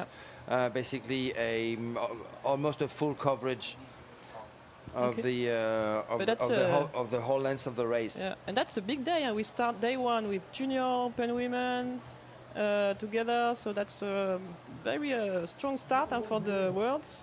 First day is already a lot of attention to those women. We have the open men later this week, I think. But yeah, that's a very strong start for the championship. Yeah, and when is your race, Daphne? You've got two races coming up. Yeah, I'm racing the Master 40 women on Monday morning, so 7:30. So it's going to be As in V6 or V1? V1. I start with the V1. Okay. And 16 kilometers. That's the same course. And immediately after, on Tuesday morning, we have the V6 Open Women race. So for 24 kilometers. That will be a nice recovery. On the same day? The day after. Oh, the day after, sorry. My V1 on Monday and V6 on Tuesday. Okay. And yeah, I'm going to see how it's going to be, but I'm super excited to be here and to race with those women. So how did you qualify? What was the qualification process in France for the Worlds? The qualification was organized in Toulon in March, so it was pretty soon in the season, but like everybody racing the Worlds, so it means that we had to really have a good start of our training plan this winter. That's always the case, and when you do your first race during spring or early spring, it's always tough because you have to train during winter. And the race in Toulon was really nice. I mean, Toulon, it's always like a surprise, and you don't know which wind strength you're gonna have. You don't know the weather. At the last minute, it can change. The weather, the swell and so on. But that was pretty nice. I mean, we got, I remember for the Teaito last year, it was way more strong and rough. But for the qualification, that was pretty okay. From the French Teaito, right? Yeah, French Teaito in the Toulon. Frani, Teaito Frani? The French version, Teaito Frani. And we had 16 kilometers, same distance for the qualification. And I won this qualification in my category, Master 40. Yeah, in second position you had Sandrine. Sandrine, Sandrine. Yeah. Unfortunately, there's only one slot per category, so she couldn't compete this year. But she was in Master 40 last year in Hawaii, and she did also great course, great experience. So that's nice also to compete kind of against Sandrine, because she's also a multi-water activity woman. She's doing also great in SUP, doing a lot of activities. So it's really nice. And we're back on the water. Yeah, and Toulon in France is one of the hot spots, right? Yeah. For obvious reason, once you explain them, you understand why. That's where the Marine, the French Navy is based, as well as Brest on the other side of so you have Tahitian people so you have a lot of Tahitians actually settled in Toulon and Brest on the other side, and that's why those two places in particular have developed a lot of there's a big culture. community. The club in Toulon is really it's a big club. Yeah, a lot of Tahitian people. You have Cyril. You have this club is really nice. I mean, they do a lot. They try really to improve this community, to have opportunities for all paddlers, women, young, and everybody, and even not racing or not competing. You have really activities for everybody. The spot is great because you can do some very strong downwind. You can have some secure areas, so you can run pretty different races. So for organizing races, I think it's a really good spot. Depending on the conditions, weather conditions, you have different options, and that's where we'll have also the French Championship actually in Toulon. October? Yeah, in this year it's in Toulon, and it's also interesting to have clubs like this holding and hosting those big events. It's also a lot of organization, and it's also important to mention that we are looking for clubs doing organizing those events. So yeah, really good opportunity to, even if it's a bit far for us from the Atlantic coast, it's always good opportunity to travel to the Mediterranean Sea, to have different conditions, and again to experiment different water conditions.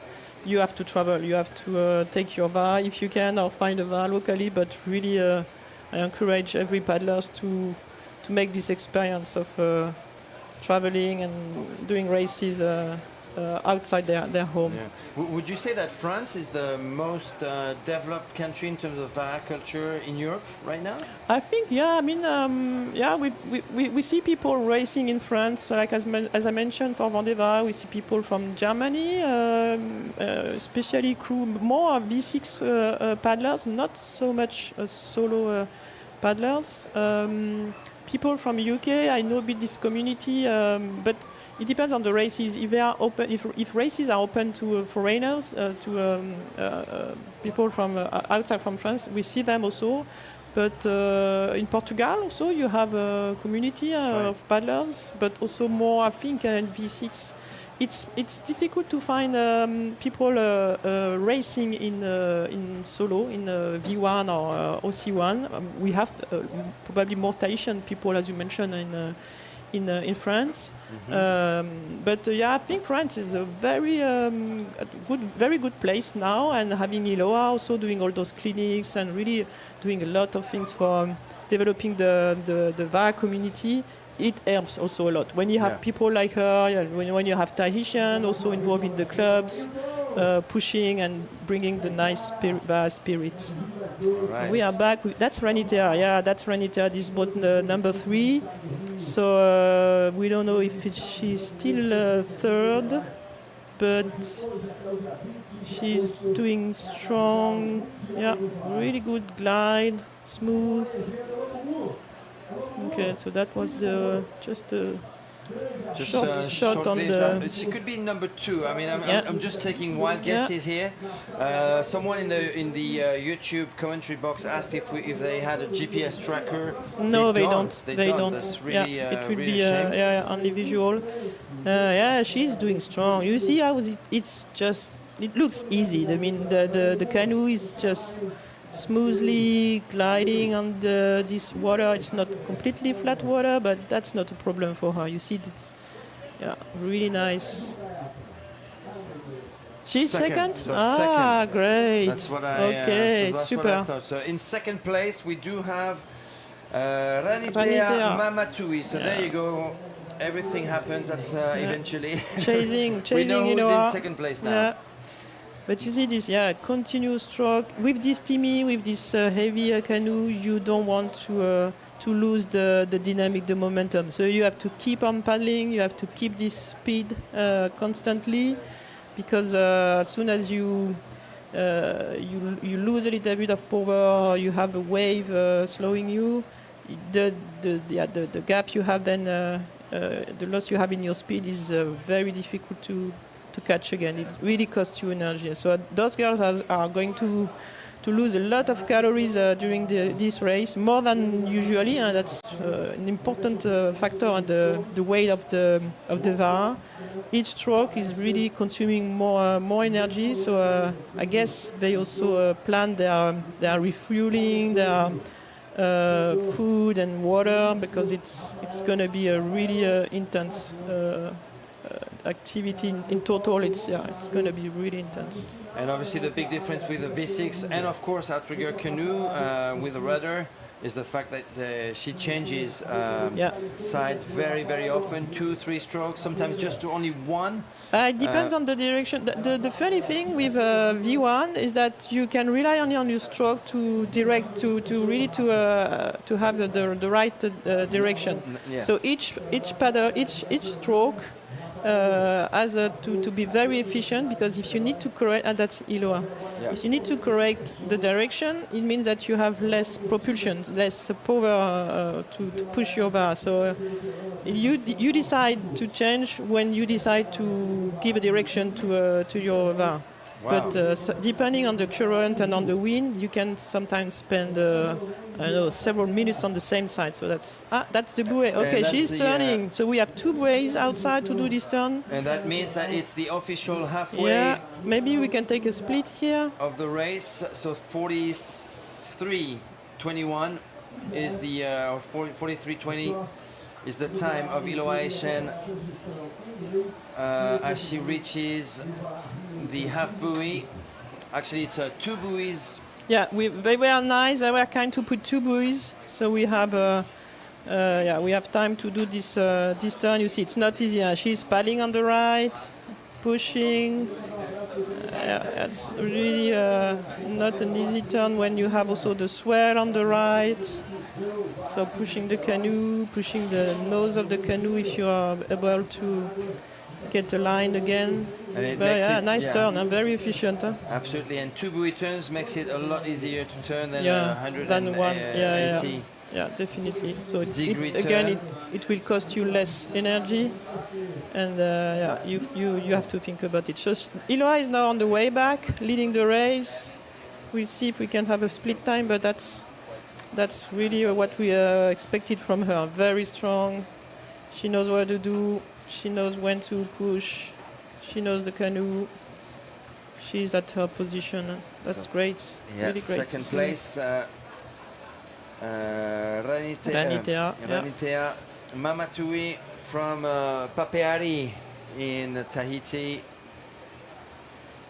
Yeah, and now those girls, they're going to see each other. They're going to see where the other competitors are in the race. It's not a big issue for Iloa, but she's going to have an idea of the gap she's putting between her and Ranitea, which is also interesting information. But as we said, and it's not finished until the finish line. But you see the water outside is pretty okay. It's not big. It's a bit choppy, but no wind. And now they have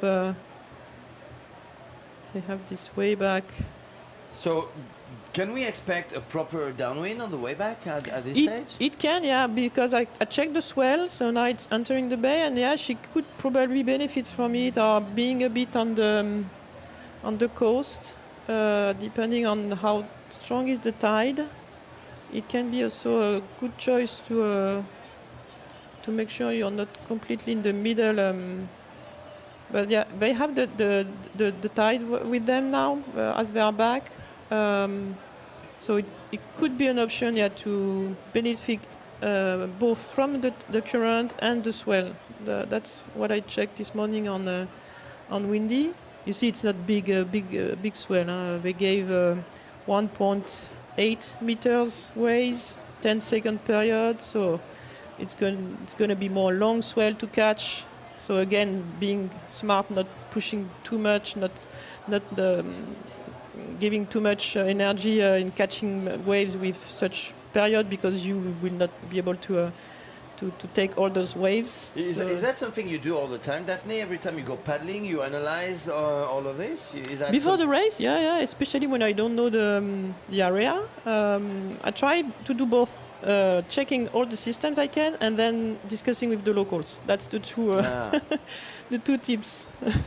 Because the locals, they will give you another understanding on what to position. That's really the best advice I can give, is to talk to the local paddlers. And I think it's good to know before. And if they are nice, they will tell the truth. Yeah, if they are not competing against you, I think you can rely on them. So choose the right locals. But yeah, that's what we did. I mean, we've been here for a week now, for most of us. We've been paddling with Guardaria Paddle Club. It was super nice to put canoes that we could rent before the familiarization courses. So we had a chance also to discuss with the locals, and again, really nice to share their experience, their vision of VAR. We are also far from France, far from Tahiti, but that's a very strong community here in Brazil, and same spirit, so same family, same spirit. Rani is actually doing the turn, and I have 4 minutes and 30 something. So yeah, those two girls are close, and yeah, we don't see. So 4.5 minutes of difference Yeah, between Iloa and Rani. position number 1, that's Iloa Echen from Yeah. France. Less than and 5 minutes. Yeah. And Rani Mamatui from Tahiti in second place right now. Yeah. That's quite a big lead, don't you think? It's really nice, huh? In 8 kilometers, so France doing well. You must be happy. I'm super happy. Cross fingers until the end, but yeah, that's great to see her. Hey, tell us about Team France then. Who is making up that team? Team France for the women, we built a kind of not last minute project, but we had 4 girls qualifying in Toulon, and the 2 girls doing the qualification were not available for traveling to Brazil. And as Iloa and myself were already confirmed and competing in Brazil, we said, okay, let's do it. Let's mix all together. And those 4 girls, they really wanted to race in Rio. So we have 3 girls from Le Gros du Roi, Caroline, Victoria, and we have Delphine racing with us. She's in the Médoc club, like Iloa and Theo and Johan. That's near Bordeaux. Yeah, and that's also a big club in France. Yeah, very strong, very big club, and that's a really interesting a club to follow. And that's the third one. The third one, I think that's the New Zealand girl. Is it her or from Fiji? What is she doing? Oh, she's. There's another athlete. Yeah, you're right. Is that Ranitea? You see, she has the swell up front. That's difficult. This first buoy is not easy. That is Eleonora Vateitei, who finished third. Okay. And she is just in front of Luana Vitorazzo. But I think there's another athlete. Yeah, we saw someone on the second buoy. At the second buoy. Yeah, it's getting crowded, this U-turn. That would be position 4 and 5, I think. Okay. So maybe ahead of them, probably the New Zealander Terina Ljobert. Okay, so she was maybe less than 2 minutes after Rani. And that would be position, I'm not sure anymore. Difficult to know. But you know what? We've got JP with a special guest on the beach, so let's throw it to JP right now. Take it away, JP. Hey, Matteo, I'm here with Zeca. He is a subsecretary of Niterói. He will speak Portuguese, and I will translate a little bit for the audience right now. Zeca, como é que está sendo esse evento aqui em Niterói? Prepara, né, todos os preparos, prefeitura, o suporte todo, como é que está sendo isso aí? Bom dia a todo mundo. Cara, está sendo muito legal a gente ver. Acho que é o complemento assim da história da canoa havaiana aqui em Niterói, né? A gente tem tanta gente competindo há tanto tempo e a gente se preparou com tanto cuidado, a cidade como a comunidade da canoa de Niterói. A gente tem campeonato local, a gente tem campeonato brasileiro. Ano passado a gente sediando o Pan-Americano e esse ano a gente recebendo o mundo todo aqui, cara. A gente andar na cidade, você dá 3 passos, vê um remozinho pendurado para trás na padaria, no restaurante, no bar. E aqui hoje a gente vê essa festa e já começando com o título brasileiro também hoje, né, que pô, foi demais. Não, cara, a prefeitura trabalha para isso, para a gente fazer a cidade respirar esporte. E esse é um esporte muito importante, muito representativo para a cidade, a canoa havaiana, cara. A gente está feliz demais com o que está acontecendo e em receber todo mundo aqui. É isso aí. So, he said it's a pleasure having this competition, this event here in Niterói. Niterói is a very prepared city to receive a competition like this, have competitions like this in Niterói for a long time, and he's very excited for see everybody in the streets holding the stuffs for make the canoa and everything. So it's a very pleasure for them receive this event here this year, and you know, the Mundial, it's very important for the city, for Niterói. Zeca, muito obrigado, cara. Espero que corra tudo bem. Hoje é o primeiro dia de competição e quero parabenizar você também pelo trabalho maravilhoso que a prefeitura está fazendo de Niterói aqui nesse Mundial. Obrigado, cara. E convidar todo mundo a vir acompanhar aí até quarta-feira que vem, né? E vir para a praia aí que tá demais o campeonato. Valeu, um abraço. That's all. So he said thank you for everybody coming here, and I invite everybody to come here and see Niterói and know Niterói for the first time, or come back again. So it's with you, Matteo. Thank you very much, JP. Thanks a lot, and come back whenever you want. We've got, I believe, a Fiji athlete, Eleonora Vateite, on the screen, followed closely by the Brazilian Luana Vitorazzo. I think they are currently sitting in position 4 and 5. Okay. Behind Iloha, behind the Tahitian Rani, potentially in third place, because we did so see someone in third place. Yeah. And most likely the New Zealander. And we're back with the leading position here, Iloa Eshen. Approaching the bay again. So at the Fortaleza, she will have still 5 kilometers to finish the race. And that's the Pão de Açúcar, the Sugarloaf mountain in the background. Crazy. We don't see the Corcovado, it's in the clouds, but yeah, Pão de Açúcar. That's crazy to be paddling here. Yeah, so Corcovado is actually the name of the mount, and the Christ on top of it is called Christ the Redeemer, or in Portuguese, Cristo Redentor. Iloa looking super strong. So back-to-back gold medals in the World Championship in the distance discipline for Iloa. Potentially, obviously, the race is not over until it's over, but clearly she's got some margin with a 4.5 minute lead. And she knows she did already the strongest part, I think, so she's going to be, I think, easy on the last segment, on the last 5 kilometers. She knows where she can take some swell. You see this choppy water. It's not easy to keep your VAR straight. See some probably some current a bit helping to be back in the bay. All right, we're gonna have JP again. He's with another guest on the beach. Please take it away, JP. Hey, Matthew, right now I'm very curious because I'm with Rodrigo. He is Brazilian, but he is UK too, right? And how are you feeling a competition right now? The outside, like you're Brazilian, but you're English too. So how you feel about that? Yeah, it's like a great energy. So happy to be here.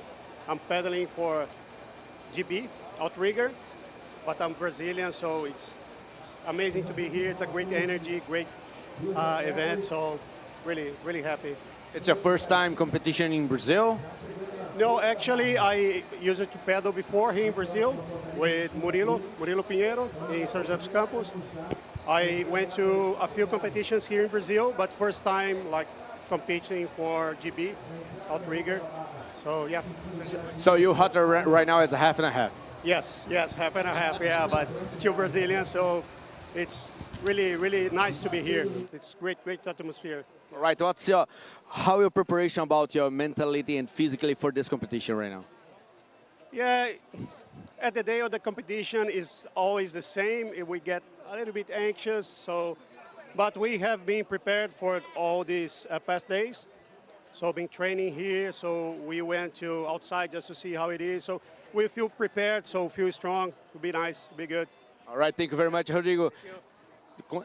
So, Matteo, it's a very curious case, right? It's Brazilian competing right now for Grand Bretagne, so it's very nice. It's with you, my man. Thank you very much, JP, and keep coming with those interviews from the beach, from the event area. I'm going to say goodbye to Daphne de Gambecker. Thank you very much, Daphne, for joining us. And please come back whenever you want. A great insight on the French team and on some knowledge on the Tahitian paddlers and the French paddlers right there. You're going to give way to Daniel Chevron, who is actually the coach of here in Niterói of the Brazilian junior athlete Nina Perez. So we're gonna know all about that young athlete very soon with Danny joining us for the other half of the race. Thank you, Daphne. Good luck. Obrigado. And good luck with the 2 races you've got on Monday and Tuesday. V1 40 plus women's race, and then the V6 open women's race. And I'm gonna greet Dani Chevron. Got a beautiful French-sounding last name, but you're Brazilian. Bom dia, Dani. Bom dia. Tudo bom? Tudo bom. Perfeito. All right, I'm gonna warn you straight away, Dani. We are stuck with boats showing only the front position, so we're a little bit frustrated here, as well as our audience. We obviously want to understand what's going on, not just at the very front, but also gauge the laps, the time differences between each athlete and so on. So we did manage to gather that Eloy Shen has got a 4 to 5 minute lead over position number 2, who is a Tahitian that's in the V1 Open Women's Division, and it looks like another Tahitian is at the front in the Junior 19 women's race, and that's where you have a special interest, right? Because you are the coach of the Brazilian athlete who did have a flying start. She was really the front in the first kilometer. That's what we saw with the drone at the start of the Junior 19's women's race. Can tell us about Nina, and she seems to be a very strong paddler. Of course, Nina, I'm very proud of Nina because I knew Nina when she was a kid. And I'm friend of her mother. But she was very small. And then she decided to start paddling. And I had this gift, this present to train her. In the beginning, we just worked technique, just focus on technique, not focusing speed. And we worked a lot about this. And Nina is a very disciplined girl. She's very focused. And we started in OC1 in the beginning to work a lot of the technique. And some months ago, she started in the V1 to try to come to the World Championship. Oh, just a few months ago? Yes. Wow. Okay, so not a huge experience on a VAR. Yeah, so this is incredible. Oh, look at that surf action there by Eloy Shen, trying to milk those bumps. Right there, Eloy Shen from France / Wahine Tahiti, in very good position there. I'm not sure if these are tide waves or if these are boat wakes. What you clearly are from here, so you know the conditions really well when here. When Iloha arrived here in Niterói, we had a chance to go with her paddling to make the course of the competition.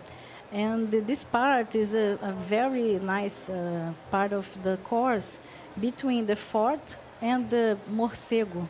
We call the Pedra do Morcego. It's like the morcego rock. So we always have a little condition of downwind there, but today I don't know about the wind, but sometimes we can do a very good downwind between the fort and Morcego. But the tide the currents are not very good. Even then sometimes you use the surf to beat the tides. And Iloha is fantastic. I was in OC2 with my boyfriend Rodrigo. Okay. Because if I were in a OC1, of course I wouldn't keep Iloha because she was very fast. She's fantastic. But this is a very interesting part. You can cut the currents just surfing. You can enjoy the waves, and she's doing very good. Very lot of control of the canoeing. Indeed, and that cadence also hasn't decreased. She's really got a lot of strokes in per minute, and they are very powerful ones as well. And we were saying with Daphne, who's also very knowledgeable about VAR technique, is how focused Iloa is on technique and making sure that she renders the power transition from the water to her craft using obviously core muscles and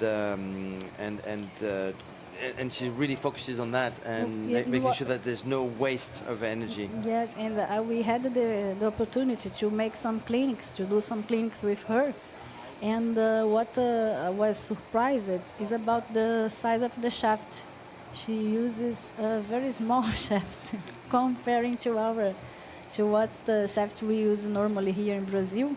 It's a small shaft, but she likes because it gives agility, more agility to pedal. So I was very surprised about this. And the technique is she likes to put the power in the beginning of the pedal.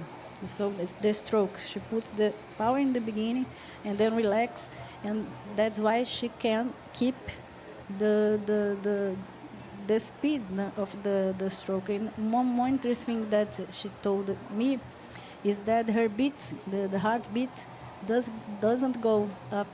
Everybody thinks the heartbeat is. So she said, super no, high. I can stay all the competition with my heartbeat controlled, not high, in this speed of stroke. Yeah, or maybe she's just a superhuman and with some superpowers. We're going to go to the beach again with JP. Over to you, JP. Hey, Mateo, I'm here with Jacob. My friend here is from Canada. And Jacob, how are you feeling about the competition today in Brazil? I think it was pretty good. It was pretty tough out there, but we had fun. We tried our best, did what we could do. Just had fun. How old you, man? I'm 17. All right, it's your first time in Brazil. What do you think about Brazil? I think it's pretty nice. It's pretty tropical. I don't know. I like it over here. But yeah, I think it's nice. All right. What do your coach say about your preparation mentally and physically for the competition in Brazil? Just stay calm and just pray before we go out on the water, and just focus up. Yeah. All right. So you, the next step right now after Brazil, what do you think about it? Pardon? About the Brazil, about this competition in Brazil. What do you think was your fault? Was the weather? What the problem for the fourth place? I think just we need to train harder. Just need to work on riding waves better and just pushing through the wake, going out when the waves are coming towards us. Gotta learn how to push through it. I got it. Thank you so much, my friend. Have a wonderful day, okay? And enjoy Brazil. Mateus, it's with you. Thank you very much, JP. So this young man from Team Canada in the Junior 19s boys division. He was the one of the first paddlers to launch themselves this morning in the first race of the day in the V6 team, finishing fourth, Canada.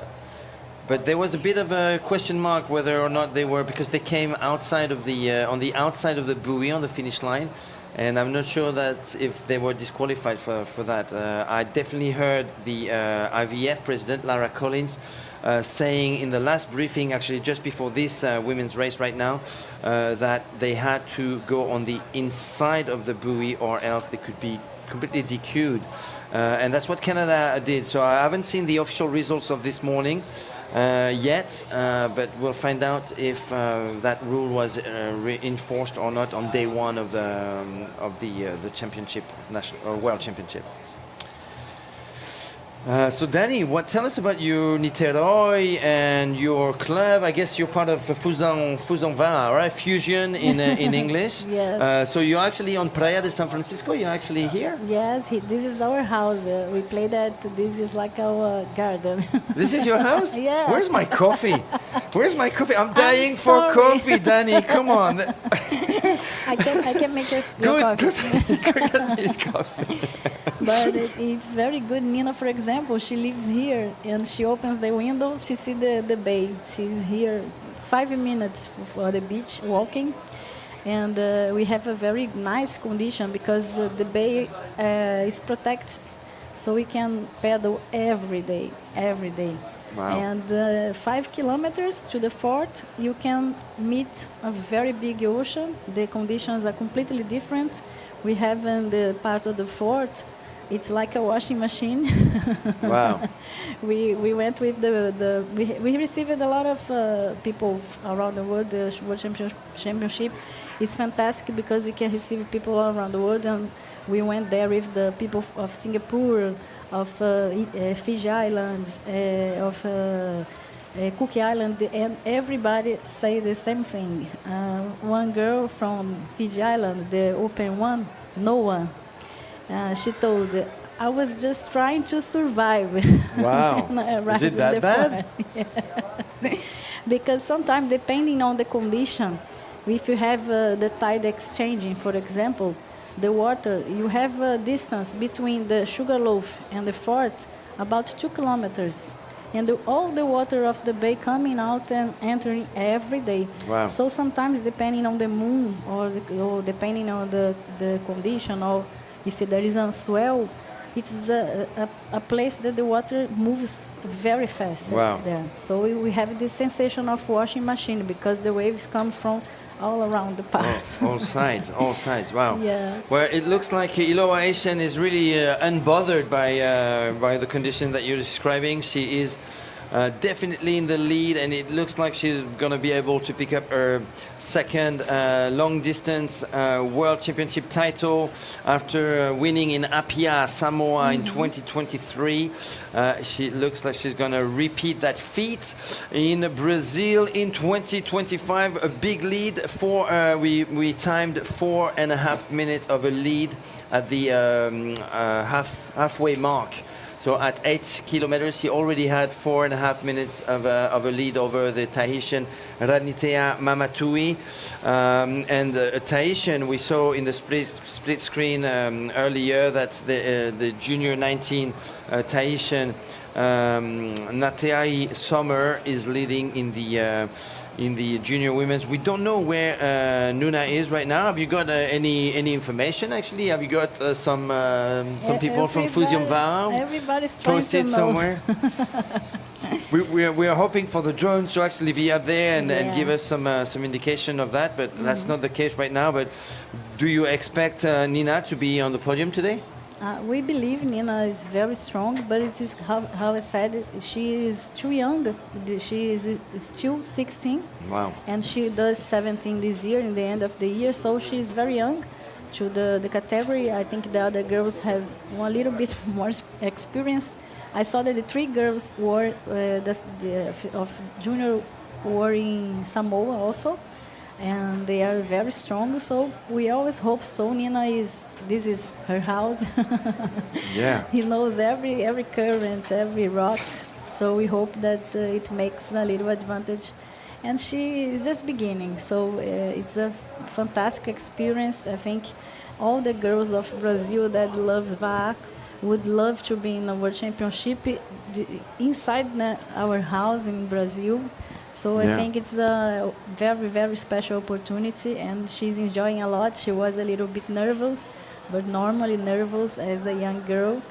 But she's very strong and very powerful and confident. So I think it's just the beginning of a very beautiful history in the sport. Fantastic. Well, we look forward to seeing more of Nina for sure, because right now it's all about Iloa Haitian and really textbook technique right there. You can see that shoulder movement. That's what impresses me most with Iloa. She really emphasizes the importance of turning the shoulder. The shoulder moves, therefore the whole core comes with it. And instead of using your arm, which you are not supposed to use so much, the whole body pulls basically and catches the water and propulses you forward, and that's exactly what she's doing. Even after 13K of a race, she's got that high cadence. She keeps that heart rhythm pretty low, as you were saying, and she's in full control there, focusing on technique and making sure that there's no waste of energy every time she plants that paddle in the water. Iloa Haitian is just a monster of a paddler right now, and she's clearly dominating the world scene in the open women's division. So Iloa Asian. But you know what? There's some interesting characters in these open women's division as well. I'll focus a little bit on Penelope Strickland. I don't know if you know Penelope. She represents Australia. She is a former international SUP racer. She actually is in 2017 a record breaker of the Molokai to Wahoo that she won at that time. COVID meant that she disappeared of the scene, like many paddlers actually. A lot of paddlers changed their career, like stand-up paddle racing, for instance, completely disappeared off the Tahitian scene when Tahiti produced the best SUP racers back then. A little bit it went down a little bit in Brazil as well. I know that Brazil used to be super strong in SUP racing as well, with the lack of Guillermo dos Reis, for instance, who is making a comeback into the SUP racing scene. But yeah, Penelope is definitely a strong athlete. But she's just like Nina. She only started V1 paddling, just preparing for this. She's more of now an outrigger canoe, OC1 paddler and a V6 paddler. But steering is definitely not something that you learn on a VAA in a matter of a few weeks, and that's the big difference with outrigger canoe for sure. So we've just passed the 3 kilometer mark. I mean, just less than 3 kilometer remaining now. We're heading towards the finish line. It's a straight line. You've got Rio de Janeiro in the background. We don't see Copacabana and Ipanema. That's more on the left-hand side. So what part of Rio de Janeiro are we seeing right now in the background? The center of the city, the big buildings are the center. Then we have a bridge, the Rio Niterói Bridge. Now we are seeing Niterói, beautiful city. How many inhabitants in Niterói? Yeah, Nina. How many? How many? Inhabitants. 500,000. 500,000? It's a huge city. Yeah. Okay, I didn't expect this to be that big. Yeah. Wow. It's growing a lot. A lot of people are coming to live here. To escape Rio. Yeah. But it was very funny when we were talking to Iloha, because Iloha stayed at my house. So we had the chance to exchange a lot. And I think we learn a lot when we are in the monster in our side. And I thought it was very funny when she was telling that in France she competes with the men there. Yeah, definitely. Definitely. Or they compete with her, rather. She competes with her father. Yeah. And her father has got quite a history with VAA. He is the only Popa, as in foreigner, non-Tahitian, to win the Super Aito a few decades ago. And he's still actually paddling really hard. He's actually taking part in the V6 60 men's race.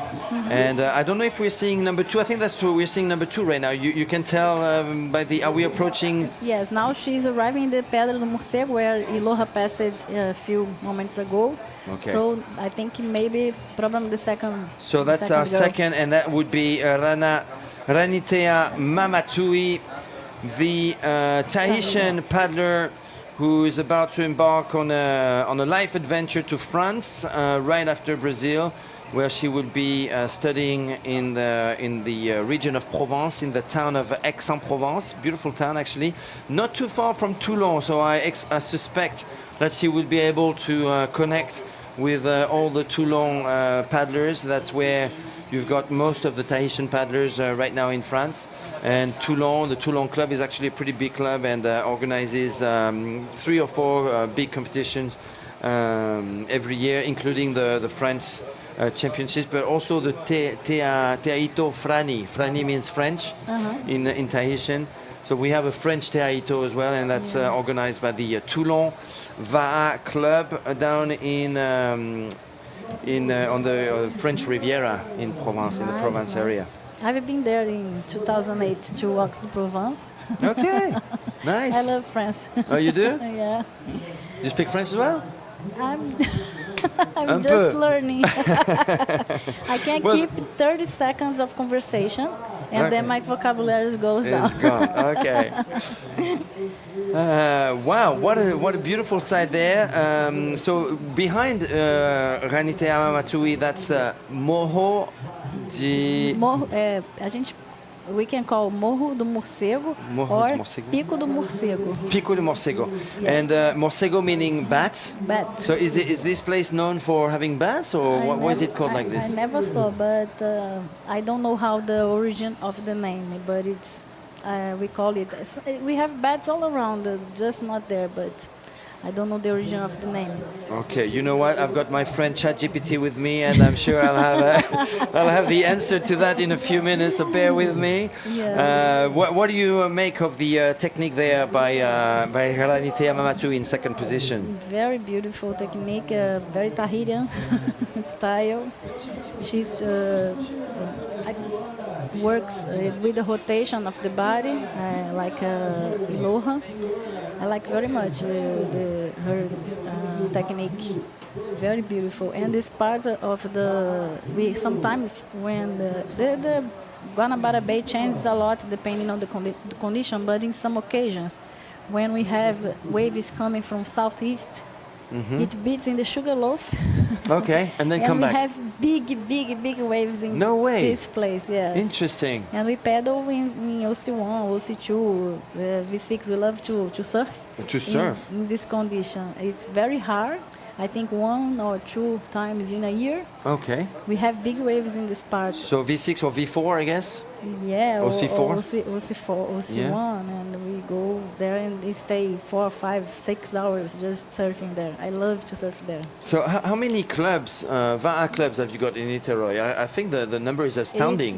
I heard yesterday that we are in 48 clubs. 48? 48, yeah. Wow.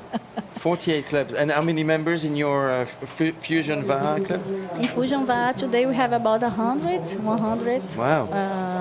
Paddlers, and we are in the same beach as the championship. It was very good, very lucky, because we are so next that a lot of people are searching for us to train, to exchange information. So we are very happy to paddle with them.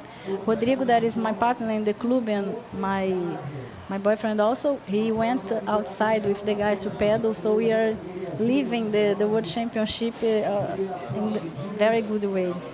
So we're now with the leader of the junior women's, that's Nateai Sommer from Raiatea. That's one of the Society Islands close to Wahine, close to Taha. The Raiatea actually shares the same lagoon as Taha. It's one of the geographical particularities of this island. They are 2 different islands, but the same lagoon, which surrounds both islands. And then from Raiatea, you can actually see Bora Bora, which is probably the most beautiful, iconic skyline that you can see on the water, on the horizon, when you're over in French Polynesia. Beautiful island of Bora Bora. And that's about 45 minutes, 50-minute flight from Tahiti, but you can also go there by boat. And now you have a pretty fast boat, about 3.5, 4 hours to get to there. So it's not that bad. The way back is actually pretty rough. It moves a lot. So if you're seasick, it's not for you. But it's beautiful place, and with a very strong VAA culture. And Raiatea is also where Viper VAA is actually based, where Alex and his team, Alex, the founder of Viper VAA, is based.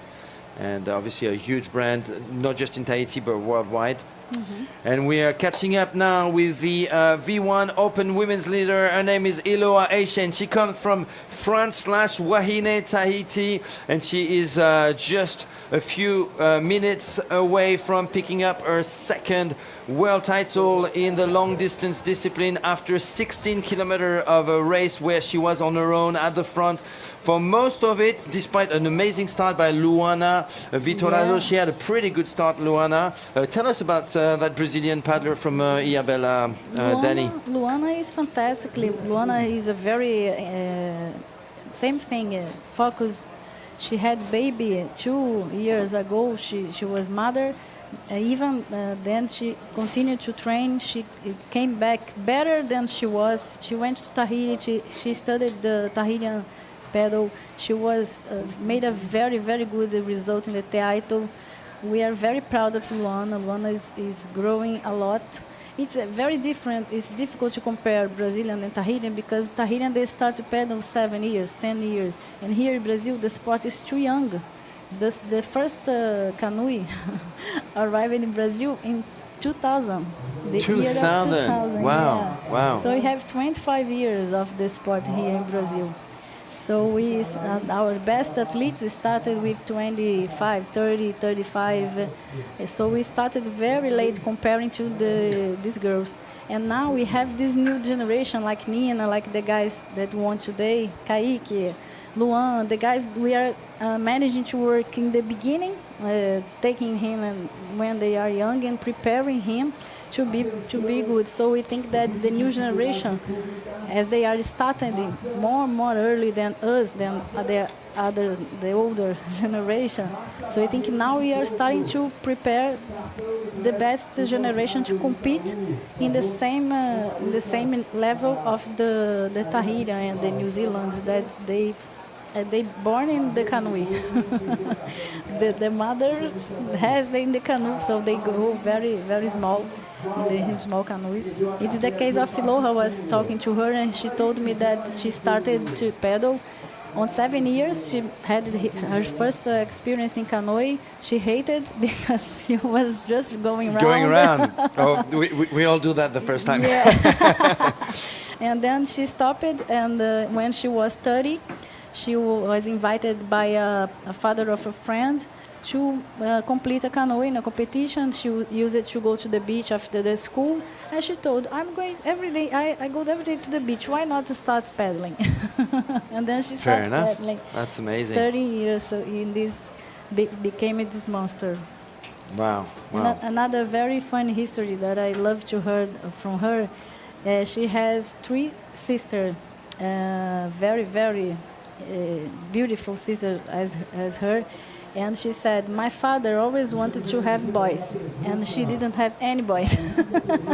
and as he didn't have boys, he put us to do sports because he wanted to have boys, and he had girls, and so my girls are going to do sports. So her sister surfs. Do you know that she surfs very, very well? Incredibly. Yeah. And Iloha showed us a wave. She's surfing in a beach, a very secret beach. She said, don't tell anybody, this is the best beach of Tahiti to surf. And the little one, she has one more little sister, also do wing foiling, a yes. huge wing foil athlete, really famous in the world of wing foil. So yes, indeed, it's a water sports family that Iloha has got, and I think she's moving back to Wahine. Actually, she was in France for a few years. She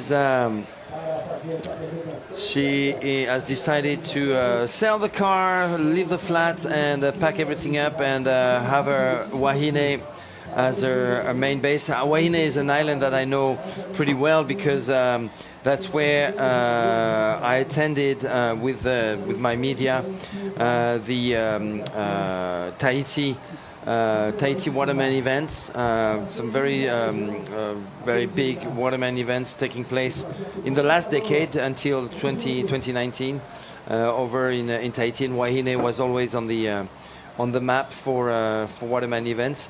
But Wahine has got a very strong Vara culture. That's where Kevin Serran Jerusalemi is from. That's where Manutea Owens is from as well. Yeah. Some big names out of Wahine. Very, very strong grassroots culture. And Iloha know Kevin since they were very young. She told me that they are very familiar because they grew together. But she doesn't train with the men. She trains alone. And sometimes she trains with the boyfriend, and she said that it's very, very, very that's the other interesting story about Iloha as well, is that she's got a boyfriend indeed from another island, not at all from Polynesia. the Île de la Réunion, the Réunion Island, originally, and he proves to be one of the best French Va'a paddlers now. Very athletic guy. He's actually competing in these World Championships. We're talking about Johan Schultz, who is now based in Tahiti. And clearly he's got the best of the coaches with Iloa as a girlfriend. So Johan Schultz, watch out for Johan tomorrow. We'll see if all the tips and coaching from Iloa is going to pay off, but he did manage to qualify in Toulon precisely for this World Championship. Iloa has just passed the last buoy. We are, 100 meters away from the finish line. We're going to have our third gold medal delivered today on day one of the 2025 IVF Va'a Distance World Championship, and she is not stopping.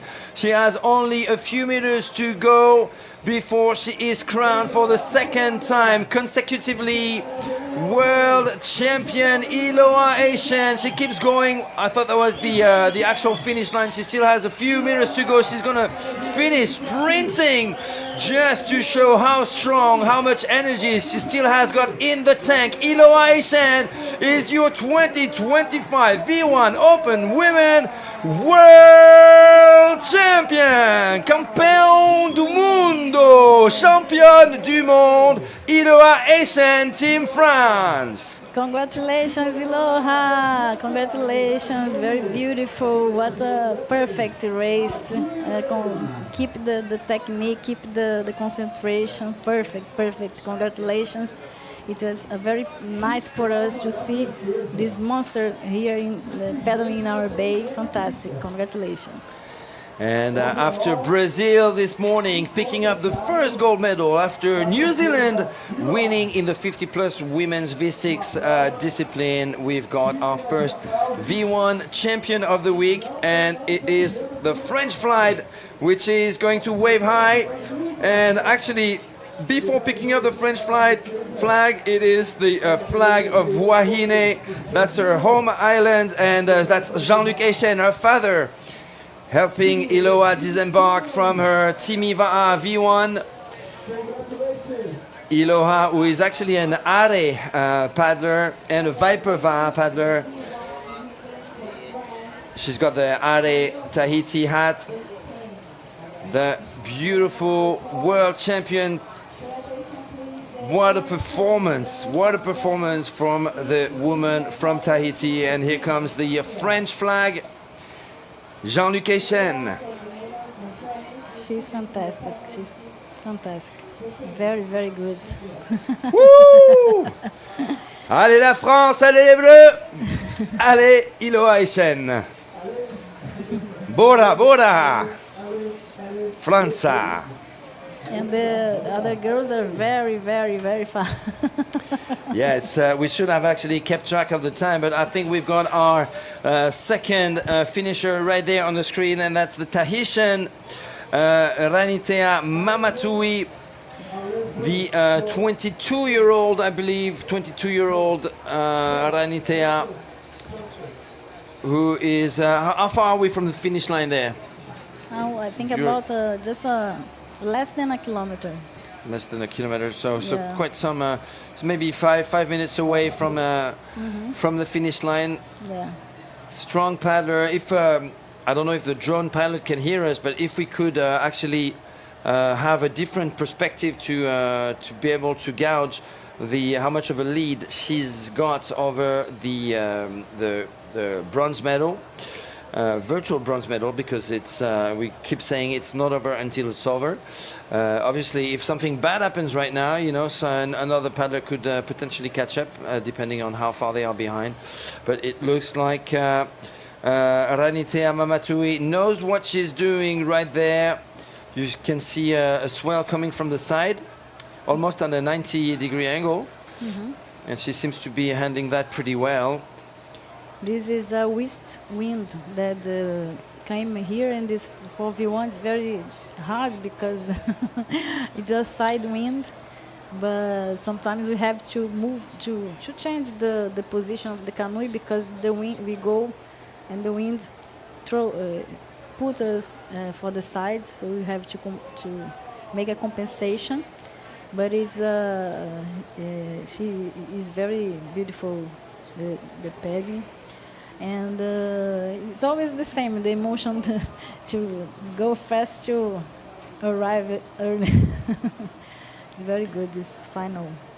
I noticed that, and that could be a sign of fatigue. I noticed that she, on some strokes, that she doesn't completely extend her right arm in particular. So that could be a sign of disfocus or fatigue. Yeah. Clearly, she's doing it perfectly right now. But I did notice that she's breaking her elbow a little bit on some of the strokes. Yeah. But that could be also The wind, fighting against yeah. the wind and repositioning Yeah. repositioning the VAR. And one thing very funny about Iloha also that we were talking about it was that she used to train in a very heavy, very light canoe. She likes to train in a light canoe. So we were borrow canoe for her to train, and we gave her a very heavy canoe. So we said, this is the same as the competition. And she said, no, I don't like to train in heavy canoe. I prefer to train in my light canoe. And if I have to suffer, I will suffer in the moment of the competition, not before. So Iloha has a lot of rituals.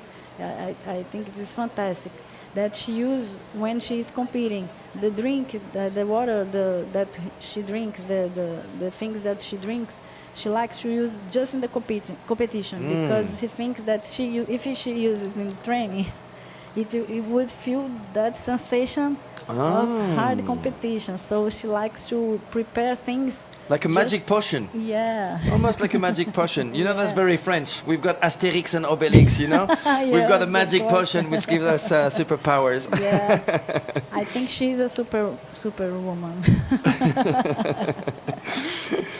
That's the Gaulois blood that she's got. So two Tahitians on our screen right now. The first on the left is in second position in the V1 Open Women's Race.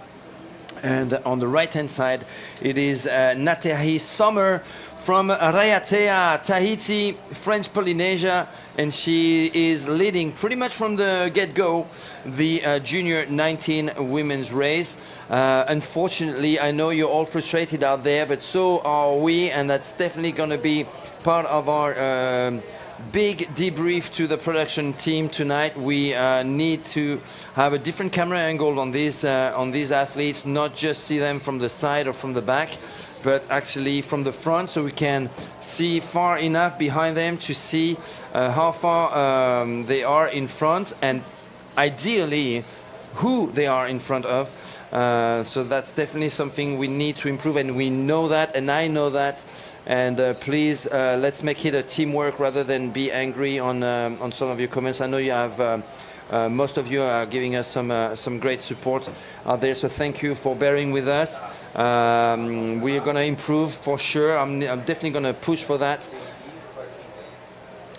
And we've got JP on the beach with potentially the winner of the race. Come on, take it away, JP. I couldn't put a word on this sensation. It's like years and years of working, just paying today again, and it was so good because I was here like for 10 days with all these girls from Brazil who are very very nice, and I was like, thanks all Brazilian girls to paddle and to be there today, and yeah. But what's the secret for have so distant for you're the second one? Technique. What's technique? I will say, the girl who come to hand in the water, rotation, flexion, legs, they will know what I'm talking about. Thank you so much. Congratulations. Have a wonderful day. That's all, Mateo. She's a win, and the secret was technique. It's with you, man. Thank you very much, JP. You know, that's exactly what we were talking about, technique. She's a technique freak. She's a technique geek. She thought through every single aspect of her technique. She's always thinking about how to improve her very own technique. So clearly, That's probably the word of the of a race. That if you have to put one word on a race, it's technique and and good delivery of that technique. So well done for reminding us all that it's technique and not just muscle and power and going to the gym and lifting weight is the most important thing. Of course, it's important to build the core, to build all of this, but if you don't have the proper technique, if you don't know exactly what happens under the water when you put your blade in and how to transmit that power from the water to your heels, pushing the craft, you're losing some important aspects of the sport. And she did mention some other words like rotation, shoulder rotation is definitely another important aspect of this sport. We are with our silver medalist in the V1 Open women's race. Just a few meters to go for Rani Tea. You can call her Rani Mamatui on the Timiva'a, which has been chosen as the V1 model. Built here by the Brazilian factory Netuno, and here she is taking silver. Tahiti just behind France. Ilo Aishen gold. Ranitea Mamatui silver. France and Tahiti right now in first and second position on that podium. Now let's find out who is in third place in this open women's race. I suspect New Zealand is there, but it looks like it is on the screen right now.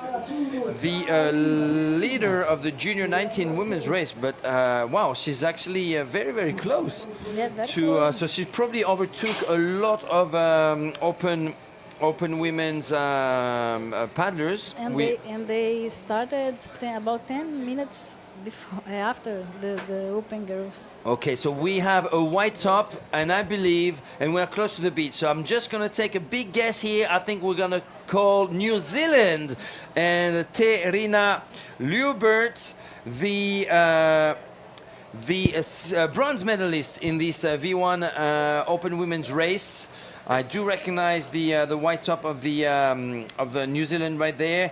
The Junior 19 representative for New Zealand is actually wearing black, but in the open women it's a white top. So it is indeed Terina. Let's not forget that in 2023 we had a New Zealander on the podium, and her name is Mariana Hodges. She was second behind Ilo Aishen. And in third position, back in 2023, we had Fiji and Eleonora Vateite. It is going to be New Zealand again on the podium, but at a different position and with a different athlete, Terina Liubert. So what do we know about Terina? She is from Tauranga, New Zealand. And she was introduced to Vaha pretty late, actually, in high school. She's 22 years old, and she's got already various national titles in New Zealand. So congratulations to Aotearoa, the New Zealand team, for another medal after the junior boys this morning, and the win in the 50-plus women's division. We've got Terina Liubert completing the three-woman podium, and not far behind it's Team USA, I think. It is Team USA, so that would be Kelly Truitt in fourth place. A great result. She's got the quick paddle Stingray, not far behind. Not far, pretty close to the New Zealanders. So a great race there by Kelly Truitt, I believe from California. And then it is going to be Australia and Penelope Strickland, the former elite sup racer, who is pushing hard. She just started paddling in V1 a few months ago. She's more of an outrigger canoe paddler, and she is finishing in fifth place. Well done, Penny. originally from New Zealand, and now she's got a dual citizenship, New Zealand and Australian. Congratulations! I'm sure she'll be happy with that, given how little experience she's got on a V1. And now we've got on screen the winner of the Junior 19 women's division, and look how close she is to the top open women. So that's incredible. Nathalie Sommer, first gold medal for Tahiti. It is Raiatea and the Society Islands that are represented with this incredible athlete. Here comes the open women's in sixth position. Sixth position, yeah. That's Luana Vittorazzo from the island of Ilhabela in São Paulo, Brazil. And you can hear the crowd getting excited for that top finish of Luana Vittorazzo. Congratulations, Lu. Very nice. You are the sixth better of the world. Yeah, top six in the world. This is something that you have to be very proud of, because we know how hard it's to train here. As I told you, here we began very late when we are an adult, so it's very difficult for us to learn everything. And Luana was mother 2 years ago, so she came back to the sport better than she was, and I'm very, very, very proud of her. I like her very much. She deserves everything and more. Such a nice person. She's an oceanographer. Yeah. She's a dancer too. Yeah, she dances beautifully. Super. This is Noah. Eleanor Vateite from Fiji. She was love third in 2023. She's going to have to settle for the 7th place. And that's just another indication of how strong Brazil is coming with this 6th result. Brazil, actually, Luana was for a while behind Eleanor, managed to overtake the athlete from Fiji. And who else have we got at the back? Maybe Singapore? Congratulations, Noah. Noah Vateite from Fiji. From Fiji. She's very, waving very sweet. at the very drone sweet. and waving at the crowd on the beach. Who is it there? That's Rapa Nui. Rapa Nui. Rapa Nui in 8th place, and that would be Pomare Tepano Dreisiger from Rapa Nui. That's, I believe, Chilean territory. Yes, Chilean territory, yes. She's very tired. And she's got a quick blade paddle, but not the Stingray model. Mm-hmm. And yes, indeed, you can see that her head is down. Yeah. And from the right side, you see that she's feeling a lot, maybe because of that wind in the end of the course. We can feel that she's very, very exhausted to paddle in the right side. So congratulations to her. Rapa Nui is always very strong. We have a Pan American here every year, so Rapa Nui is always on the top. They are fantastic. all right, now we're gonna try and figure out who is arriving between the junior women's and the open women. I think that's still an open woman paddler. Let's see, 34. 34, that would be... I don't have a 34 here. Jessica Crow, our second finisher for the Junior 19 women's race. That's Australia. And Jessica Crow from Melbourne, the 18-year-old who's already 8 years into Va'a paddling. She did the Te Aito 3 times and finished 3rd this year in the under-19 division. She trains by herself, and she asked me to give a shout-out to her mom, Kath, and her dad, Dale, and without forgetting the Melbourne River Rats. That's a group of surf ski guys that she trains with when she doesn't train on her own. She is in her 2nd year of uni. studying nutrition science. And she will be also paddling in the Open Women V6. So Jessica Crow, I'm sure she'll be happy with that silver medal behind the Tahitian. Nateahi Sommer in the junior 19 division. So Tahiti first, Australia second, just a few meters to go before she crosses the finish line, and I'm sure Mom and Dad, Kath and Dale, would be happy with that as well.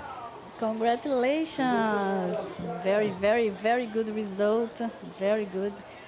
Congratulations. And she's very strong, even in the finish. So, very nice. Yes, she is happy. She's got a big smile on her face, and that's what we want to see. There are now 2 canoes there. So 2 canoes, but did the junior 19 women manage to catch up with the open women? Yeah, maybe. It was the case definitely for Jessica Crow in second place and for Nateahi Sommer in first place. But who else have we got here? Wow, that paddler is at the back is really struggling to turn her, or maybe she's just warming up for tomorrow. I'm not sure. I don't think it's because that side wind. that side wind is actually sucking her front. That's yeah, it's a bit tricky to turn, especially when it's windy, and to keep a straight course. So usually you're actually moving towards the wind, which is a very, very strange feeling, especially coming from stand-up paddle racing, which is my sport background. Usually the wind pushes you on the other direction. But in VAR, it's got some strange effect where it pulls you instead. This is Julian from Singapore. So Singapore in the open women's division. So Singapore, Julie Nirasku will finish. Do you know that everybody from Singapore are not from Singapore? So Julian is French. Is she? She's French, yes. Julie. But she lives in Singapore. And she represents Singapore, but she's French. So Julie Nirasku then, I'm going to say. She's very, very sweet. I love to meet the girls. All the girls of Singapore. They are all very sweet. She's 38. She's 38. Okay, so number 20. Her age is 38. Yes. We've got Camila Olivares Diaz right there on the screen. Camila is in the open women's division. She will finish in 9th place if I didn't make any mistake. And Camila is is a civil engineer in copper mining, believe it or not. She is national champion. She is from that Manuva'a club in the north of Chile, in the town of Coquimbo, and she's got a sport background in track and field, atletismo, and also basketball. But she is now clearly full on in Polynesian outrigger canoeing, aka VAR. And she's just 30 years of age. Congratulations to Camila Olivares from Team Chile. Chile. Chile. Do you know that the Pan American of 2022 that I was competing was in Coquimbo, in Chile? We've been there competing there. Very nice. Okay. I want to go there. Yes. Coquimbo. So that would be 9th place, I think, for Chile. Camila. Who have we got on our screen right now? That's the Cook Island athletes. I do recognize the green hat, so that's the open women's division. That would be Talisa Koteka from Cook Islands, who's just crossed the line. Number 31, that would be Ana Almanza Carles. She's not crossed the finish line just yet. That was just a buoy turn there. She represents Panama. So Panama finishing, I believe, in 10th place in the open women's division. Ana Almanza Carles. A very different stroke from Iloa Shen. If you compare completely different. The athletes who are arriving now.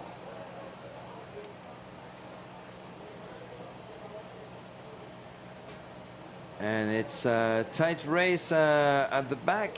Also for 11th or 12th place, we've got a total of 16 athletes in the Open Women's Division.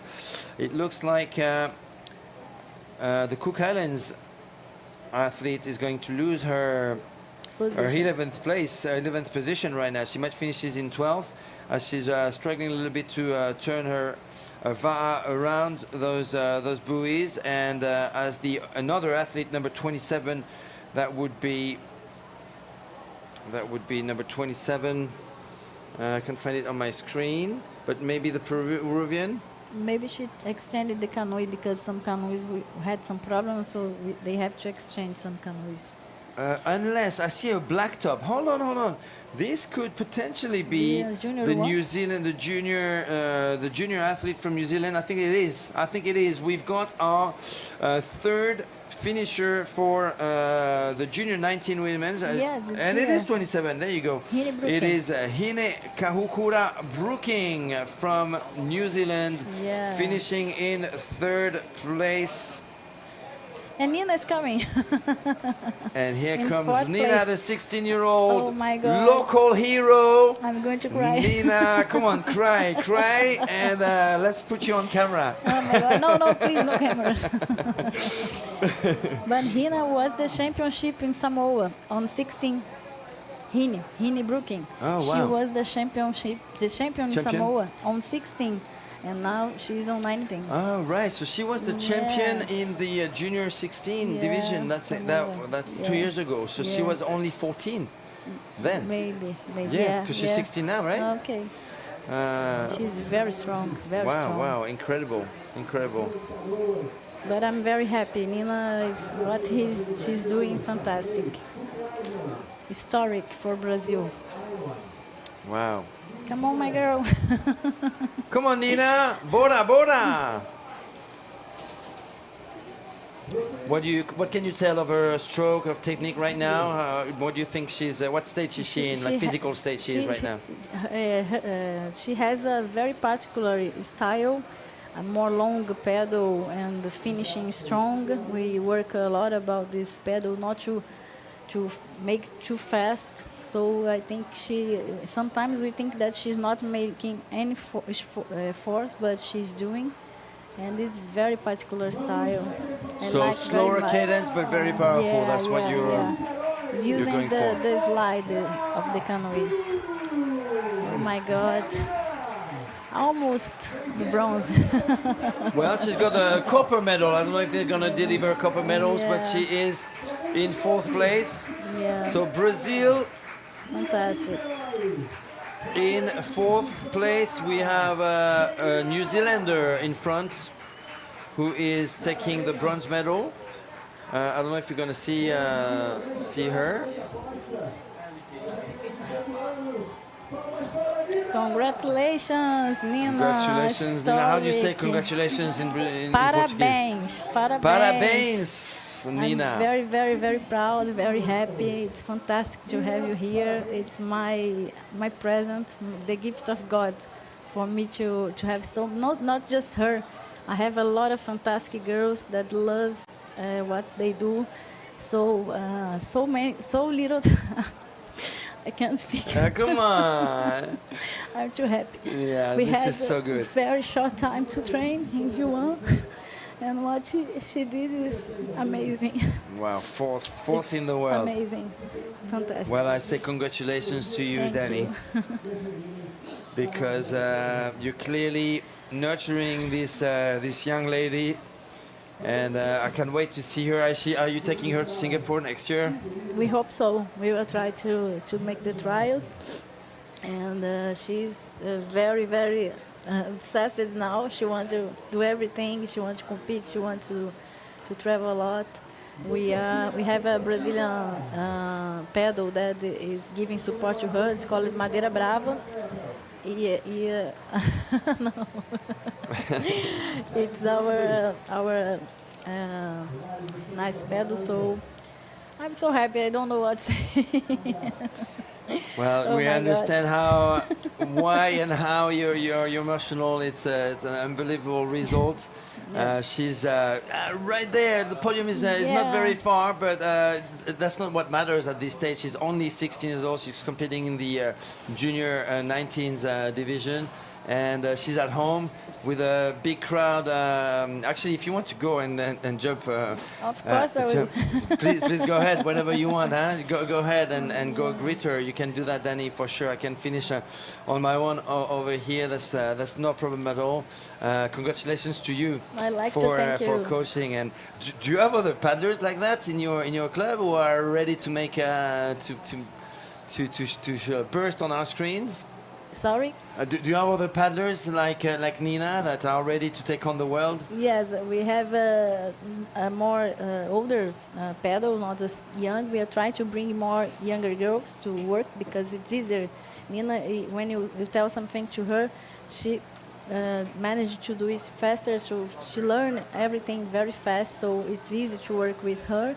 And she's very disciplined, very obsessed for what she does, and so I'm very happy. And we are trying to bring more girls. We will be back in the water on the Monday with the junior.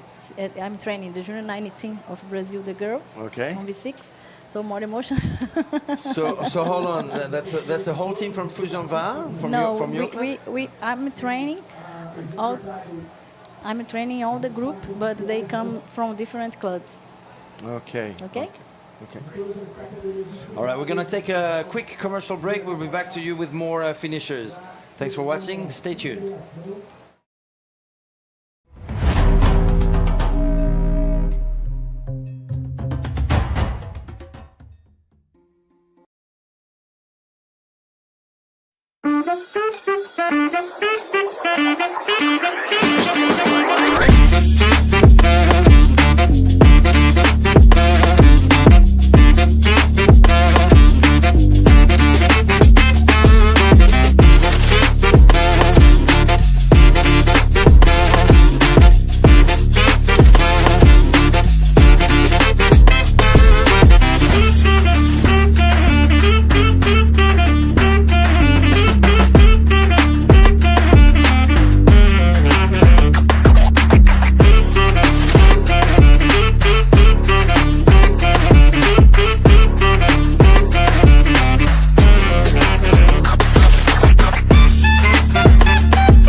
Quando estamos juntos, o tempo não importa. 1 minuto, 1 hora ou 1 ano. O que importa é o que ficou marcado. O que importa é o que a gente fez. O que importa é seguir vivendo cada segundo como se fosse o último. Ou o primeiro. O que importa é viver o presente e seguir em frente. Com segurança e cuidado, com muita saúde e fé no futuro. Melhorando o presente a cada dia. Quando estamos juntos, os anos passam voando e deixam muitos momentos inesquecíveis. Seguimos trabalhando e transformando a vida das pessoas, fazendo de Niterói o melhor lugar para se viver. Prefeitura de Niterói, orgulho de viver aqui.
o tempo não importa.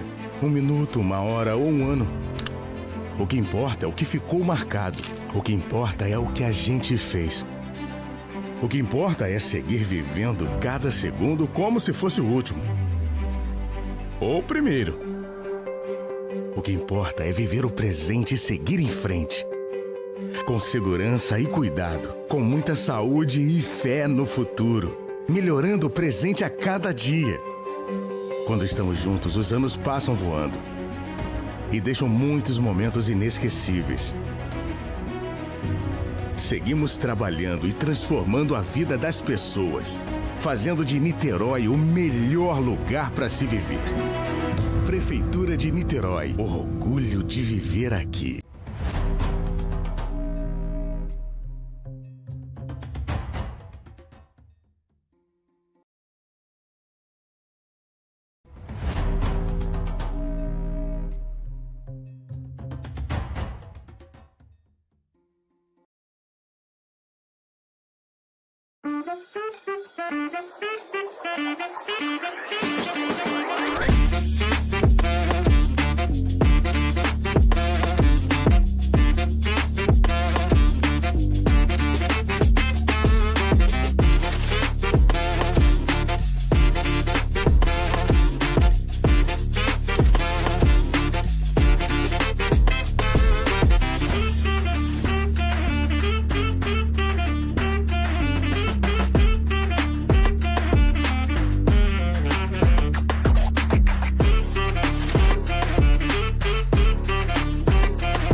Quando estamos juntos, o tempo não importa. 1 minuto, 1 hora ou 1 ano. O que importa é o que ficou marcado. O que importa é o que a gente fez. O que importa é seguir vivendo cada segundo como se fosse o último. Ou o primeiro. O que importa é viver o presente e seguir em frente. Com segurança e cuidado, com muita saúde e fé no futuro. Melhorando o presente a cada dia. Quando estamos juntos, os anos passam voando. E deixam muitos momentos inesquecíveis. Seguimos trabalhando e transformando a vida das pessoas, fazendo de Niterói o melhor lugar para se viver. Prefeitura de Niterói, orgulho de viver aqui.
Quando estamos juntos, o tempo não importa.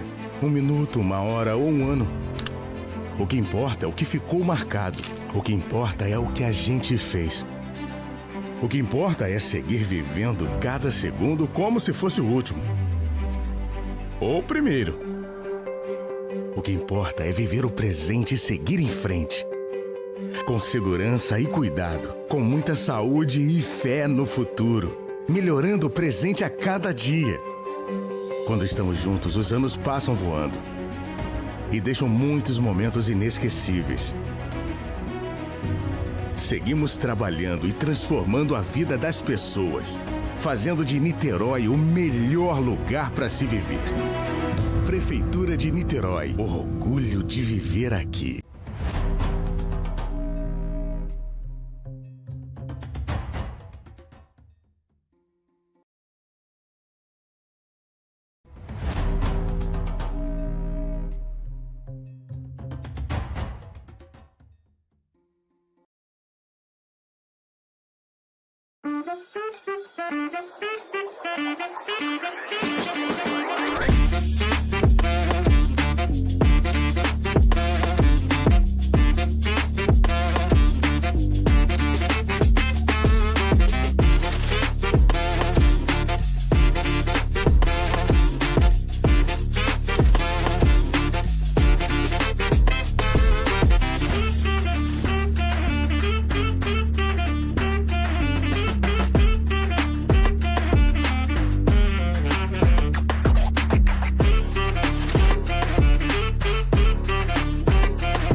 Quando estamos juntos, o tempo não importa.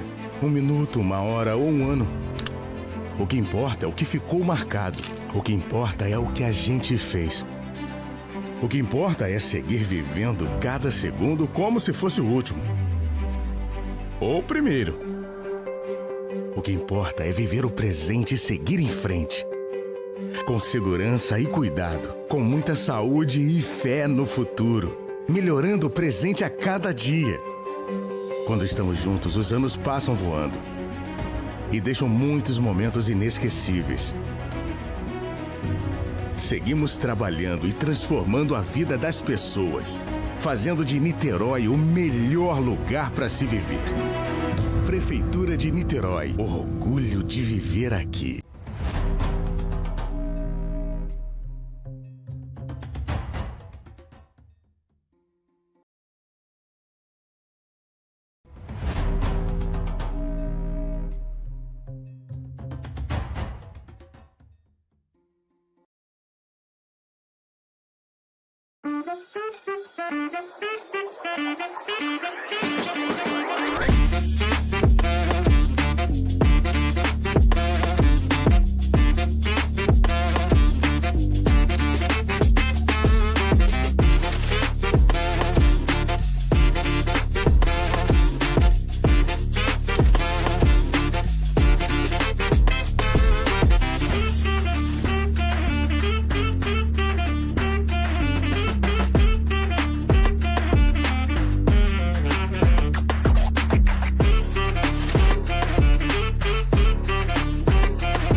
Quando estamos juntos, o tempo não importa. 1 minuto, 1 hora ou 1 ano. O que importa é o que ficou marcado. O que importa é o que a gente fez. O que importa é seguir vivendo cada segundo como se fosse o último.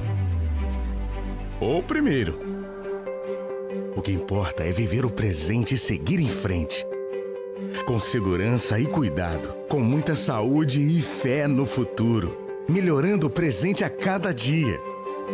Quando estamos juntos, os anos passam voando e deixam muitos momentos inesquecíveis. Seguimos trabalhando e transformando a vida das pessoas, fazendo de Niterói o melhor lugar para se viver. Prefeitura de Niterói, orgulho de viver aqui.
juntos, o tempo não importa.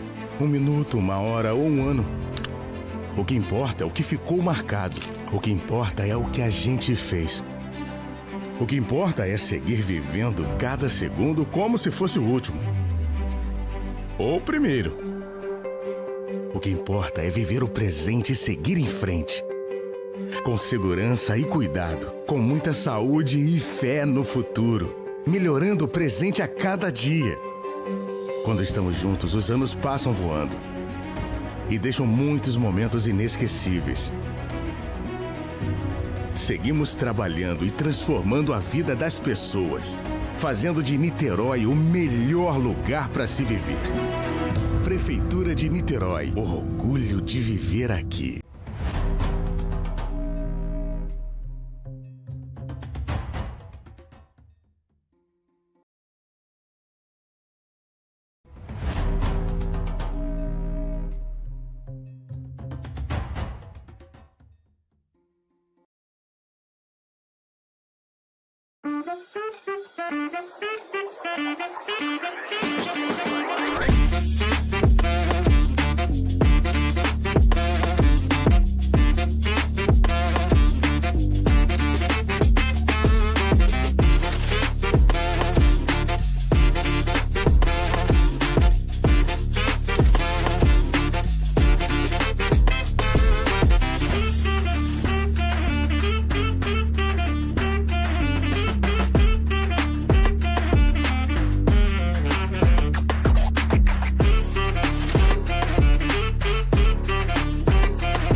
Estamos juntos, o tempo não importa.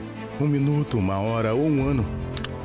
O que importa é o que ficou marcado. O que importa é o que a gente fez. O que importa é seguir vivendo cada segundo como se fosse o último. Ou o primeiro. O que importa é viver o presente e seguir em frente. Com segurança e cuidado, com muita saúde e fé no futuro, melhorando o presente a cada dia. Quando estamos juntos, os anos passam voando e deixam muitos momentos inesquecíveis. Seguimos trabalhando e transformando a vida das pessoas, fazendo de Niterói o melhor lugar para se viver. Prefeitura de Niterói, orgulho de viver aqui.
Estamos juntos, o tempo não importa. 1 minuto, 1 hora ou 1 ano. O que importa é o que ficou marcado. O que importa é o que a gente fez. O que importa é seguir vivendo cada segundo como se fosse o último. Ou o primeiro. O que importa é viver o presente e seguir em frente. Com segurança e cuidado, com muita saúde e fé no futuro, melhorando o presente a cada dia. Quando estamos juntos, os anos passam voando e deixam muitos momentos inesquecíveis. Seguimos trabalhando e transformando a vida das pessoas, fazendo de Niterói o melhor lugar para se viver. Prefeitura de Niterói, orgulho de viver aqui.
Quando estamos juntos, o tempo não importa. 1 minuto, 1 hora ou 1 ano. O que importa é o que ficou marcado. O que importa é o que a gente fez. O que importa é seguir vivendo cada segundo como se fosse o último. Ou o primeiro. O que importa é viver o presente e seguir em frente. Com segurança e cuidado, com muita saúde e fé no futuro. Melhorando o presente a cada dia. Quando estamos juntos, os anos passam voando e deixam muitos momentos inesquecíveis. Seguimos trabalhando e transformando a vida das pessoas, fazendo de Niterói o melhor lugar para se viver. Prefeitura de Niterói, orgulho de viver aqui.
Quando estamos juntos, o tempo não importa. 1 minuto, 1 hora ou 1 ano. O que importa é o que ficou marcado. O que importa é o que a gente fez. O que importa é seguir vivendo cada segundo como se fosse o último. Ou o primeiro. O que importa é viver o presente e seguir em frente. Com segurança e cuidado, com muita saúde e fé no futuro. Melhorando o presente a cada dia. Quando estamos juntos, os anos passam voando e deixam muitos momentos inesquecíveis. Seguimos trabalhando e transformando a vida das pessoas, fazendo de Niterói o melhor lugar para se viver. Prefeitura de Niterói, orgulho de viver aqui.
o tempo não importa. 1 minuto, 1 hora ou 1 ano. O que importa é o que ficou marcado. O que importa é o que a gente fez.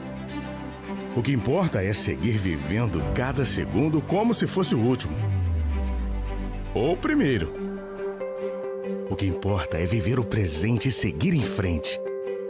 Com segurança e cuidado, com muita saúde e fé no futuro, melhorando o presente a cada dia. Quando estamos juntos, os anos passam voando e deixam muitos momentos inesquecíveis. Seguimos trabalhando e transformando a vida das pessoas, fazendo de Niterói o melhor lugar para se viver. Prefeitura de Niterói, orgulho de viver aqui.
Estamos juntos, o tempo não importa.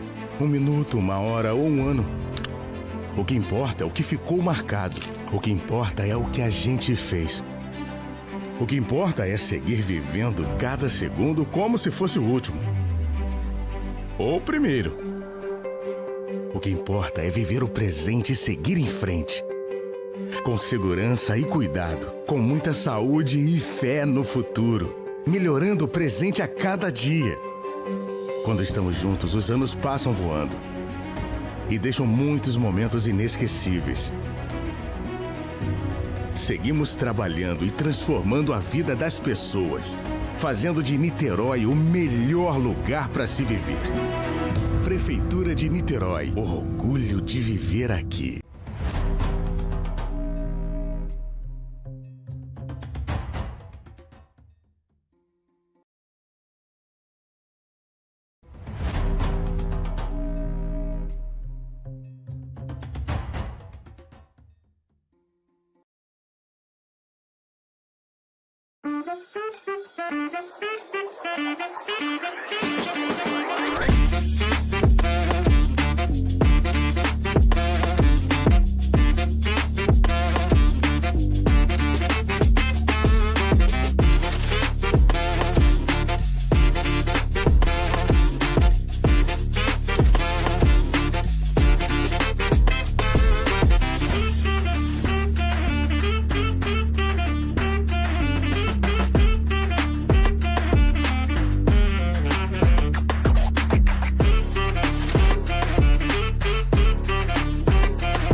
Estamos juntos, o tempo não importa. 1 minuto, 1 hora ou 1 ano. O que importa é o que ficou marcado. O que importa é o que a gente fez. O que importa é seguir vivendo cada segundo como se fosse o último. Ou o primeiro. O que importa é viver o presente e seguir em frente. Com segurança e cuidado, com muita saúde e fé no futuro, melhorando o presente a cada dia. Quando estamos juntos, os anos passam voando e deixam muitos momentos inesquecíveis.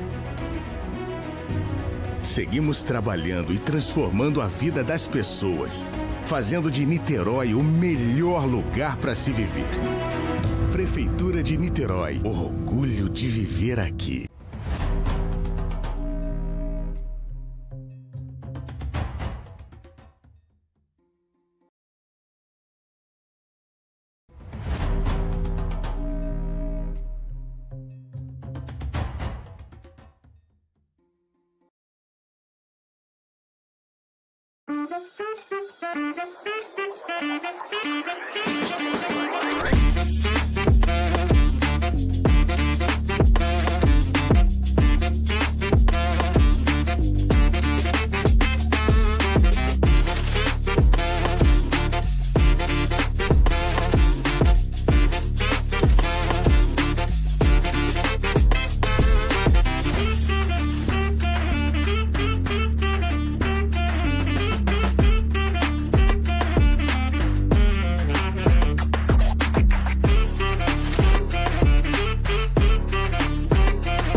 Quando estamos juntos, o tempo não importa. Um minuto, uma hora ou um ano. O que importa é o que ficou marcado. O que importa é o que a gente fez. O que importa é seguir vivendo cada segundo como se fosse o último. Ou o primeiro. O que importa é viver o presente e seguir em frente.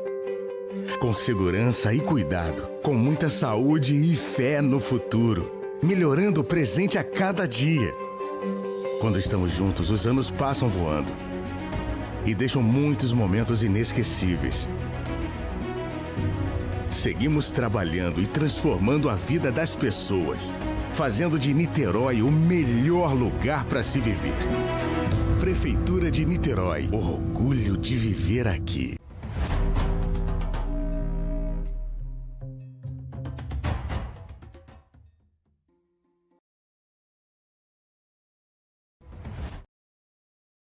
Boa tarde, good afternoon everybody, and welcome back to Niterói. We are in the southeast of Brazil, in the state of Rio de Janeiro, for day number 1 of the IVF VA Distance World Championship. This is event number 3 of the day, the last event of the day, and we've got 2 races in one. We are going to have the V6 plus 40 men's race, followed by the V6 plus 60 men's race. We have 11 crews in the 40 plus men's category and 7 crews in the 60 plus men's category. My name is Mathieu Astier. I'm the founder of Total Paddler, new media dedicated to VA paddling, ocean, outrigger canoe paddling and surf ski. And I am joined for this third race of the day by Alex Miranda. We've got a bit of local flavors here with Alex Miranda from Brazil. He's actually from Iabela. Hello, Alex. How are you? Good, Mathieu. And it's lucky you speak perfect English. You lived abroad for a big part of your life. Yeah, that 30 years. I went to the US for about 14 years and then just bounced around all over the place. Hong Kong, London, even Rio. Okay. And you're here for a reason. You're actually taking part in this competition as part of the the Brazilian Masters 50 V6 tomorrow. With actually 3 of the guys who are paddling today. Okay, well, you know what? You're gonna be able to analyze the race course with us today. I'm sure you've been on the water already with your crew. What's the feeling so far on day 1 of this wonderful competition? Man, this is such an amazing event. It's just so great to see all these people from all over the world here. Everyone in Brazil is super excited to be hosting this. And we've been really lucky with the weather and the ocean conditions. It's just big enough to be challenging. All good. Excellent. Okay, brilliant.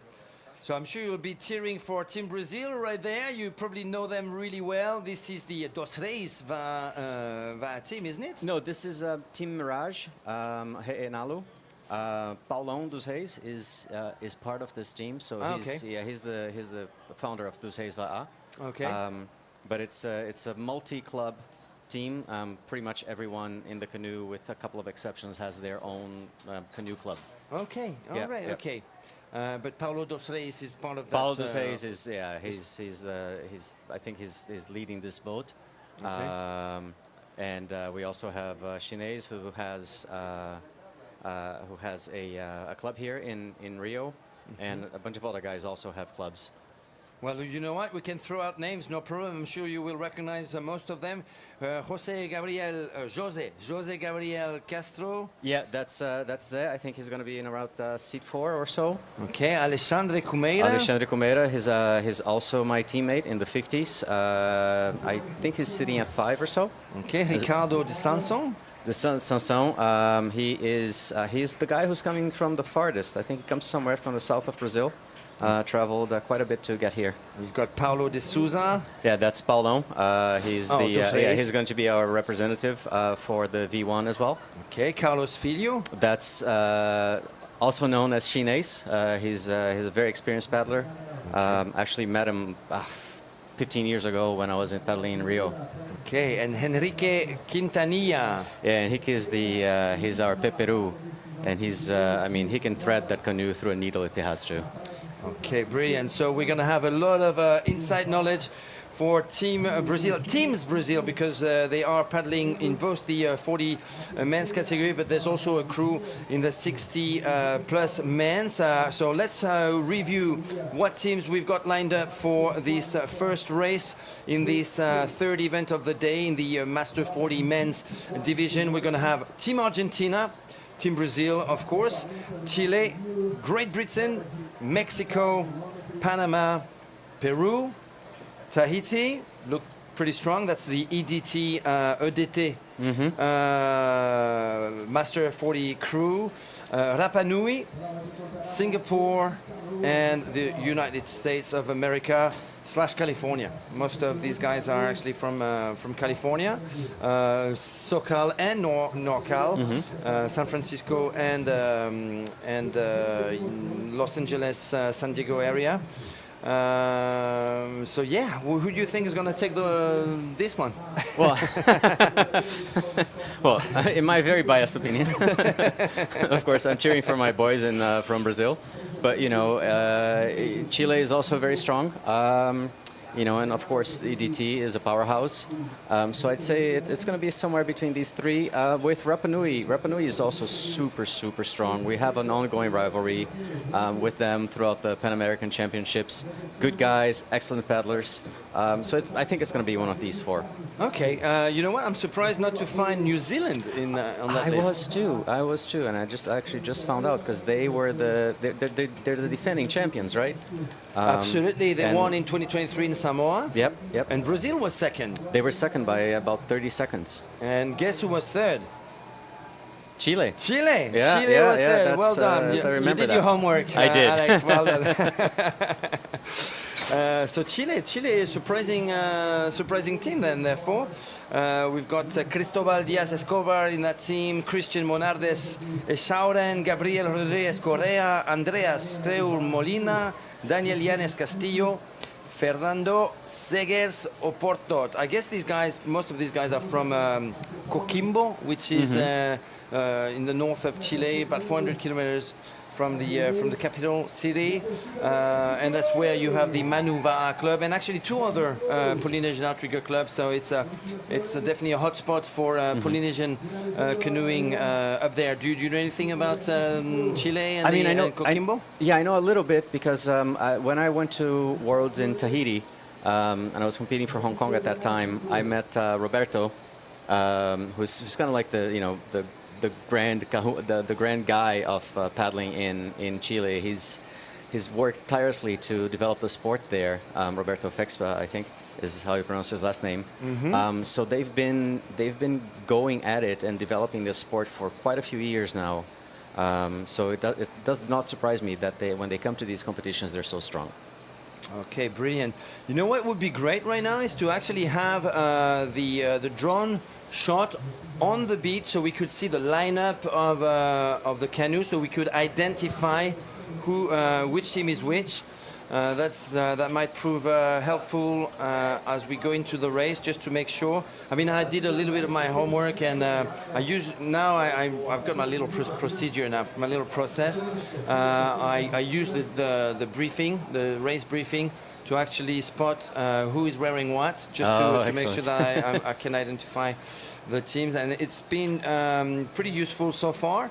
Let's hope it works again, because sometimes it's very tricky when you have, as you can see, several teams wearing yellow, for instance. Mm-hmm. So I know that's the Metava'a team from Brazil right there. The 60s, right? The 60 plus men's team. Yep. Absolutely. I spotted, for instance, that the Tahitians in the 40 plus men's are all wearing a blue hat on top of having, of course, their white and red colors. So great shot there. You have a great lineup. So here we have the 11 40 plus men's V6 teams and the 60 plus men's teams also waiting for their wave. 5 minutes will separate each wave. It was down to 10 minutes theoretically on paper, but from what we've seen throughout the day, it's only a 5-minute split between each race. I can see Team Argentina at the bottom with their blue and white and blue tops. There's Team Mexico. They're wearing lycras that have got red and green sleeves.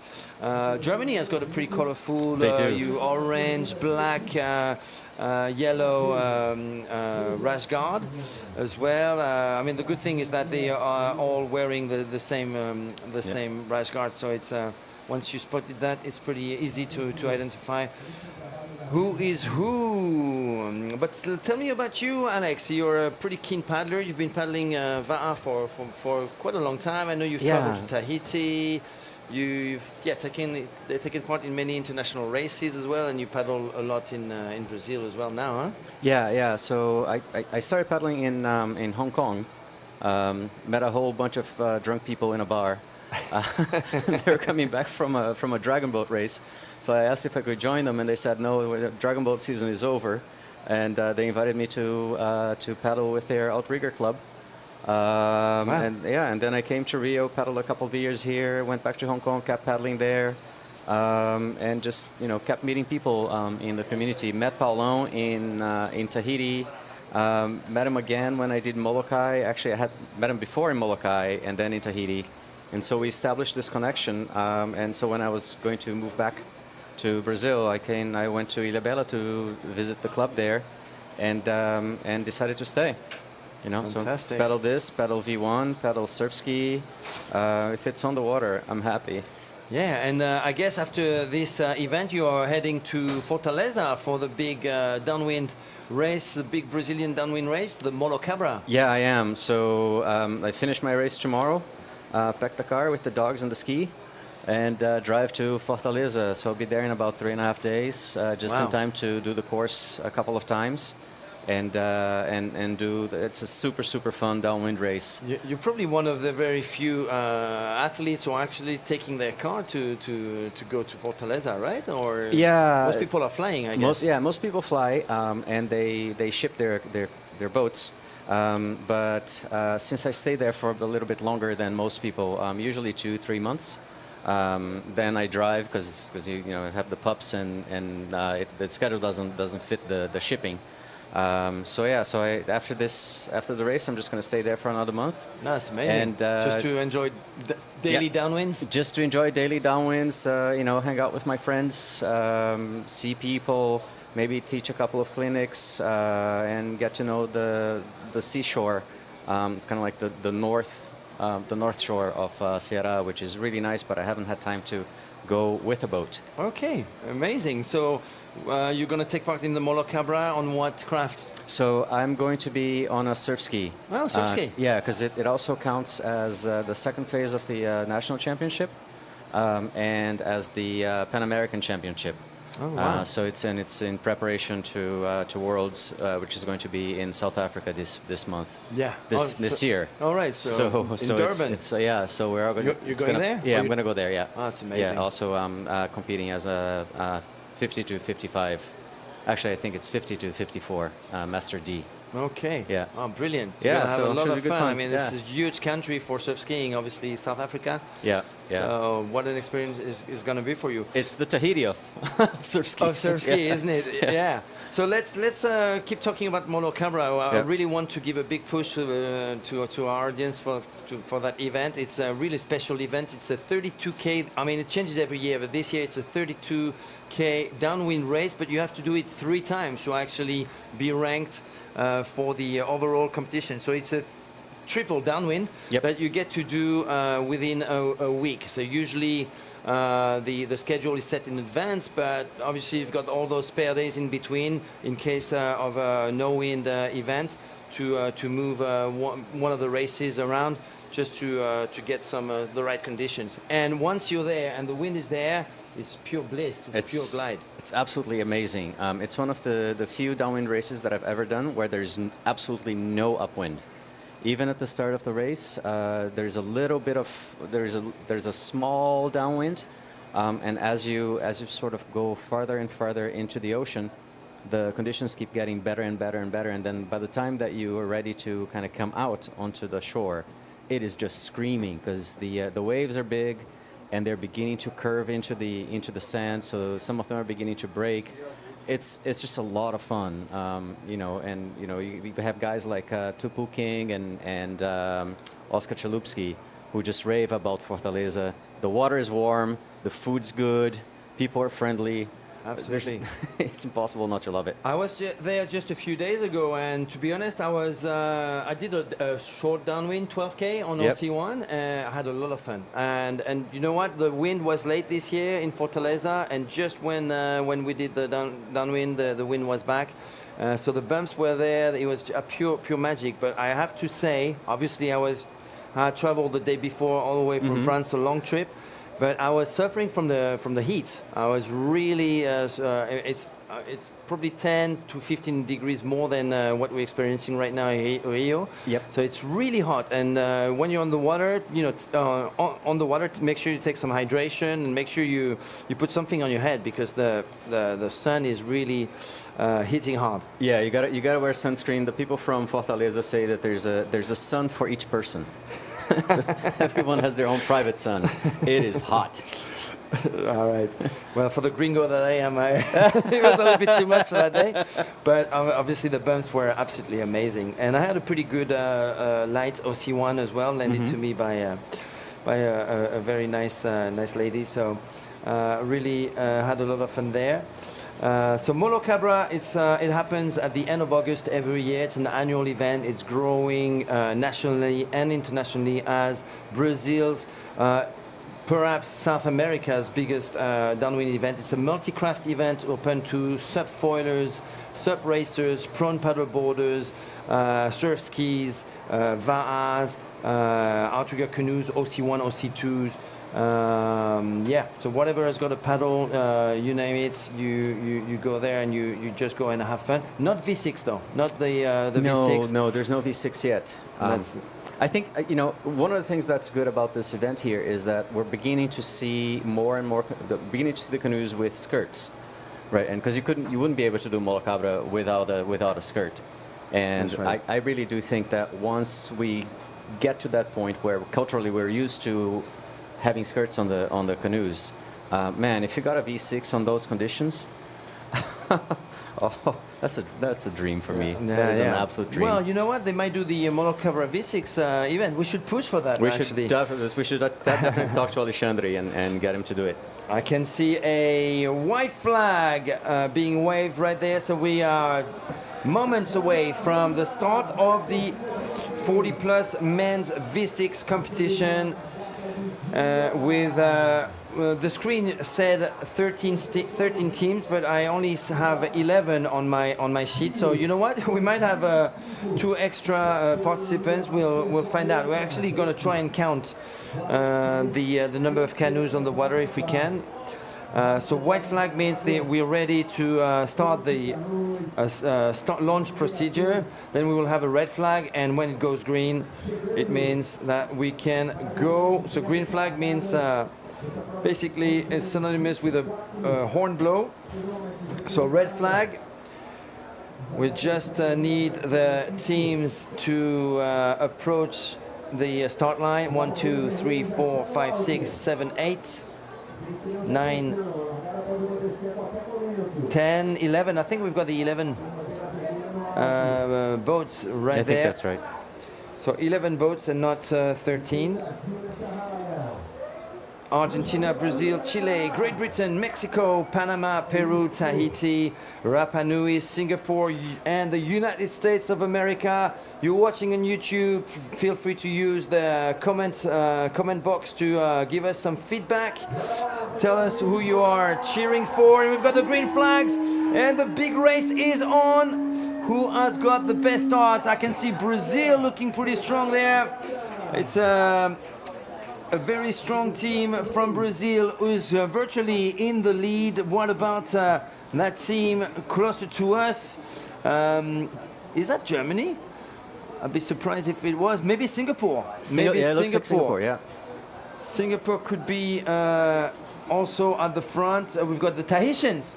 The Tahitians from EDT also looking strong at the start of the race, but Brazil is really giving a big push right now.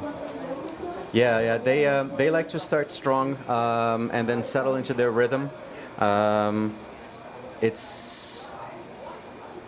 They know the area well. They know where the currents are, so they're able to position their boats optimally.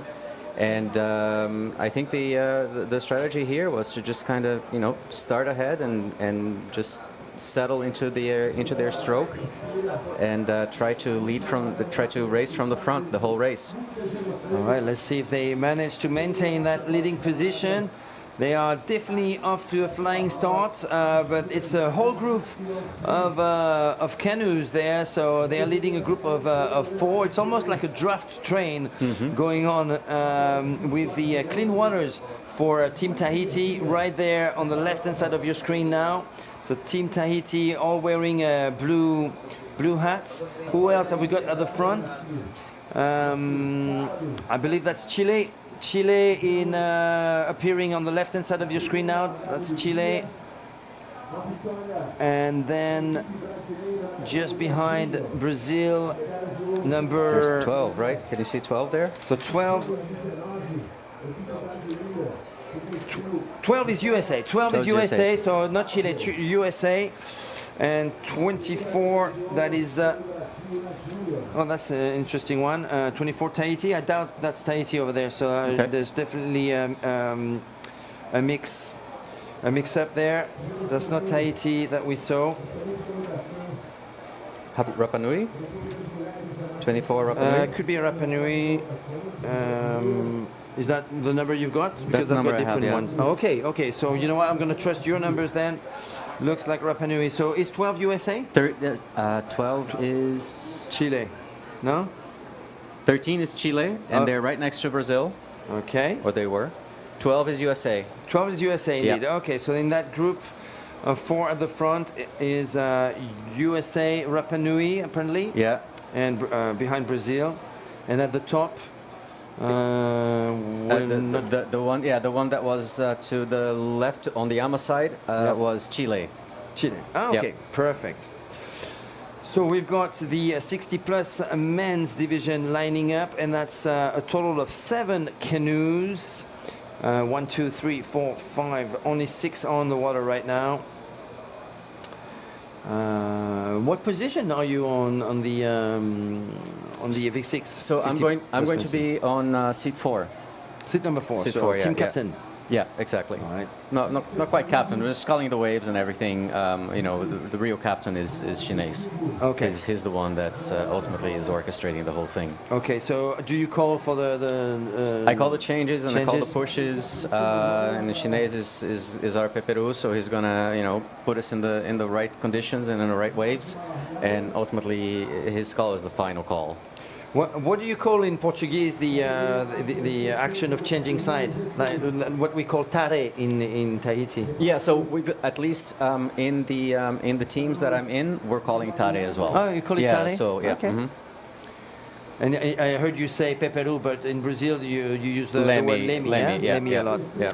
All right, so we've got the front of our V6 40 plus men's race on the screen right now with Team Brazil number 27 right there. So can you tell us who is where right now? Can you recognize your... I think, let me see, I think Paulão is in seat 3. I think Zé is behind him. I think seat 1 is probably Carlos Ribeiro Chinês.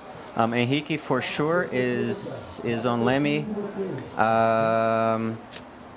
Let me see, Sansão is on seat 5. So seat 2 I think is Alexandre Comeira, who's also a 50s paddler. Very, very strong guy. He was second place in the Pan American Championships this year. Mm-hmm. And a great start by Chile, as you can see. They are side by side with Brazil, who's got a slight advantage over their South American counterparts. And behind, we've got Rapa Nui, we believe, as well as Team... it's actually Team Tahiti right now. 6 is Tahiti, yeah. So 6 is Tahiti. So that would be behind... is it still Rapa Nui or USA? In just behind 12 is USA. 12 is the United States of America. So we've got a group of 4 with clean waters for Brazil and for Tahiti right now. Tahiti making a big push. That's the EDT team, Master 40 team, and they're catching up with Brazil right now. We're gonna have a tight race by the look of it. Yeah, this is looking like the most exciting race of the day in terms of how many teams are fighting for first at this beginning of the race. I can't quite remember if any of the other races were this close. I don't think so, right? No, absolutely not. Yeah, Ilo Aishan, for instance, she took off like amazing, like this superwoman, and yeah. She's going to Molocabra and she's going to paddle ski, and I will not be surprised if she wins it overall. In surf ski? Yeah. Yeah, overall. Okay. She beat everyone. Guys, girls, fish. Amazing. All right, the start of the 60 plus men's division. We've got Australia, Brazil, Germany, New Zealand, Peru, Tahiti. That's the big team from Tahiti, from Raiatea, and then Team USA is in there, and we've got Jim Terrell in that American team. Jim Terrell, who is the founder of Quick Blade. Oh wow, Quick that's Blade, excellent. Which is known, among other things, for their Stingray paddle. Have you tried it? Have you tried the Stingray paddle? No, I haven't tried it yet. I haven't seen them much in Brazil yet. I don't think that we have a distributor here. A number of my good friends, both from Hong Kong and some of my Hawaiian friends, have used them, and they seem to like them. But I haven't had a chance to try one yet. Yeah, so Jim, who is very much involved in Outrigger Canoe, of course, as a entrepreneur, but also as an athlete, as a coach, former Olympian. Oh, wow. And is very much involved also in stand-up paddle racing, sponsoring some of the world's best paddlers in SUP racing, the likes of Casper Stanfath, Titouan Puyot, and many, many more top athletes. Travis Grant from Australia / Hawaii, and he is there in the 60 plus men's crew for Team USA, along with Brad Gill, Scott Granger, Dave Jensen, Vinny Rosato, and Dave Spitzer. We are together for the next 24 kilometers, and Jim was kind enough to gather plenty of biographical information from all these guys, so I will be pulling on my phone in a minute just to give you a lot of information from these guys, who are, for most of them, coming from California. but also Seattle, I believe. Let's see who's got the best star then. Do you what can you tell us? I can see Brazil in a good position there with their long sleeve yellow shirts. So that's Mauro José Batista, Eduardo Caetano, Mauro Dutra, Celso Filetti, Alfredo Filho, Luis Antonio Simões. Yeah, I think of these guys, the one that everyone will know is Celso Filetti. He's one of the pioneers in outrigger paddling in Brazil and also surf ski.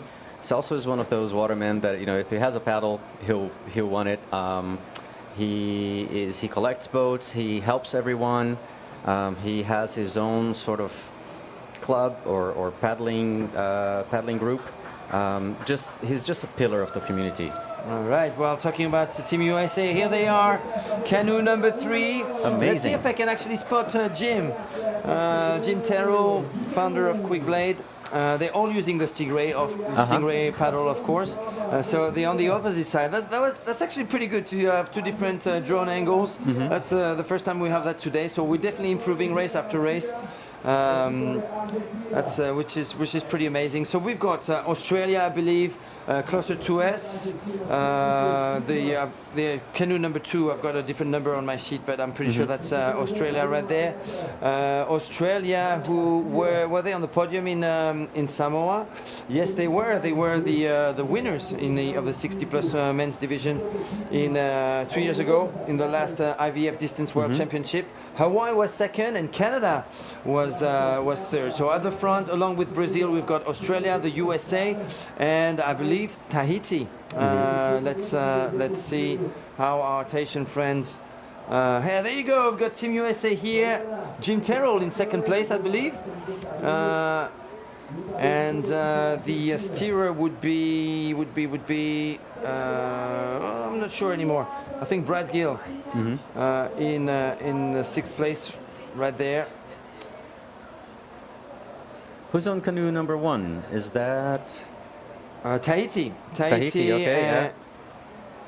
And that's a team made of, in position number 4, you've got Jean-Luc Echen, who is the very first, and actually only position number 3 is the father of Iloha. He is also known for being the only popa, as in gringo, outsider to win the Super Aito. Oh, wow. A few years back. That's remarkable. And now he's he lives in Wahine, where he's got a nice little club established. More of a water sports center where you can rent all kinds of things, like from front paddle boards to outrigger canoes and sailing canoes and that kind of thing, surf skis and so on. And still a very, very, very strong paddler. He failed to qualify. He finished second on qualifier day for the V1 60+ men's division. Just took the wrong canoes. That's what he was saying to me yesterday. But it's so good to have the Asian family there. And look at that, the work they're doing there, really climbing up to the front. But it looks like Australia is looking really, really strong. Yeah, let's have a look at those names. David Bennett, Giovanni Cercone, Craig Ebneter, John Leard, Shane Sewell, and Pete Williams for Team Australia. And they are giving a big push right there. So Australia, USA, third Tahiti, and fourth right now is Brazil. Yeah. We're looking at the 60+ men's V6 race. And 12 minutes, almost 13 minutes into the race, we know that when we reach the first point by Morro de Morcego, we are at the 3-kilometer mark exactly from the start line. Then the next point will be 2 kilometer. That will be the fortress of Santa Cruz. That's the 5-kilometer mark. So 2 kilometer. Woo! Look at that big push by Team Tahiti. Again, the 60+ men's are giving a huge push. That's a whole team from Raiatea, one of the Society Island, and a big hotspot for Va'a paddling, of course. A lot of history. Actually, the whole Polynesian culture can link back to to this island of Raiatea, which is located right in front of Bora Bora, and which shares the same lagoon as Taha, close to Wahine actually. So in that crew you have paddlers from Wahine, from Raiatea, and I believe from Bora as well, and they seem to be hungry for a victory right there. The Tahitians, they were not on the podium in 2023, but what's interesting here is that everybody's trying to get those bumps. Yeah, it looks like the top teams here have found a little bump kind of pushing them out, right? And you can see that every once in a while there's a little bit of spray at the nose of the canoe, kind of telling me that they're burying their nose into the front bump. It's hard to see from this angle. It looks like it's just going diagonally, but there's definitely something there, because I mean, look at the Tahitians, they're just gliding on that. Absolutely. Look at that serve going on there. In a matter of seconds, they managed to overtake Team Australia, but it looks like Team USA has got a pretty good momentum going on there as well. Different angle, actually not different angle, different race. We are now looking at the 40 plus men's V6 race with Brazil. With Brazil, yeah. It looks like they are the front. Yeah, it looks, do you think that's Chile on the far side from them? I would guess Tahiti, you know Tahiti, what? okay. So they probably crossed to the inside, right? Because they were hull side when they started, and then I think they may have crossed to the AMA side, and they're gonna take the line a little bit closer to the rocks. You know what? Question mark. You know, that's a bit of a guess. That's just because I would be very, very surprised that Team Adete wouldn't be at the very front of the race after 3K. But you know what? We're gonna find out very soon. It could be Chile. They looked very strong indeed. And they were on the podium indeed 2 years ago in Apia, Samoa. So let's not rule them out too quickly. I'm just a big fan of Tahiti, so I apologize for that.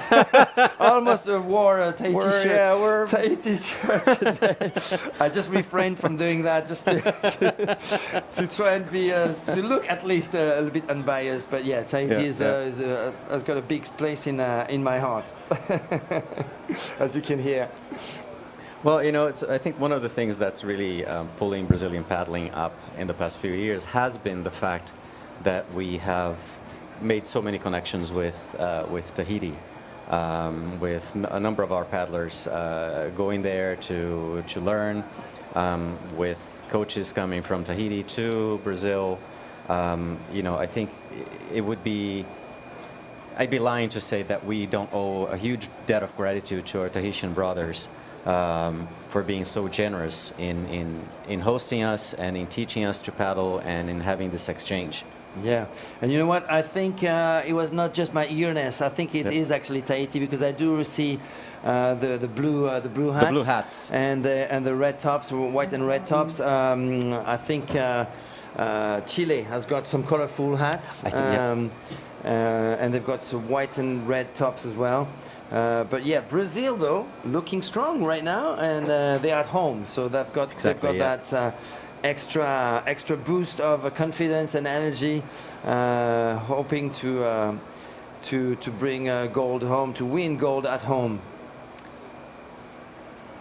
Yeah, this is looking really interesting, and it's, you know, it's quite, I guess it's quite an honor to be racing against EDT.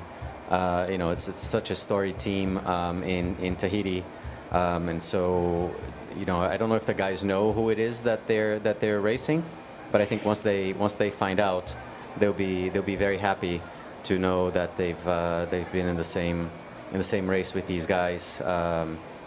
Traditionally a very strong team. It's at least to me, it would be a privilege. Of course, we're talking about some big, iconic team names, and Adete is definitely one of them. Of course, we are talking about the 40 plus men's division, but We know that Adete is very, very strong in the open elite field as well, and that many living legends are actually coming from that team. So currently sitting, lurking, I would like to say, behind Team Brazil. You know, let's follow these guys a little bit. Just gonna show us the way they're from here, and let's see if we make a move at some point. That's probably what they're thinking right now. Having said that, Team Brazil looks pretty fierce, and I know. I mean, the only paddler I personally know is Paulo Dorsalis, and when you know that this guy also paddles for the open men's team for Brazil, that gives you the level of talent, the pool of talent that we have in this 40-plus men's team from Brazil. Yeah, it's a very strong team. Paulon actually spent 3 months last year in Tahiti, training and learning from David Tepava. The rest of the team also went. They spent some time there. We also had some.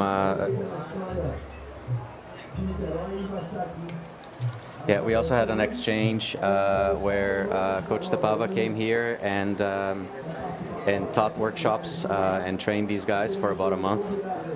So there's a lot of back and forth between the two countries, and the team has really embraced Coach Tepava's paddling philosophy, and it's showing. There's really a qualitative jump in the way that they paddle and the way that they approach training, incorporating the value of Tahoe and really bringing the team together and making sure that they paddle as one, and that it's showing, right? It's amazing to see these two teams racing against each other. Absolutely, side by side as they are reaching the 5-kilometer mark. We are right next to the Santa Cruz Fortress, Fortaleza de Santa Cruz. Fortaleza de Santa Cruz, yes. Which is dates back to the 16th century, and that's when you start to have open sea conditions, and that's a backwash coming from the side. Looks pretty gnarly, and actually it's not just two teams at the front, but three teams which are very close to each other. Behind Tahiti there's another team. I think that's I'm not sure who they are actually at this point. I couldn't tell. We're gonna find out very soon. But look at this landmark, an iconic landmark for Niterói, right in front at the foot of the Pão de Açúcar, the famous Sugarloaf Mountain. And wow, the sea is dismounted, as we would say in French. Yeah, no, this is really, really tricky water right there, because you have an interaction of swell and current and reflection off of the Fortaleza. So it's really it's a washing machine, really. You get waves going in every different direction. You get the influence of current. Oftentimes you get a bit of a headwind, and that really tells you who is able to find the waves and surf the waves that are going in a good direction, and who just kind of gets bounced around. Very, very challenging conditions at this point of the race. And that's where the waters sort of start to part, and you can start to see who are the teams that are really going to be leading the race, and who's going to start dropping behind. A couple of years ago, during the Brazilian Nationals, we actually had canoes just completely flood in that area. Wow. And they had to drop out of the race. It's really, really challenging, but super fun. Wow. Yeah, it looks pretty gnarly out there, and it looks like Tahiti is making a move on Brazil right now. Not only the space has reduced between the two canoes, but there's a bit of an overtaking action taking place right now as the Tahitians are surging, looking pretty comfortable in that swell, coming from all directions. Look at that, side by side now. That's amazing. So big push by Tahiti, and another team is trying to close in at the back in third position. Last time we checked, it was Chile, wasn't it? Or yeah, who was it that was wearing the kind of like a light blue? Was it Chile? Light or blue? USA?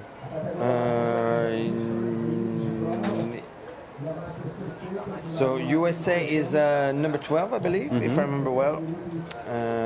Well, we'll find out very soon. Oh, it looks like Brazil is retaliating right now, not making it too easy for the Tahitians to come back. But look at those bumps. The canoes are actually disappearing behind those waves as we're going around this group of hills and rocks, and that we are hitting open seas now.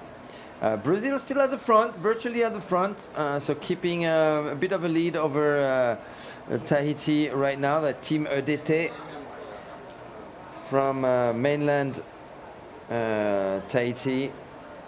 Yes, and if anybody knows who the third place team is, if you can recognize their jerseys, put it on the YouTube chat. Let us know.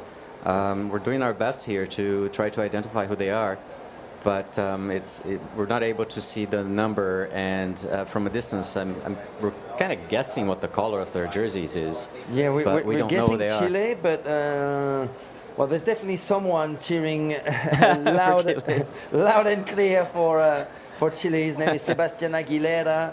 So Sebastián, I don't know if you, obviously we've got a bit of a pixelized image, and we apologize for that. We were hoping for a clear drone shot at this stage, but that's all we can offer to you right now. Let's see if you can spot who is in third position right now. And we're going to throw it to JP on the beach right now while we try to find out who is in third position for the 40-plus men's division. Take it away, JP. Who have you got for us? Hey, Mateo. I'm here with the boys from Australia. And hey, guys, is this your first time in Brazil? Yes, first time. And we're talking in the back about how hard is training in Australia, right? Because the sea over there is so hard. So how you guys preparing physical and mental for the competition in Brazil? Well, it's ongoing training, 3-4 times a week on the water and in the gym, a couple of days a week. And mental, just focus on getting here and racing well. Any secrets about foods, what kind of foods, or what kind of liquids you guys take for make better, or stuff like this? I think we all have our supplements in the in the drink, but nothing extra special. Just eat sensibly. Yeah. And you're talking about 70 competition for you guys. So, what's the part in Brazil you guys think it's so hard? It's more hard than in Australia, or it's similar? I'm talking about the sea. By looking at the screen here, the swell is very similar. So we're accustomed to that. We train in that, we race in that. So we're looking forward to that. Great. And about the technique about how you guys practicing there in Australia, the technician, it's a little different for other place. Have some special techniques in Australia, or is the same thing for everybody? Sorry, I didn't understand. The technique is technique for Australia. Like the sea is more hard, have a lot of sharks over there. White ones is a big one, so the technique is for no die over there. So which one? When the sea sees the sharks, the rating goes up. No, it varies. The conditions vary. Like Bob said, we're from down the south, so the barrier reef is not there, but way up north you have the Great Barrier Reef, and that takes a lot of the direct swell off the coast. But down the south we cop it straight off the coast, so we tend to have 1 to 2 metre swells regularly. So yeah, the technique needs to vary a bit when you get the rebound. I was just looking around that fort there, you saw the rebound. We have a lot of that on some of our headlands, so you need to vary the technique, maybe up the rating a bit to punch through the more turbulent water, then in your smoother stuff, then to stretch it out and find that rhythm and the timing. All right, guys, thank you so much for this interview. Congratulations for coming to Brazil and good luck with everything in your life, okay? Mateo, it's with you, my man. Thank you very much, JP, and thank you very much, guys. I guess these guys will be racing in the upcoming races, I guess in the plus 60 or plus 70 races coming up. We've got some of them actually taking place tomorrow, but while these two Aussies were on the camera, we had a bit of action going on at the front of the 40 plus men's division with Tahiti taking the lead by a small margin, but still very much at the front, clearly ahead of Brazil now. And I believe this is the other race that we are seeing right now. That would be the 60 plus men's race, with most likely last time we checked, USA, Tahiti, Australia were the top 3 teams. Exactly. And in the back, Brazil. Brazil was in fourth.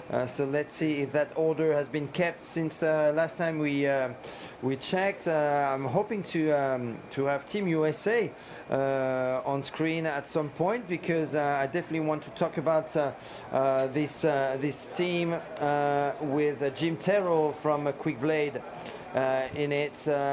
The steersman for Team USA is actually Mr. Dave Jensen, who is a very experienced waterman from Lake Tahoe, and pretty good paddler, as you would expect. Marathon canoe paddler. He is taking care of the steering for the 60 plus men's team. So the only one from Northern California. Everybody else in that US team is from the south. And I guess he also has the advantage of living in the mountains. So since he lives near Lake Tahoe, and which is pretty good for training. And in the winter he does cross-country skiing, and it's down to surf ski racing and outrigger canoe paddling on Lake Tahoe with Jay Wild. Big hug to Jay Wild and Anik, who run a great waterman club in Lake Tahoe. I don't know if you've been there. It's just a fantastic location. And you know what? If you want any form of paddling on Lake Tahoe and enjoy great views and pristine waters over there, you can actually see pretty deep on Lake Tahoe. It's just beautiful on a sunny day. You just hit Jay Wild and the Tahoe Waterman Club, and that's at the border, right on the border. The lake is actually one part in California and the other part in Nevada. I got to go there once in 2019, just before the Gorge Championship actually, and it was just a fantastic experience. So still the 40 plus men's race going on strong at the front of the race. We've got Tahiti's EDT, Team EDT. EDT stands for Électricité de Tahiti. Yep. So that's basically a public company which has put together a fantastic VA team. And then we've got the Brazilian team. What is it called again? The Brazilian team? The Brazilian team is Team Mirage Renalu. Team Mirage. Yep. Okay. And that's not attached to a specific geographical area, as you said. Well, it's made of different paddlers. the team is based in Cabo Frio, here in the state of Rio. But they do have athletes from different parts of the country. There's some guys from the city of Rio, I think 3 of them, and then Paulão from São Paulo, Ilhabela, and then some from the south of the country. So but it's formally based in Cabo Frio. Okay. And I think we saw here as in the past 10 minutes or so, slightly different strategies. It looked like the Tahitians were trying to get out a little bit from the swell and the chop, kind of going into a line that was a little bit closer to the headlands, a bit more protected. And whereas the Brazilians were a little bit farther out because the tide was going out, so they were trying to catch a little bit more of that current. That's what I think they were trying to do. But now, right now, at this moment, we're hitting low tide. So we should have a slack tide now for another 15 minutes or so. So not a lot of current. And let's see how these guys do. Yeah, and a clear lead now as they are one behind the other for Tahiti at the front of this 40 plus men's race, 24K. We haven't reached the we're actually quite a while from reaching half of the race, which will be materialized by 2 buoys, so one basically large buoy turn, and the Tahitians looking very, very strong and disappearing once in a while behind those waves, and they chose to go very, very close to the shoreline, which is kind of new from what we've seen so far. In the previous races this morning, they were maybe 300-400 meters away from the shoreline at this stage of the race.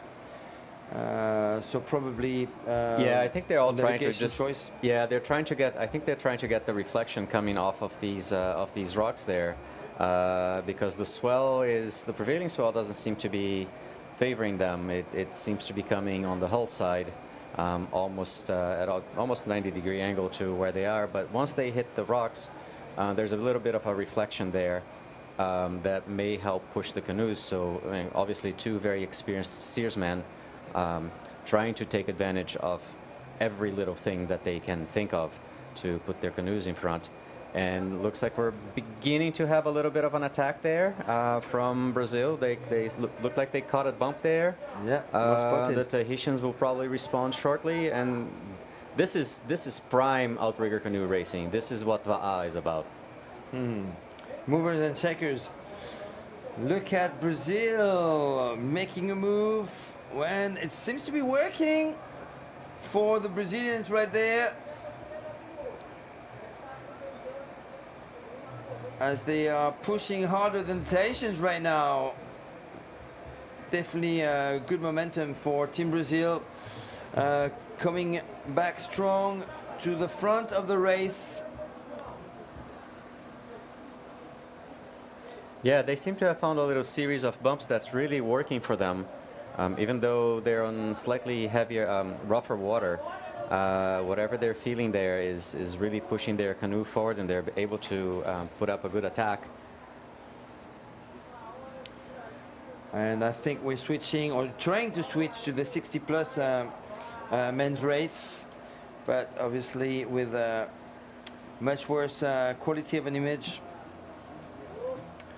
Right there, I can't see anything. So you know what? Switch back to 40 plus, because right now it's pretty impossible to decide whether we're watching a whale, a shark, or a paddler out there with such a pixelized image.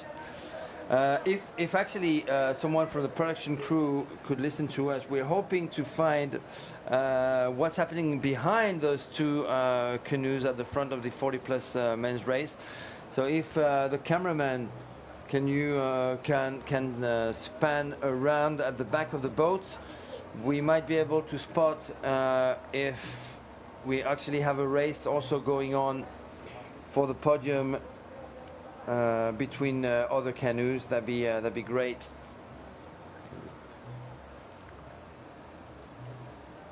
Yeah, it looks like Tahiti has just responded to the Brazilian attack, and they're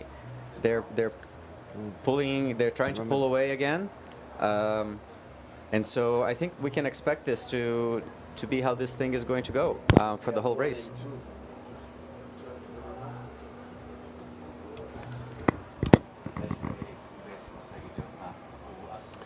All right, we are asking our production team to show us more of what's happening behind these first positions. So if the message could be passed on to the boat to actually turn the camera around a little bit, or to wait for the other crews. Actually, one thing, Alex, can I ask you to ask the crew in Portuguese, since it's your native language, to ask the boat to stay positioned at the buoys at half of the race, so we can have 5-6 boats coming in, and we can assess what are the top positions for the race, and that's coming up, I guess, in about 10 minutes. Sure. That'd be great. Thank you very much, Sure, Alex. absolutely. Então, se as câmeras que estão aí no barco, se fosse possível, quando eu chegar na boia, se desse para dar uma paradinha e esperar as outras canoas dessa bateria passarem, só para a gente ter uma ideia de quais são as posições, quem é que tá brigando aí atrás, se tem uma briga aí atrás, né? E também para o pessoal em casa conseguir ver, né, o que está acontecendo no resto da prova. Se for possível, seria ótimo. Muito obrigado, Alex. Muito obrigado. What a beautiful language. I thought you were singing out there. I thought there was a bit of Gilberto Gil or Jorge Ben singing accent going there. Well, What a beautiful my language. accent in Portuguese is from the northeast of the country, and people often say that we speak as if we were singing. So it's a very different accent from Rio and São Paulo, and I still have the northeastern boy in me. Beautiful. So you've got different accents all over Brazil? Yeah, very, very different. As you go to different regions, even different words. I used to have a friend who was from Santa Catarina, and I could say entire sentences in my kind of dialect, and he wouldn't understand, and Wow. vice versa. He could say stuff to me that I'd go like, what? What do you mean? But it looks like we have a fight again. Brazilians are pulling slightly ahead. Yeah, definitely. And we can expect the Tahitians to respond. And this is it. This is racing. This is what makes this exciting. What's going to be? I mean, clearly they are in, well, you could say upwind, an upwind section right now. You Yeah. can see that there's definitely some waves are coming strong towards them. The downwind part is going to be very interesting. The downwind is going to be fantastic. It's going to be fun to see. And are the Brazilians very experienced in downwind? They're very good. They're very good in downwind. Okay. Yes, they're very good in downwind. Paulão, who's probably calling the boat, is a very good tactician when it comes to downwind surfing. Henrique is a very solid steersman, very experienced in downwind. So it's going to be I expect that this race is going to be like this almost all the way to the end. Wow. And we could have a surprise guest as well. If you could just find out how far the third position is, that'd be amazing. It'd be amazing to have actually a close finish between not just 2 but 3 or 4 canoes. That'd be just great. My gut feeling tells me that they've got a bit of a margin for themselves right now, this Tahitian and Brazilian crews. And I just wonder how far we are from the 12-kilometer mark. So 12 kilometers that should be reached at the hour, a bit less than the hour mark, I would say. Yeah, I think if I'm not mistaken, we may be about 3 kilometers away from there. So I think once they're past this island, they're going to come to kind of like a place where the ocean kind of opens up to a beach, and I think the buoy is about 2/3 of the way down that beach. So you can start to see there some sand and some houses behind the island, and then we're going to have a long sandy beach with lagoon on the other side. And So the buoy is I think it's about 2/3 of the way down this beach. So we still have a battle in our hands.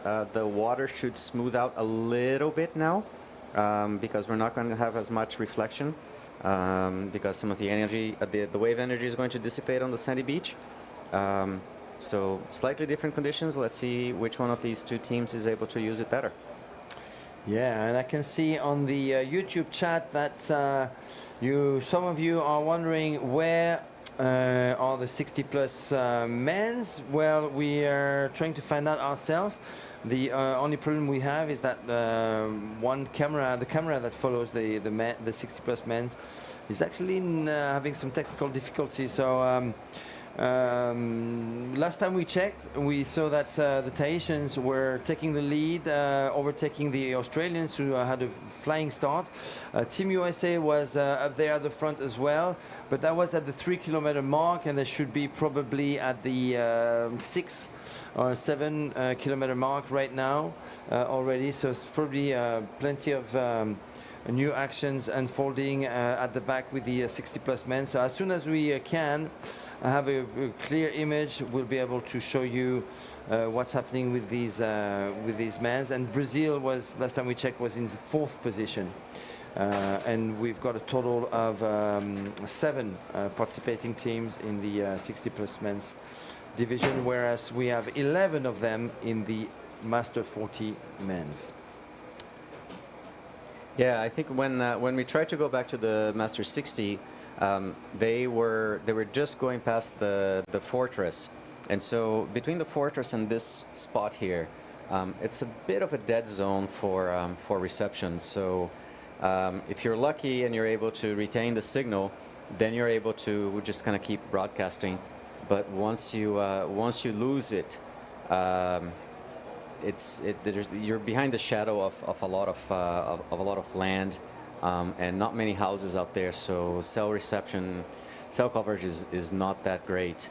But we should be able to get the signal back once they reach more or less this area here. Hopefully the reception will be a little bit better.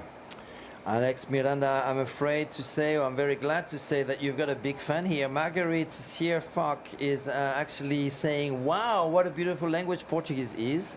So there you go. Fan Obrigado, club Alex Miranda, Obrigado, Instagram.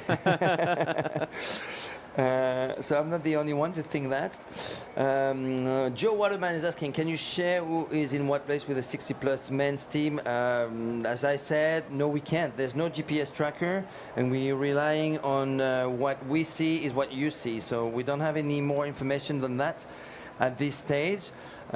Is that them? Here we go. Here we side? go. I think they're back on the screen right now. So Joe Waterman, if you want to look at the screen right now, you might see that Team Tahiti, I believe.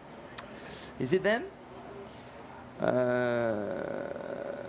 Is at the front. I think I do recognize the Faoro from Team Tahiti from the 60+ men's race. If you see a river start in the 3rd position, that would be Jean-Luc Echen from Wahine. So I think we've got Tahiti at the front, but not by a big margin. Obviously, that's a lot of guessing from us. I hope I got that one right. But hopefully soon enough we'll be able to have a much better visual. So it looks like Tahiti is able to take advantage of the new conditions a little bit better, and they're pulling ahead. Maybe 4 boat lengths or so. Let's see. Yeah, a bit more stamina for Tahiti right now, and it's probably a key moment as those buoys are fast approaching now. To be honest, I don't recall seeing so much of this landscape in the previous race. So they are. I don't think they've changed the course at all. They're just probably very close to the shoreline, or closer to the shoreline than the first races of the day this morning. I think so, and I think it has to do with the fact that the tide is just changing right now. It was low tide at 2:26. It's now 2:41, so it's beginning to become a rising tide. So there's not much current in the middle of the channel right now, in the middle of the ocean. So everyone is kind of taking the, kind of like a more protected, shorter line, probably making just a brum line all the way to the buoy, and to make the turn and come back.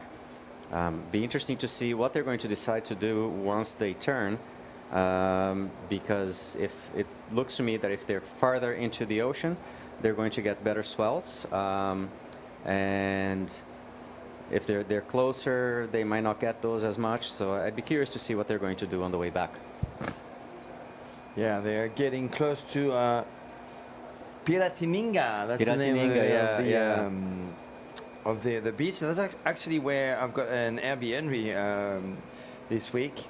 It's a 10-kilometer ride by car, but it's clearly a 12K ride by V6.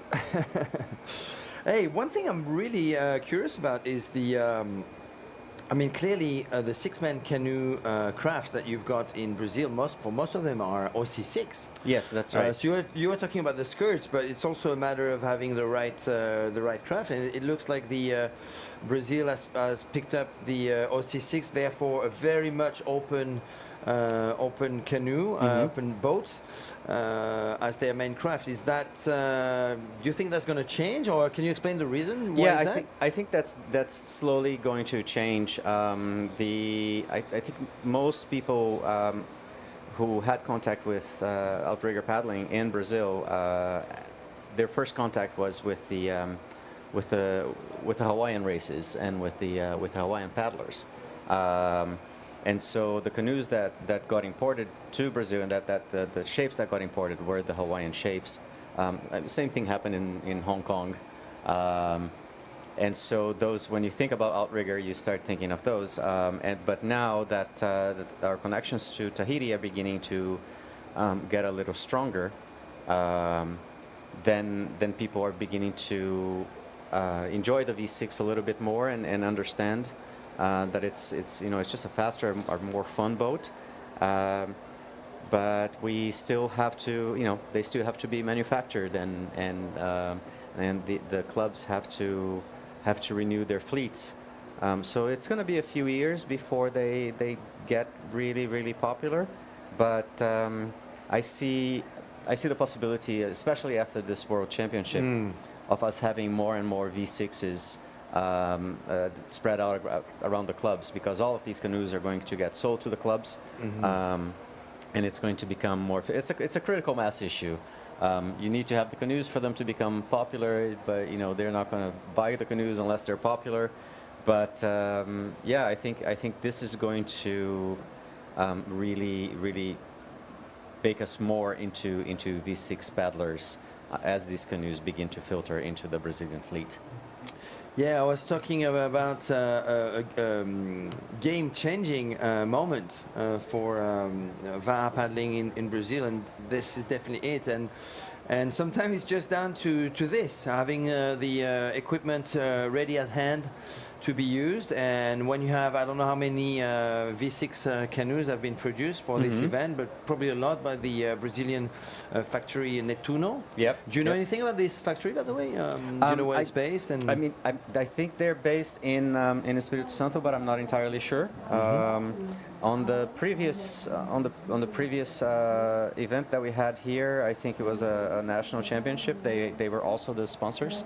I actually looked into getting a training V1 from them, but they were already sold out. So they're one of the manufacturers. We have quite a few canoe manufacturers in Brazil, and all of them are beginning to manufacture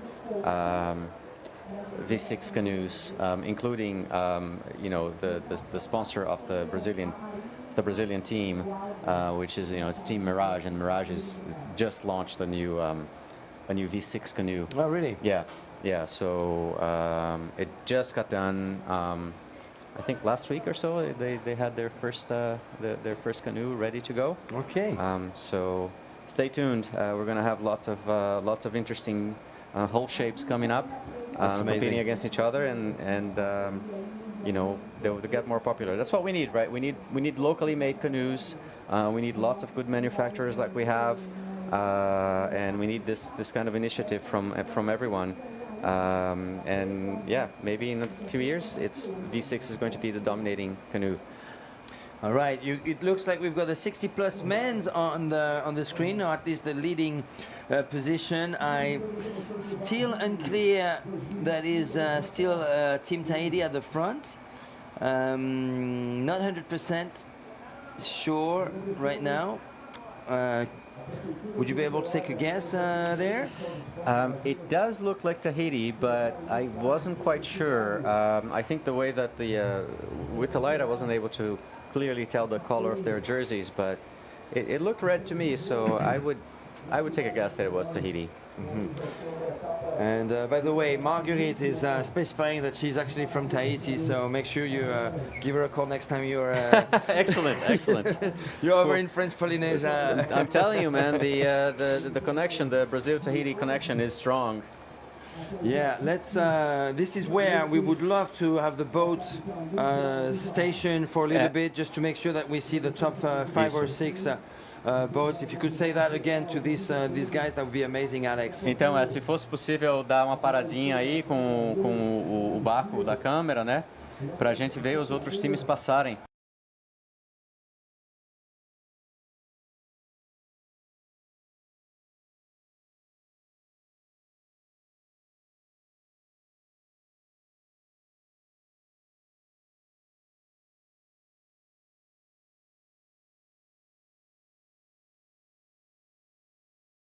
Aqui, então.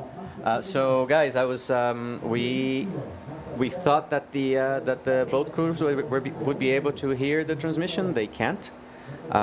So we were asking them if they could station at the buoy, but they can't, right? Because they can't hear us. So we'll do our best to give you as much information as we can. It is open ocean, so it's a little challenging to be able to cover everything. But unfortunately, we're unable to relay messages between us here in the studio and the support boats out there, and the camera boats. Wow, what a big push again by Team Tahiti in the 40+ men's division. Team EDT trying to increase that lead over Brazil, and you can see all the crews on the other side.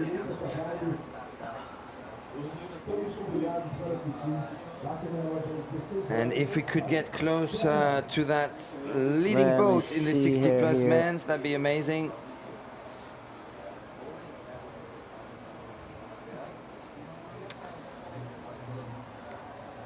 If you see a hat in third place, which is worn backwards, that would be Team Tahiti with Jean-Luc Echene, the father of Iloha.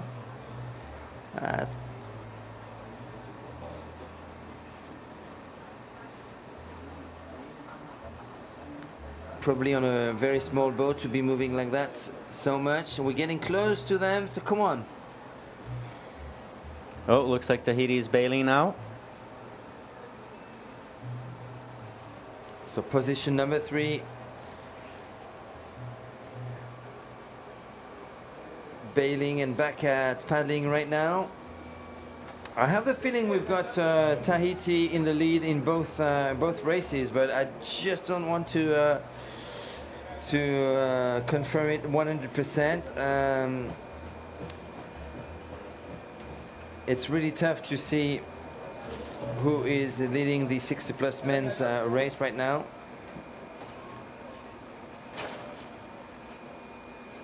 And I wish we had a GPS tracker. I wonder why this was not implemented. That should be compulsory for a World Championship. It would allow not only to, obviously for safety reasons, but obviously connected to the live stream, it would allow us to pull this information on the screen and give a lot more than what we're seeing right now, which are the leading positions for both races.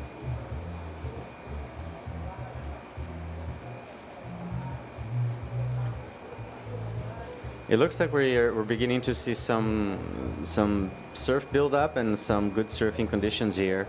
Even though the swell is coming from the side, these guys are finding the pushes that they need to surf. Look at that. Yeah, this is Team Tahiti in the Masters 40, still in the lead. We're unable to see where Team Brazil is. They were about 4 boats behind, but it's hard to tell now that they've turned the buoy.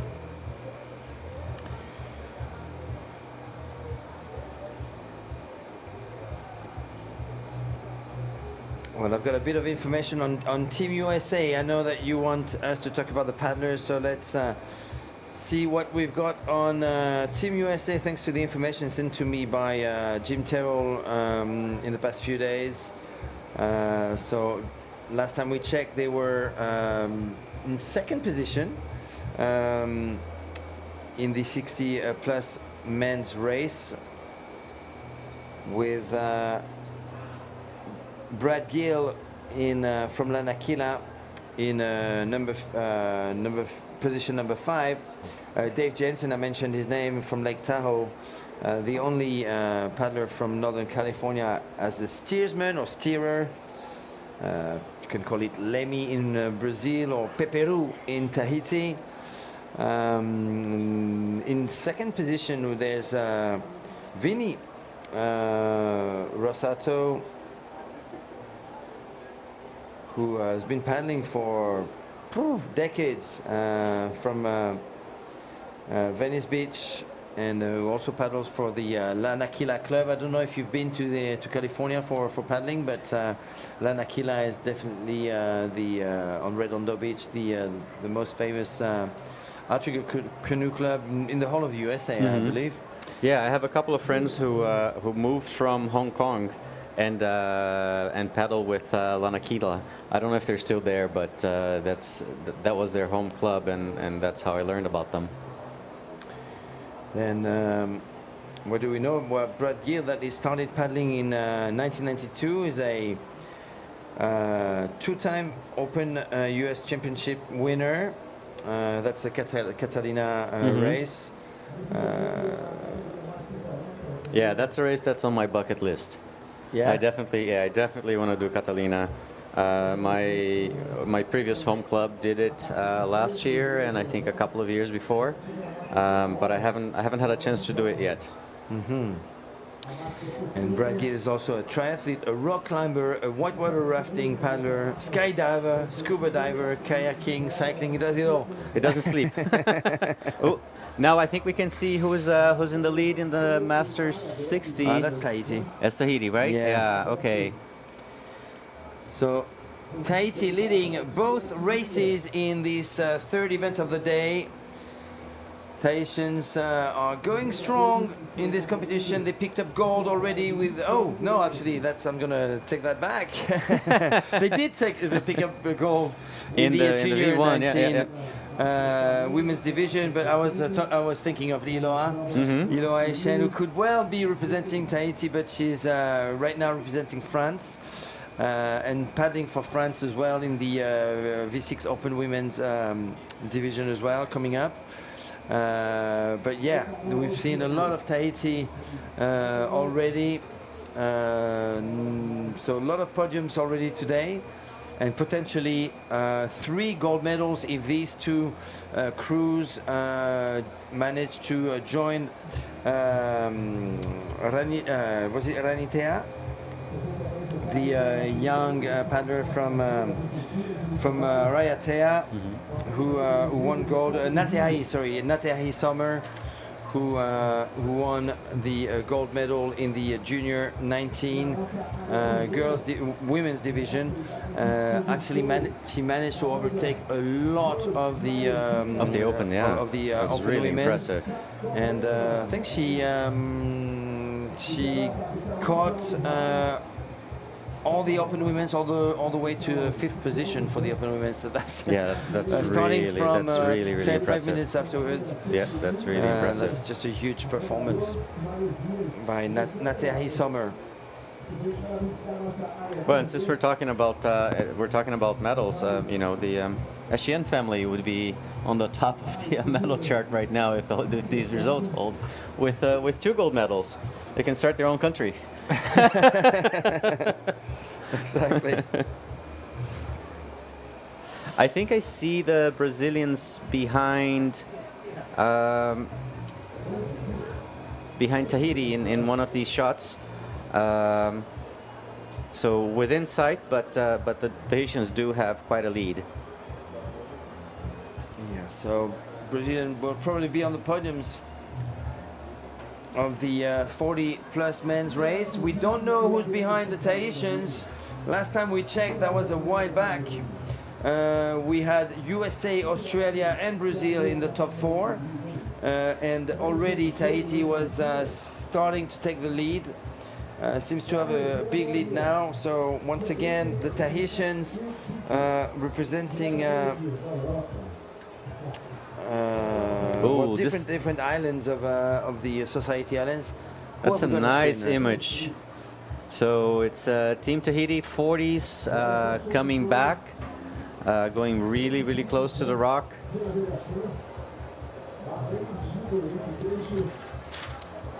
And I'm not sure I've actually mentioned all those names in that team. Let's have a look at the Team EDT.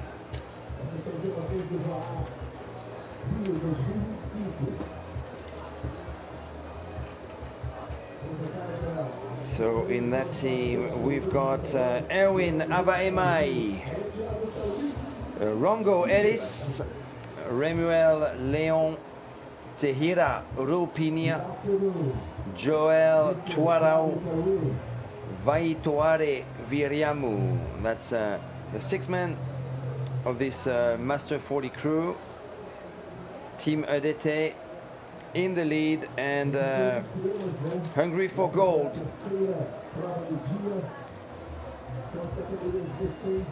Wow, as you were saying, the transmission behind those hills or this island is pretty weak. It's really tough because there's there are no houses there, so you're sort of getting the edges of the cell towers on both edges, on both ends.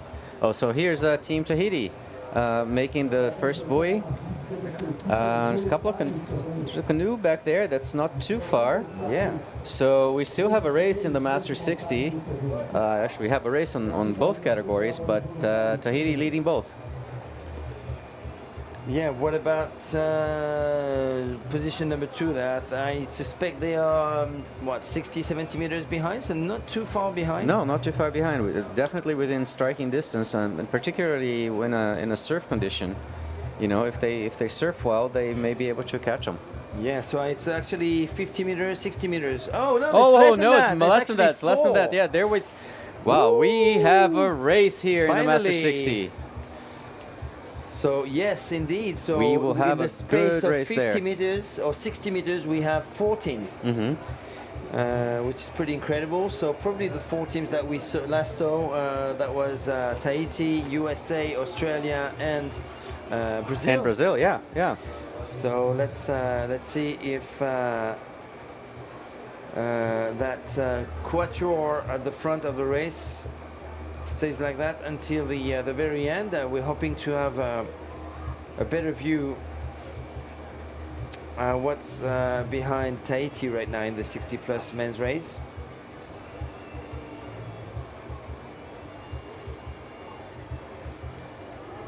It would be so easy for the boat to just let them go for a little bit and focus on canoe number 2, canoe number 3, canoe number 4. And then we would have an update to give you. Unfortunately, we can only take guesses right now. And this is definitely something that we need to report to make sure that the same mistakes don't happen in the coming days.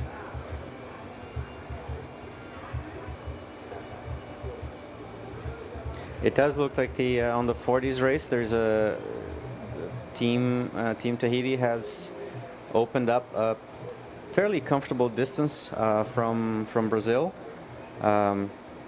they're not showing on this shot here, and it looks like the camera is trying to pan to the back a little bit, and I can't see anyone behind them. So this looks like a fairly comfortable lead.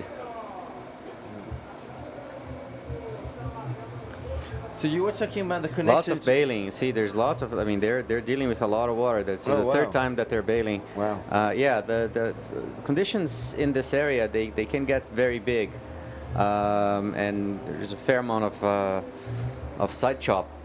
So I imagine some of these waves are washing over the hull, and even though the canoes have skirts, the water's still leaking inside. I'm sorry, I interrupted you. You were saying. No, I was asking about the connections with Tahiti. How easy is it for Brazilians to actually go to French Polynesia right now? Ooh, it's a bit of a trek, huh? It's a trek. It's expensive. You know, the flights are long and expensive. You know, our currency is not that strong. But I think you know, the most difficult thing is to find a home where to train. And the important thing is that, you know, those connections have been established. We have Robert Almeida Diaz, who has established a connection with Kevin CJ, and is paddling for his club. So when paddlers go from the state of Vitoria, they sort of have a home with Kevin. On the RIO side, we have established connections with Shelva A.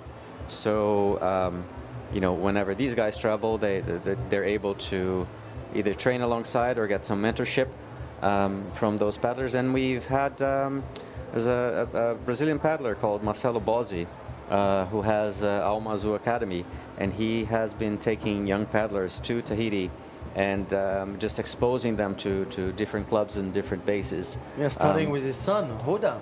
Yeah, I started with his son, and now he took 3 of the members of the Hawaii, the Brazilian junior team. A couple of them were there.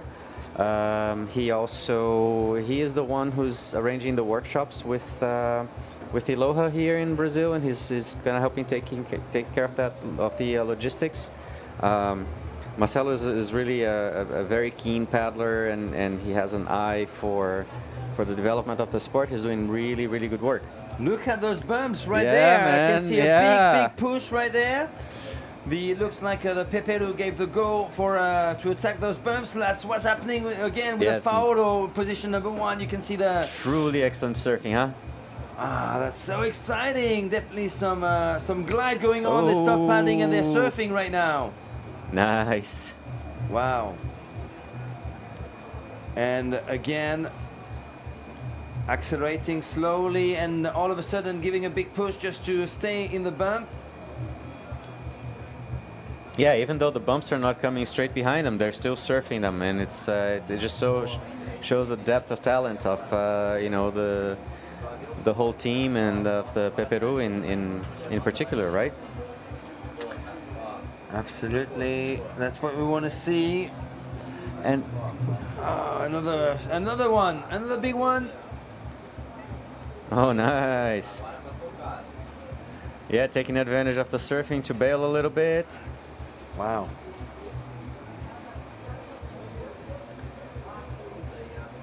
A lot of experience there. You can see the hard work that the Peperu is doing just to put the canoe in the right position for the surf, and then taking advantage of the surf and making sure that after the surf, changing the navigation course. And we are going to throw it to JP, who is ready for another interview. Over to you, JP. Hey, Mateo. I'm here with Mr. Philip. Mr. Philip, how you feel about this competition, the event in Brazil? Yeah, good. This morning I see the first race with the junior men. Brazil, good fight today. And Tahiti, because the seat is cracked. It's okay, it's the sport. Got it. How you prepare your team physical and mentally for this competition, specifically in Brazil? Now, Tahiti have, every week have a race in Tahiti. 1 man, 6 men, 3 men, every week. All right. Have a race every week in Tahiti. Got it. And you think the competition in Brazil is more difficult than other countries around the world, or Brazil is a similar the like weather and the sea from Tahiti? Yeah, I see. Last month, I go to the mini game in Palau. I see the president for International, Lara. She's telling me Brazil have 10,000 paddlers here, big, and 100 team. Wow. It's good. Yeah, it's very, very good for the big family and the wow. All right. So good luck for your team, and welcome to Brazil. And before I see many coach come to Brazil for clinic. Oh, serious? You practice in Brazil before you coach? No, no me. The coach who Shelva, the best team in Tahiti, David Tepau, he's come Brazil for clinic, and good one man in Seron, Jerusalem, he come Brazil for clinic. It's good. The voice come up. Brazil is big. All right. Thank you so much for talking with us. And Matthew, it's with you. Maruru, thank you very much, guys. And just like you were saying, Alex, those connections between Brazil and Tahiti have been building up over the years, and especially over the past 2 years, you've seen the likes of Kevin Serran Jerusalemi coming over here, and David Tepava, the coach of Shalva, who also came and shared a bit of his knowledge. Now it's Iloa Echen from Tahiti/France. Giving a lot of clinic around the country, so some great love being shared between and passion for Va'a being shared between those two territories, Brazil and Tahiti. Yeah, and one of the good things is that a lot of these workshops, they're not just reaching the paddlers, but they're also reaching our coaches here. So a lot of the information and understanding that's transferred ends up being disseminated not just for the people who took the workshops, but to people who then go and they coach their up and coming athletes and the people in their schools, and really disseminate Tahitian paddling philosophy to Brazil. Absolutely. Oh, there's Team Brazil right there, right? Is that them? I think it is. Can't tell if that's the 60s or the 40s.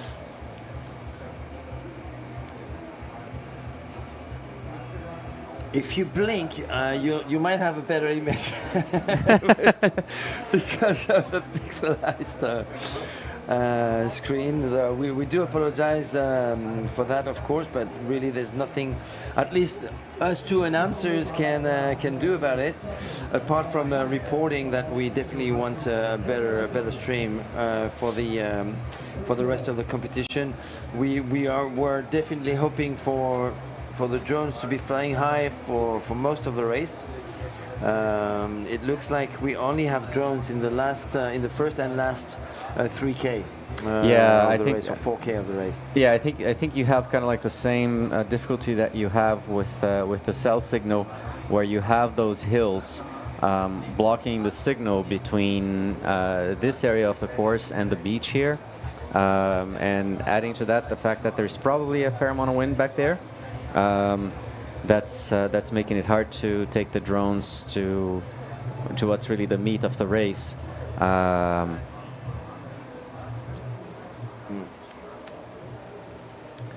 And the long reach for the Faoro there in first position, and you can see the change in rhythm on a regular basis. Yeah.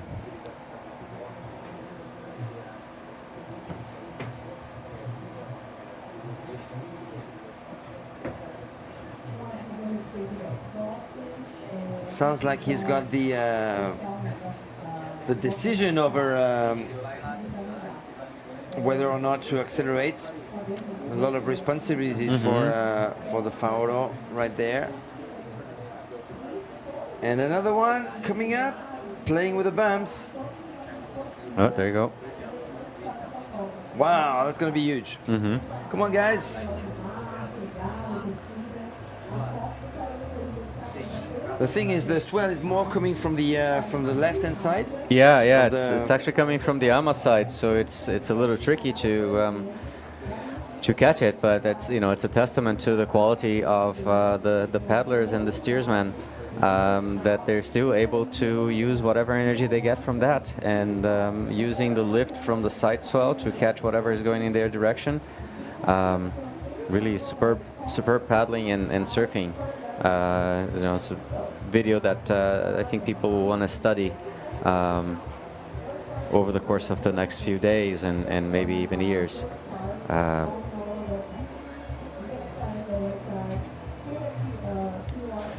So how far are we from the finish line? Right here, 1 hour and 18 minutes. We expect this 24 kilometer race to take a little under 2 hours, I would say, maybe an hour 50 minutes. I think so. So I think they're beginning to come to the landmass that if you keep going in this direction, the fortress will be at the end of this landmass. Which is not to say that the fortress is very close, but No. it's probably 3 kilometers away. I'd say about maybe 1.5 or 2 to the fortress, and then of course, like you said, from the fortress to the finish line, another 5K. That's right. So there's still a lot of race here.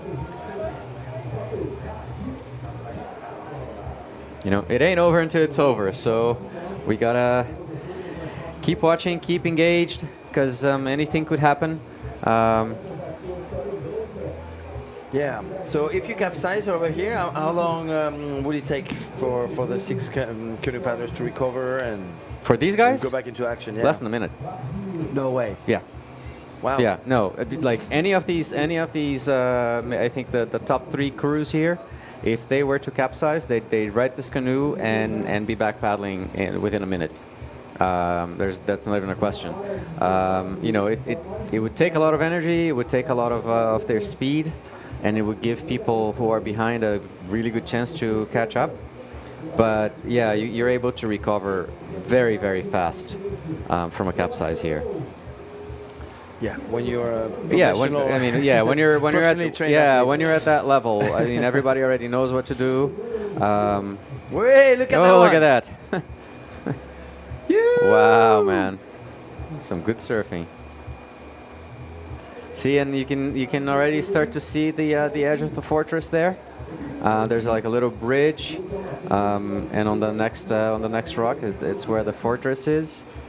So these guys are coming to coming to the home stretch of this race. Do you know if this fortress is actually open to the public? Can you actually visit it? No, I think it's a military area, so I don't think you can go there.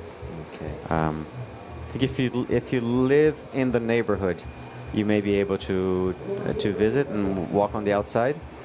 But yeah, it's not a. I think it's a working military facility. And here you go. Here on the far side here, you're able to see the second place canoe just appeared in the image, disappeared behind the waves right now. But they look to be about 300-400 meters behind. And that would be Team Brazil. I imagine so. Yeah. And there's a lot of water. There's a lot of. I mean, these are. It's probably much bigger than what we are able to see here because there's a lot of bailing going on.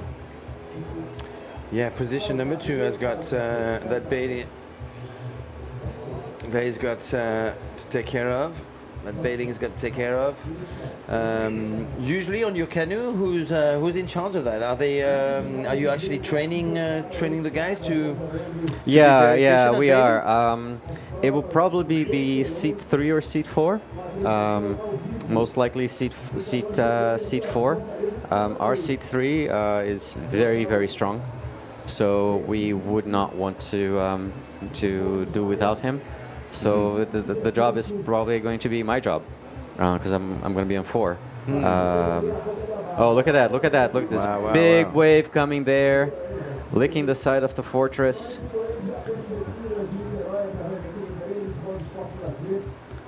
So there's probably A lot of energy behind these guys here as they go into this curve, and it begins to line up more in the direction that they want to go here. So expect to see some good surfing coming out of this area. Yeah, the average speed here must be improved for sure.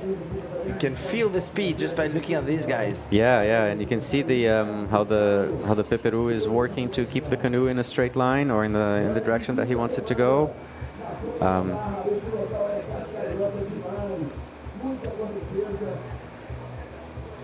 Takes a lot of focus to keep that absolutely that rhythm in those conditions, to stay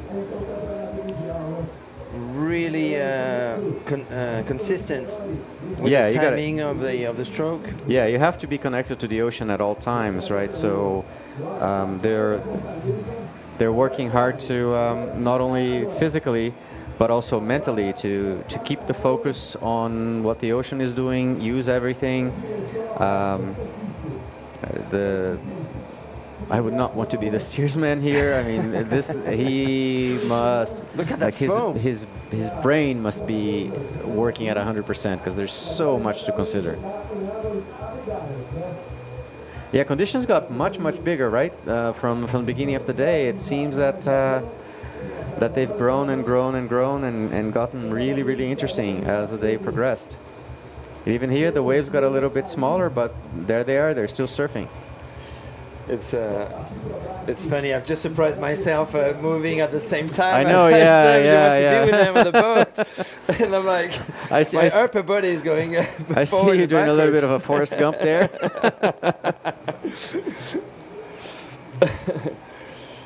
There you go. Bailing. C5, more bailing.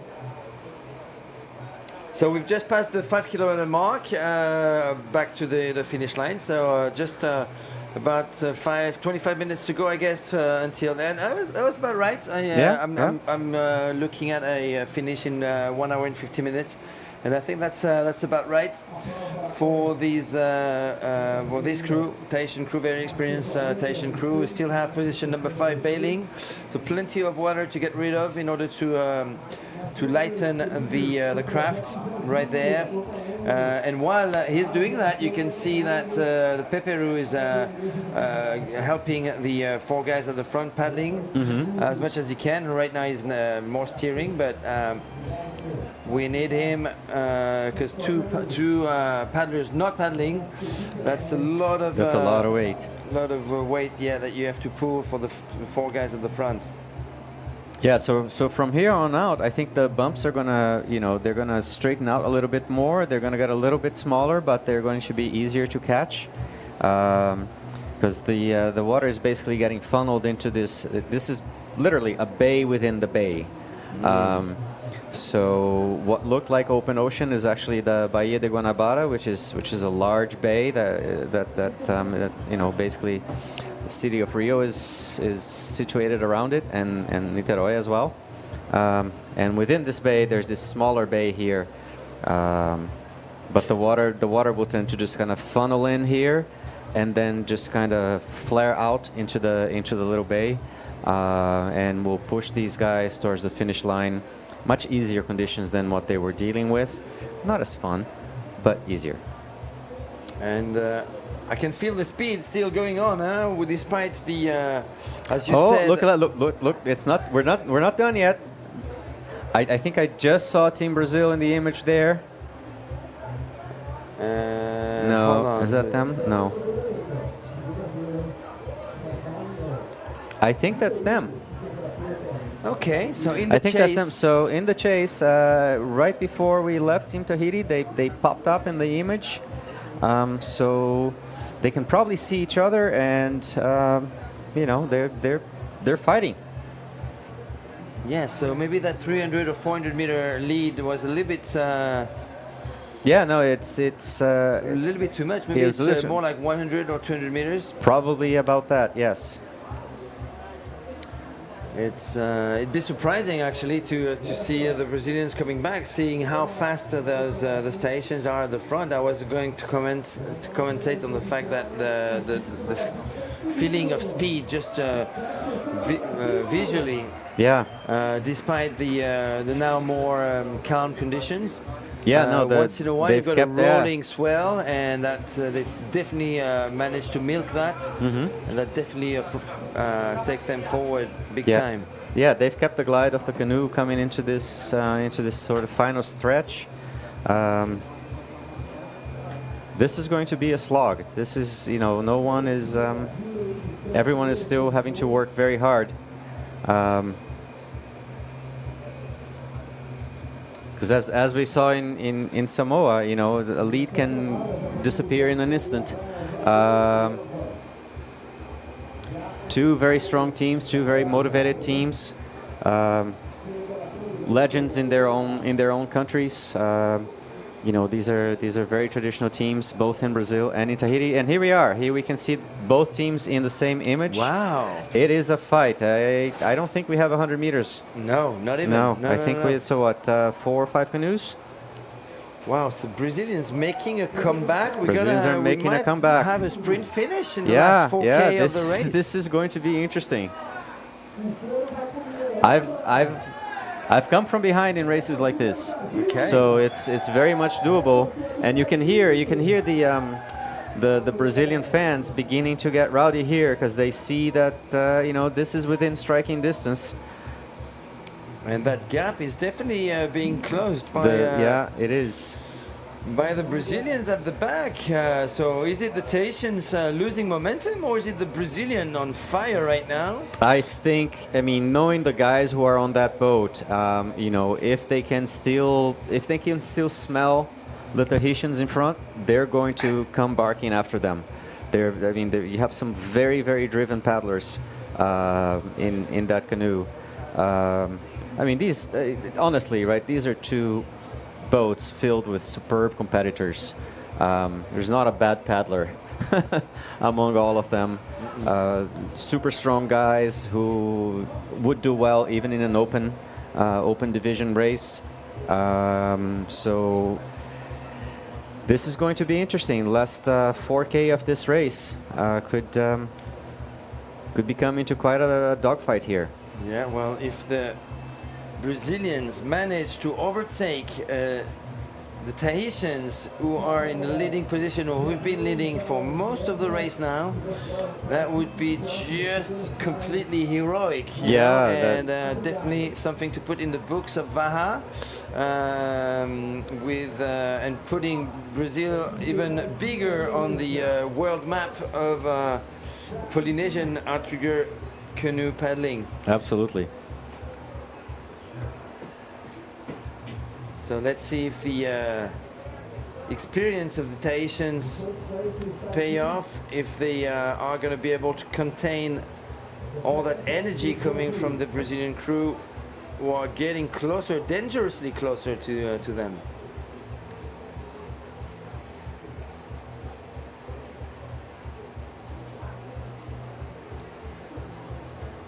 Yeah, you can see how the water is getting flat there, and there's probably a little bit of influence from the current. I mean, the tide has been rising for about 30 to 40 minutes, so it's still not very fast. There's not a lot of current there, and this is basically a battle of grit. All right. I think we have time for a last interview before a top finish between Tahiti and Brazil.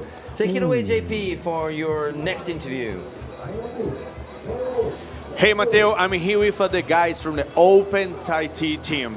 So, hey, what do you guys prepare for this competition in Brazil? What do you expect about this competition tomorrow? So that's the biggest race of the world, so we have just been prepared like at home, like really hard. So yeah, just wanna do the best as we can here, and why not get the gold medal? That's the goal, yeah. Sounds great. And about your coach, what he said about any special techniques or something like this for tomorrow? Just told that the weather here is like it's kind of rough. So yeah, just gotta deal with the condition, and I'm gonna try to do our best. All right, thank you so much. Good luck for tomorrow, okay? Mateo is with you, and right now I'm going to the beach for receive the guys for the last part of this event today. Thank you very much, JP, and thank you very much, Maruru, Tahiti. That was Chantaye, by the way, who is going to be representing Tahiti in the 40 plus men's V1 race coming up this week, I guess. And back to Tahiti. Once again in the 40 plus men's V6 race, leading still ahead of very hungry and fired up Brazilian team who were leading for the very first part of the race and making a comeback just behind the station crew. We might have a sprint finish between the Tahitians and the Brazilians. A friendly rivalry going on there between two strong Nva'a nations, and currently the upper hand is for the Tahitians.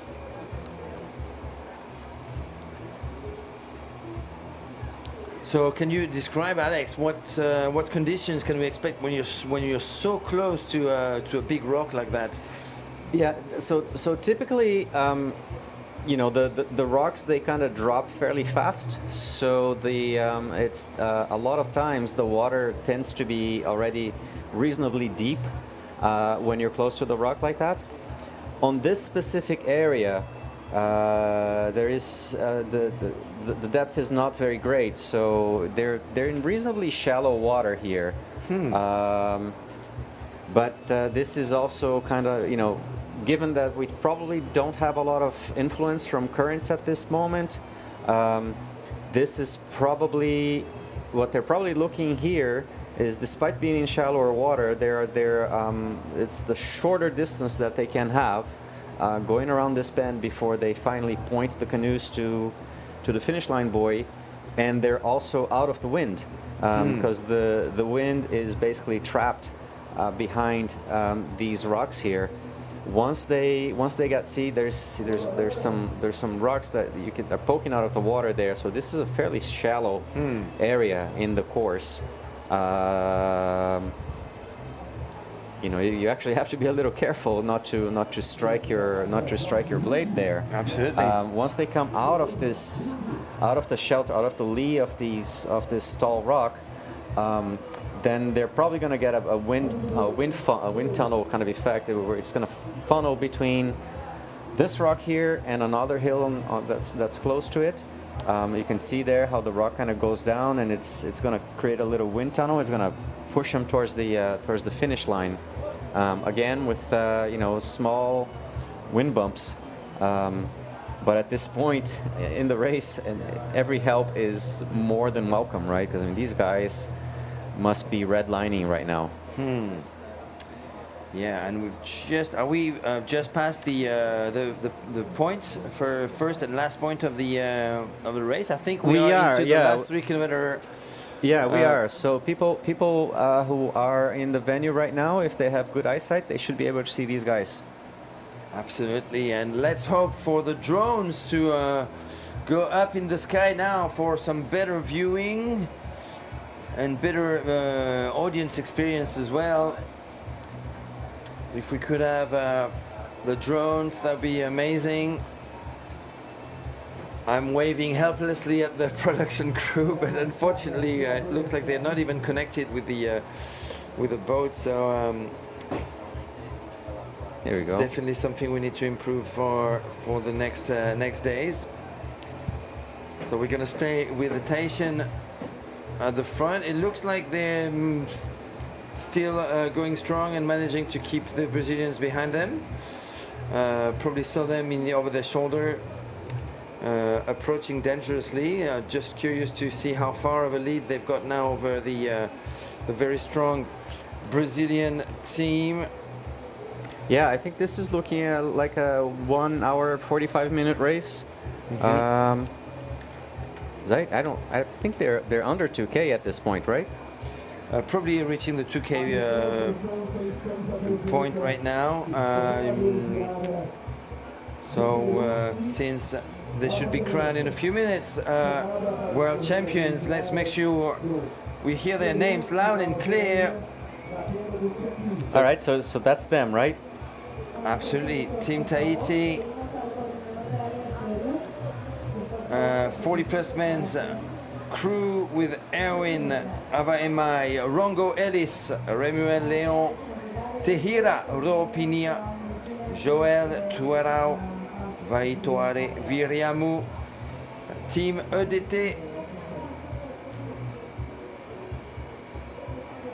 and 10 minutes expected left into this race. Probably less than that. Yep. Given how fast they're going right now, we're just hoping for to have the Brazilians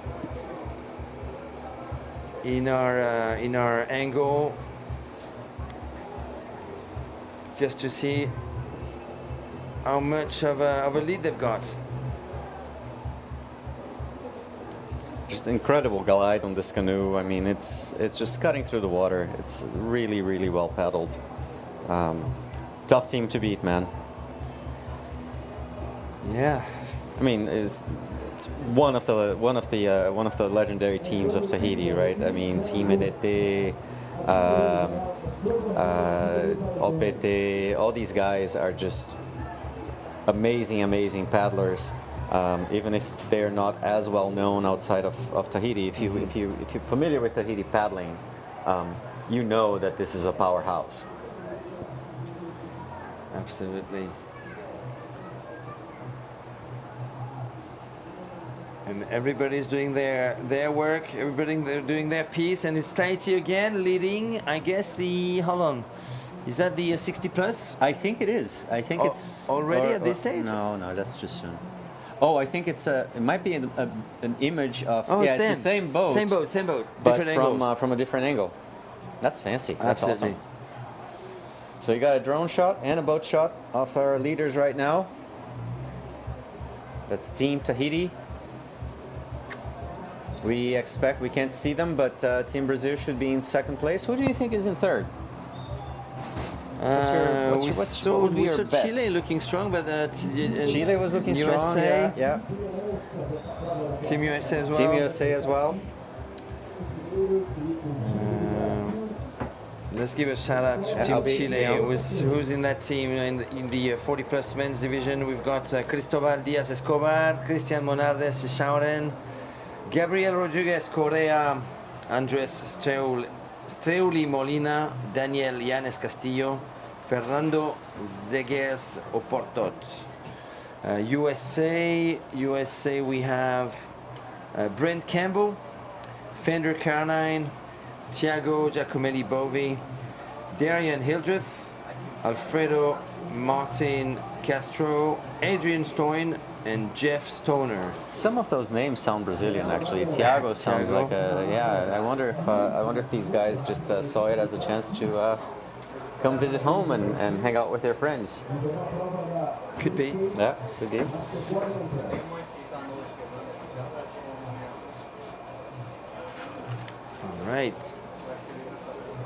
All right. It looks like the Team Tahiti really consolidated their lead. They're working hard, but they don't look nervous. I think this is going to be how it's going to go. Team Tahiti in first, Team Brazil in second, and either our friends from Chile or from Team USA in third is our guess here. And let's remind our viewers that New Zealand was the one winning in the 40 plus men's division the long distance world title back in 2023 in the last IVF World Championship in front of Brazil. So that would meant a silver medal, second silver medal back to back for Team Brazil, and Chile was in third place. So let's find out if it's just Tahiti that's going to replace New Zealand in the 40 plus men's long distance rankings with the world title. It looks like it so far. Do we just need confirmation of who the third position is? We're a few minutes away now from, probably 5 minutes away now from the finish line. There will be a couple of buoys to pass on the and leave on the left before reaching the finish line right in front of the event venue on Praia de San Francisco, in the heart of Niterói, just in front of the capital city, Rio de Janeiro, not of Brazil, but of the state of Rio de Janeiro. Yeah, Rio de Janeiro used to be the capital of Brazil. I think from the time that Brazil was an empire. This is, and if you go around the city, you can see a lot of the old imperial buildings when the emperors of Brazil were here, shortly after the country achieved its independence from Portugal. And then later, in the last century, the capital got moved to Brasilia. But yeah, Rio used to be the capital of the country. I'd say less than 100 years ago. Okay. Well, I didn't know that. Yeah. And so, what is a carioca? Carioca is a carioca is someone from the state of Rio. Oh, okay, from the state of Rio, not just the city of Rio. I don't think so. I think at least I think of cariocas as everyone. Okay. The people from the city of Rio may just be more carioca than the other cariocas, but. Very, it's as everybody knows, very, very happy people, very, very welcoming. It's the easiest thing to see happen in Rio is if you're walking around and, when you least expect, there's music somewhere and people are just hanging out and having a beer.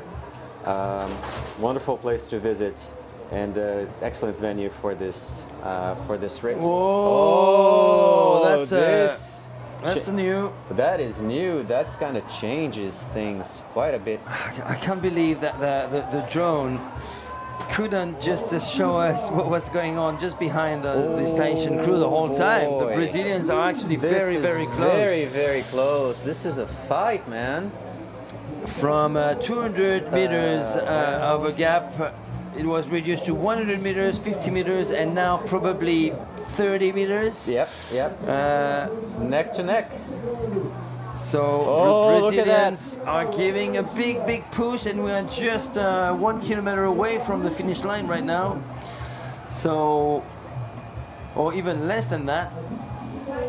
So the two teams, Tahiti and Brazil, are pushing hard, and Brazil is trying to create a huge surprise by overtaking the Tahitians, but the Tahitians have got the upper hand right now. They closed the distance quite a bit, but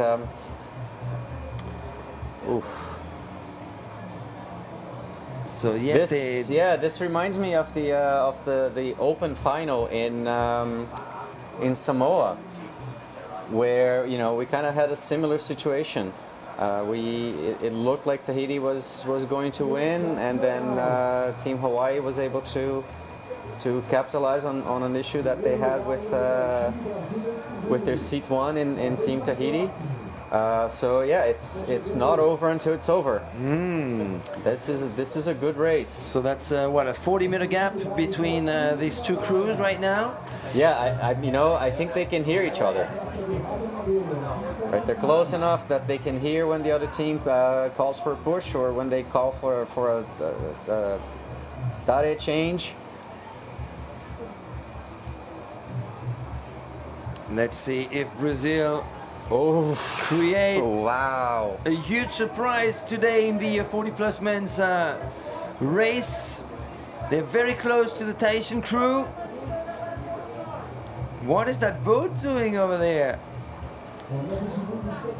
Just getting close to get some images. It looked like he was going to go in front of that Brazilian crew. Now, of course, it's it's not doing that. So is that gap actually increasing there's as the we're first speaking? boy.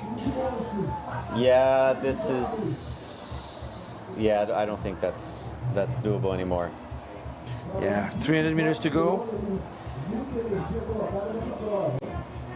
Not more. As expected, right? This was a close race where neither of the two teams could relax. Just excellent showing from both teams. Very difficult conditions. Wow. And truly excellent athletes. These are top teams in their own countries. They can both be very proud of this result. It looks like the Brazilians are going a little bit wide there. Probably losing a bit of ground. Well, there's, I think they might be, we may have the same strategy. I think that Team USA used against Canada in the junior 19 finish for 4th and 5th place. Right, where they're trying, where the Brazilians are probably trying to take a more direct line towards the final buoy. The Tahitians will need to come a little bit. Oh, there you go. No, I think this is it. I think this is it for. Yeah. Tahiti. We've got our gold winners in the V6 40+ men's division. Congratulations to Team EDT, Team Tahiti. It's French Polynesia once again picking up gold today ahead of a fierce and very courageous Brazilian team who managed to close a lot of the gap that was in front of them the whole time, but the Tahitians are finishing strong ahead of the Brazilian crew. Congratulations to both teams. They have actually a 300-meter lead over position number 3. Congrats to Paulo dos Reis, who is sitting in position 3 right now. And we have Chinese at 1, Zé at 2, Paulão at 3, Sansão at 4, I think, Alexandre at 5, and Henrique at 6. Excellent job, gentlemen. Hell of a race. Very, very well done. Parabéns, Brasil! Parabéns! Silver medalist in the 40+ men's race, just like 2 years ago in Apia, Samoa. Brazil is picking up the silver medal for the second time consecutively in a distance world championship 2023-2025. Definitely a big team to rely on, and it is indeed Team Chile. Chile, go Chile! In third place, so third place, just like in Samoa 2 years ago as well.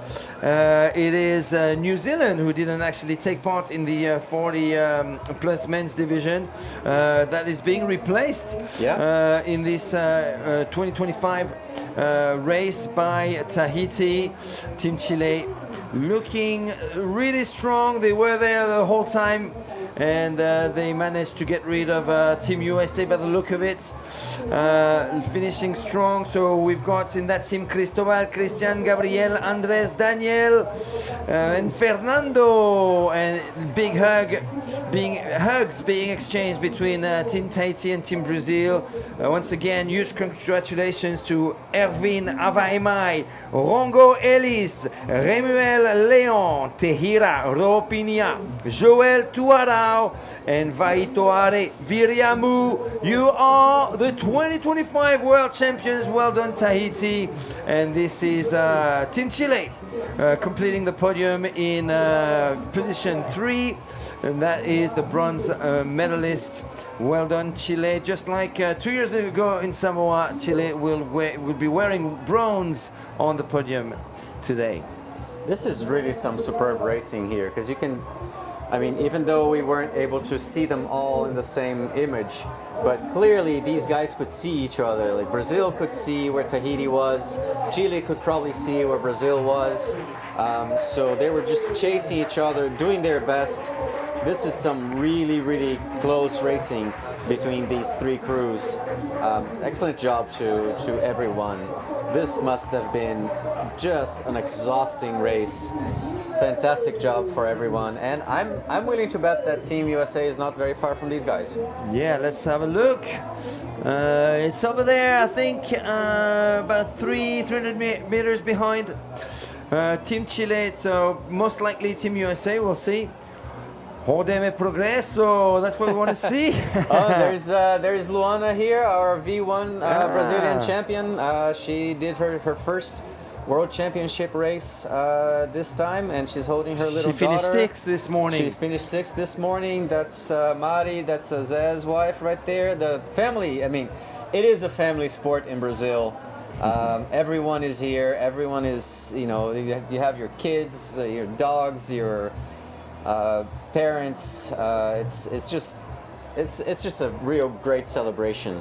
Absolutely, I think you're right. It is Team It's USA. Team USA, right? Also, coming up with Brent Campbell, Fender Carnine, Thiago Giacomelli Bovi, Darian Hildreth, Alfredo Martin Castro, Adrian Stoyn, and Jeff Stoner. I think that's 7 names I've just called, so I'm not sure which one is the reserve paddler here. They all use the quick paddle Stingray, which is very quick at entering the water and very quick at exiting the water, just because it's just a much shorter shaft. The volume is actually on the width and not on the length. Made in California, designed and made in California by Quick Blade and Jim Terrell. Jim Terrell is actually on the water right now, but competing in the 60-plus men's crew, founder and CEO of Quick Blades, down in the Newport area in California, Southern California. So Team USA will finish in 4th place. That's them right there. Finishing strong here in Niterói, right in front of Rio de Janeiro in southeast Brazil. How far are we from your house in Ilhabela, Alex? Ilhabela is about 6.5 to 7.5 hours driving. Okay. So it's doable. You know, I was coming here once or twice a month to train with these guys for tomorrow's race. So it's driving distance, long drive, but driving distance. Okay. And you've got to take the ferry to reach your beautiful island. You do have to take the ferry, yes. And so sometimes it can be a 10-hour drive. If you miss the boat, you mean?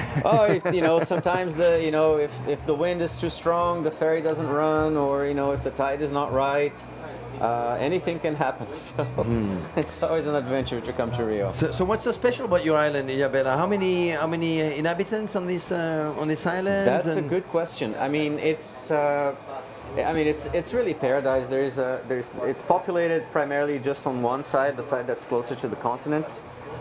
It's very quiet, very safe. We have some really nice beaches, lots and lots and lots of trails. So if you like, trail walking, there's tons of trails. The other side of the island, from where most people live, we have some traditional communities. The most famous one being Bonete. And you only reach them by boat or by trail. What do you mean by traditional communities? We call them Caiçara, which are the traditional populations that lived on the shore of Brazil.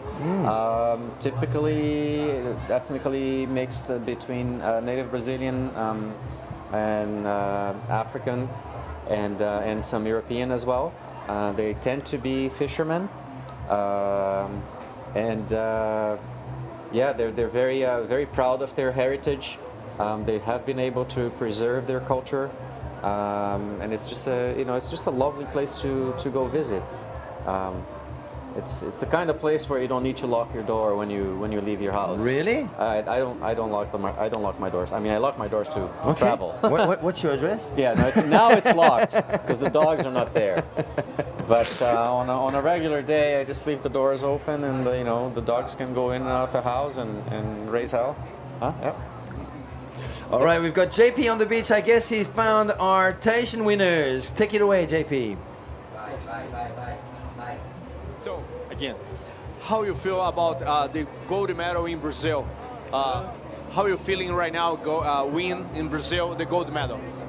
Now we are very proud of our performance today because we arrived just at 1 p.m. this morning. We are very, very tired. All the guys are very tired, but we stayed together all the race because you have a good team of Brazil too, who fought with us all the race. So congratulations to Brazil, who did a very, very great race. But for us, only one goal is the gold medal today, and very proud. What's the part more hard in the competition? What's the part of the race was more hard for you guys? What do you think? I think in the middle, a bit, near the rocks over there, there are big current. We don't know the water, so we try to like adaptation during all the race. It's like that the race. We adapt all the race and try to do our best during and stay together with all the guys. That's the secret, I think. Last question. I know you're very tired, but last question. You use some techniques special for Brazil competition, or you do the same thing, just strong guys and No, because in Tahiti you have a very good championship. All the weekend we race it, and that's it. Give us a good practice for all the long distance race. There is a race every weekend, so with like Hawaii, we would have fun. So we stay with a good dynamic all the season, so we can come here and have a good shape. All right, congratulations. Enjoy your win. It's with you, Matthew. Hallelujah. Maruru, thank you very much, guys. Congratulations once again to Team Tahiti. On your screen right now, it's Team Rapa Nui. I do recognize the flag logo on their right shoulder there. So Rapa Nui finishing in 5th place in the 40+ men's division. Well done, Team Rapa Nui. And that's, as you were saying, that's a team that you have a friendly rivalry with. Pretty strong. Very strong team. They're always whenever we have a Pan American Championship, that's the team, one of the teams to beat, together with Chile. Very strong competitors. Also, yeah. So that's not. That's a different team, is it? Oh no, 24. 24 is. 24. Yeah, it's them, right? Yeah, I don't see the.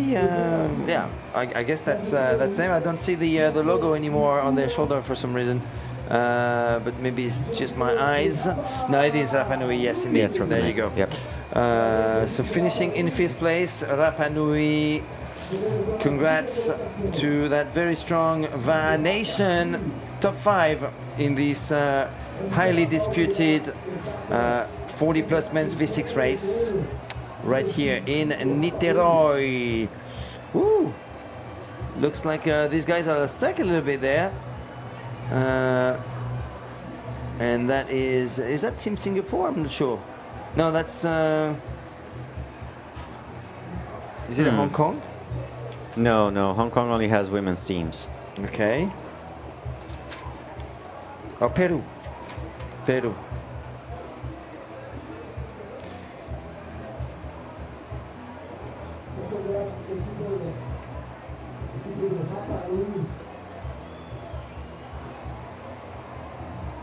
I'm really surprised at that paddling technique here. Are we looking at a team that is actually giving up and finishing the race, or and going back to shore, or are we looking at the top finisher? Let's have a look at that number. I see a 6. Is it a 6? No, 1-6. Yeah, it's hard to tell. 16. That's Team Peru, and I think that's not the leading. That's a 60+ men's team, and I think that's just them. Oh yeah, they may have quit the race. And yeah, because if you look at the paddling, they look super tired. Mm-hmm. Oh, This there's our is friends Team from Chile there celebrating their bronze medal. Well done, gentlemen.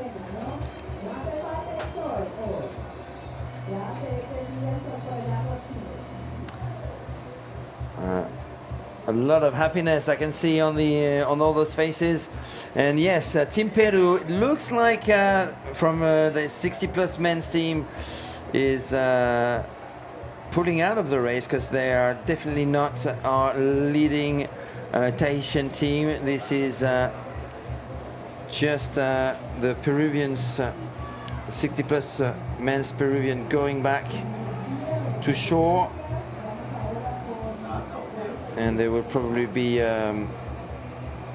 ranked as DQ'd or DNF. Or maybe DNF, yes, DNF. Yeah, you can see that just, you know, it looks very quiet, very calm within the bay here, but once you get out there, conditions change quite significantly, and they get very, very difficult. So if you're not used to paddling in that kind of water, it can really kind of take out of you. Yeah, so Peru is just going home and will probably be DNF there. You can see the lack of cohesion there and the fatigue in the in every single paddler stroke there. So, but still, I mean, good job, Peru, for trying. For you know, showing facing difficult conditions.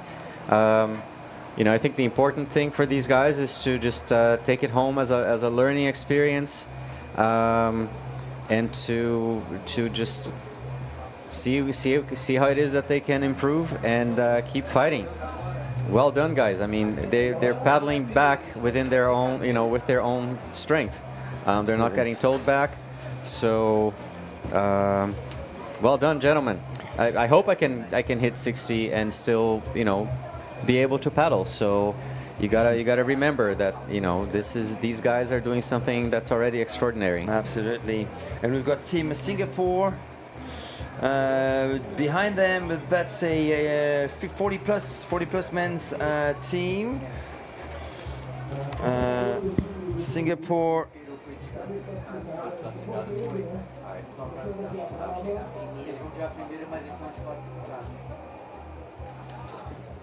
Oh, Rapa Nui. Is it Rapa Nui? Canoe number 20.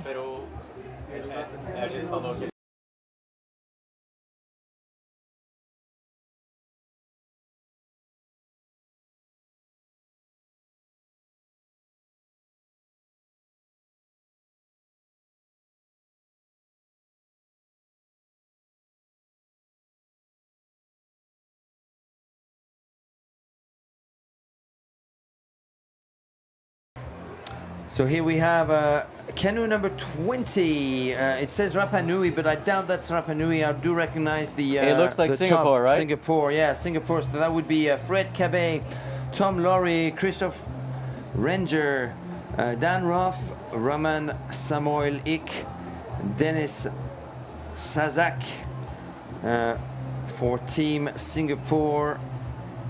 And I think the canoe number doesn't match what I have, but I do recognize their jerseys, right? Their jerseys. Who? Well, they're going to be our hosts for the next IVF championships, right? At the. And that's Tahiti. That's the 60 Tahiti, plus men's. 60 plus men, men's Tahiti finishing strong. So we're going to have another gold medal, the third one of the day for the Tahitian delegation with the 60 plus men's crew.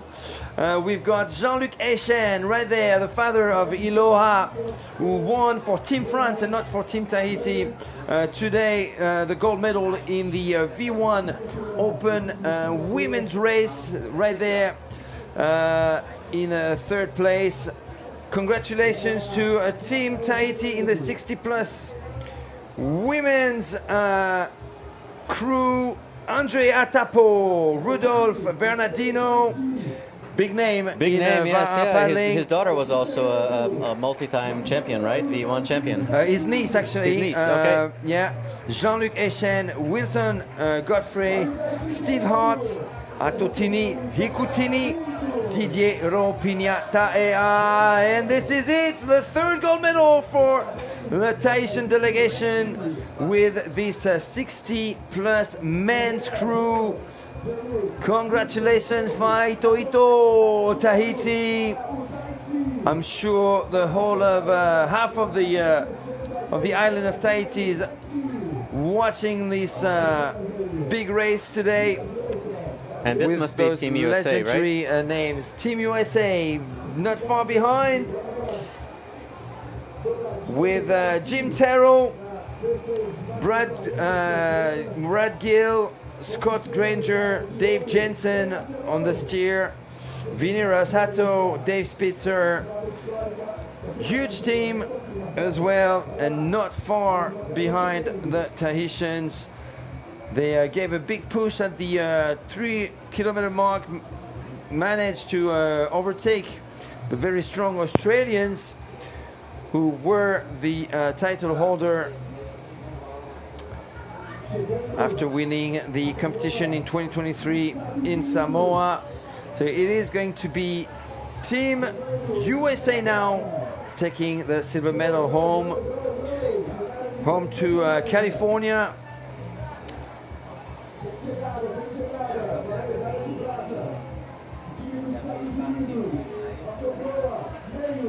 And what a finish there for Team USA. Jim Terrell in seat number 1.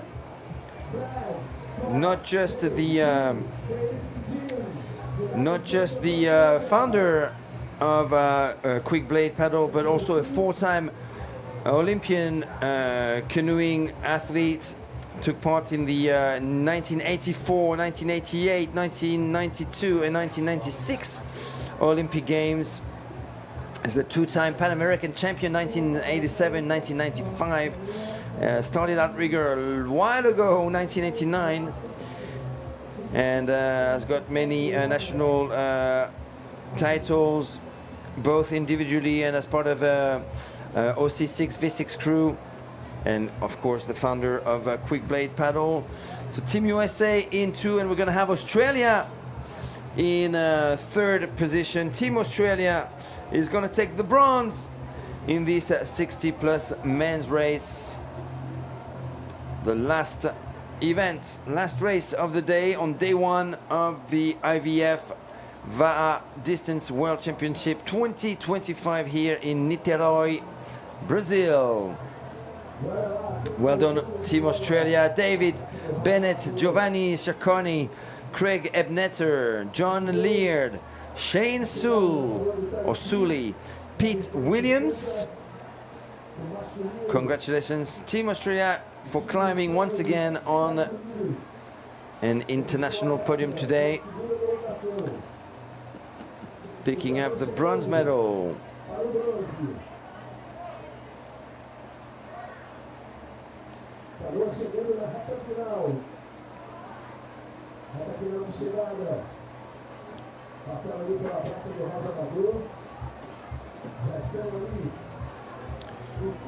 Sure, what do you make of those strokes, Alex? Looks like they're happy arriving home, huh? Yeah, man. It's the very end of the race, and these guys are still going strong. It's no wonder that they're bronze medalists. I mean, you can tell that they're tired, but it's not like their technique has fallen apart or anything. They're still, they're still in time. They're still working it. Amazing job, gentlemen.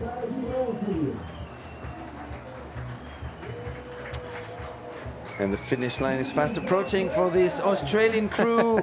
The Aussies are gonna go on the podium of the 60-plus men's race. Here we go.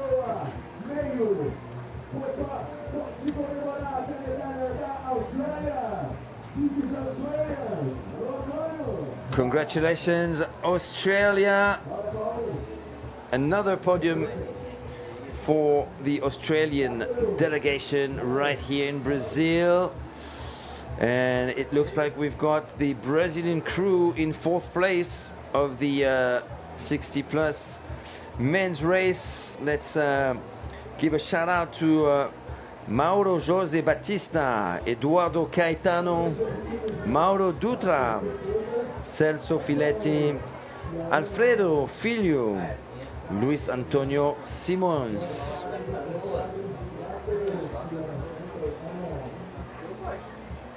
And I think they all have the Meta VAA hat. What is Meta VAA? Meta VAA is one of the paddling schools in Brazil. It's run by Rogério Melo, and they're based out of Santos.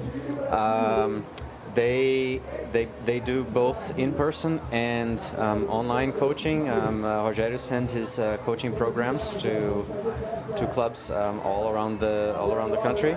So they'll be competing with these guys. They also have the women's open and women's 40 teams are also meta teams.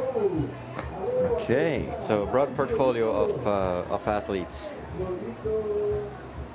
And Santos, that's São Paulo Santos region. is São Paulo. It's the largest. It's the largest port in Brazil. Okay. It's also a famous football team, isn't it? Also, Soccer team. that's where Pelé was. And I think Ronaldinho is also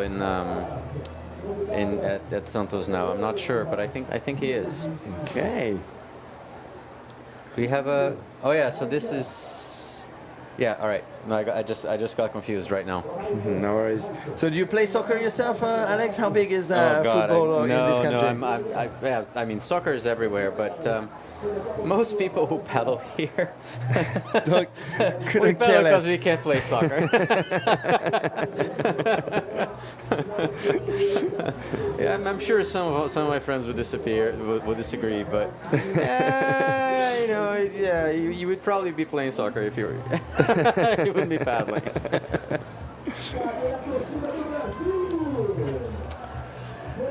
So well done to the Metava'a team, finishing strong right here and reaching the shoreline of Praia de San Francisco. And it looks like these guys also had a good race in their hands because the fifth place doesn't seem to be very far behind them. I think I just saw them turn the buoy behind them, so it'd be interesting to see who those guys are. Well done, gentlemen. Parabéns. So come on, give me a few cheer words for in Brazilian Portuguese for these guys. Bora! Bora, bora! Bora, bora! Bora, Brasil! There you go. That was the last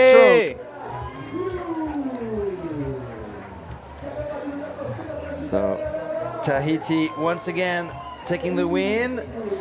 In second, we had Team USA. In third place, we had Australia. Here comes Team Brazil in fourth place.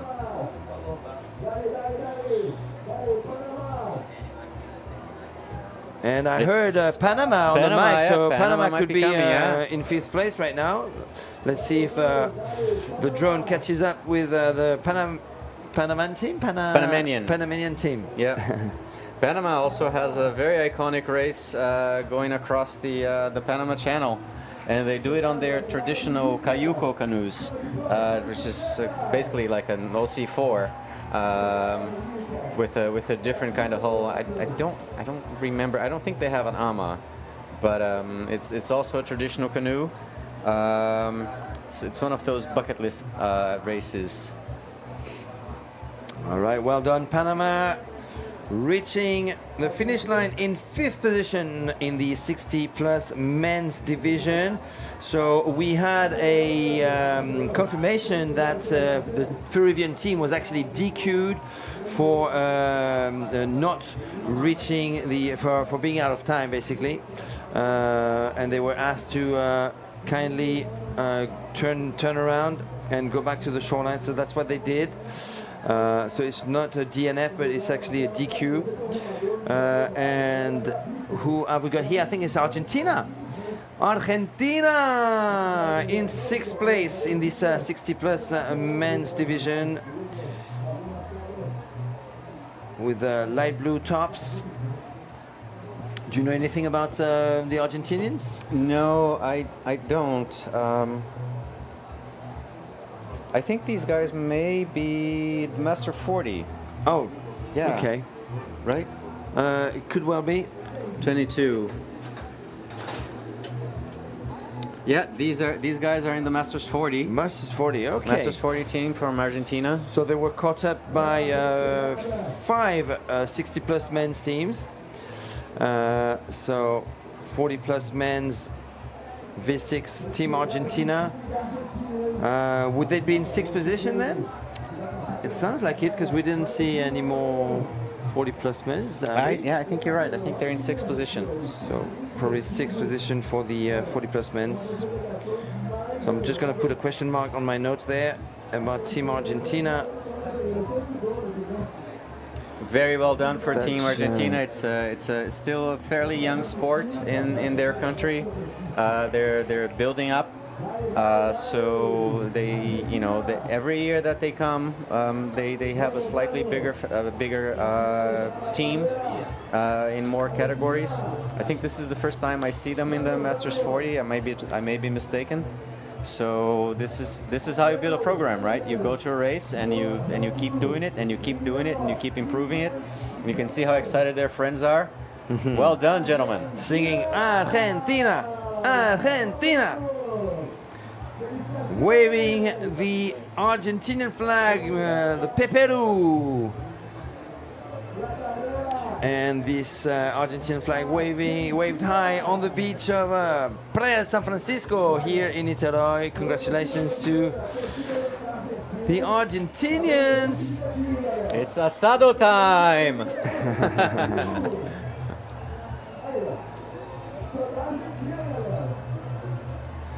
All right, I don't know how many crews we've got left on the water right now, but we've got our top 5 60 plus men's and our top 6 40 plus men's.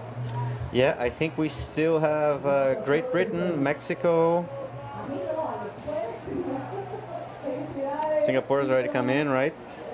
Yeah, so Great Britain and Mexico are still battling it out in the Masters 40, and in the Masters 60. Oh, Peru might be still battling it out with these guys. And in the Masters 60, I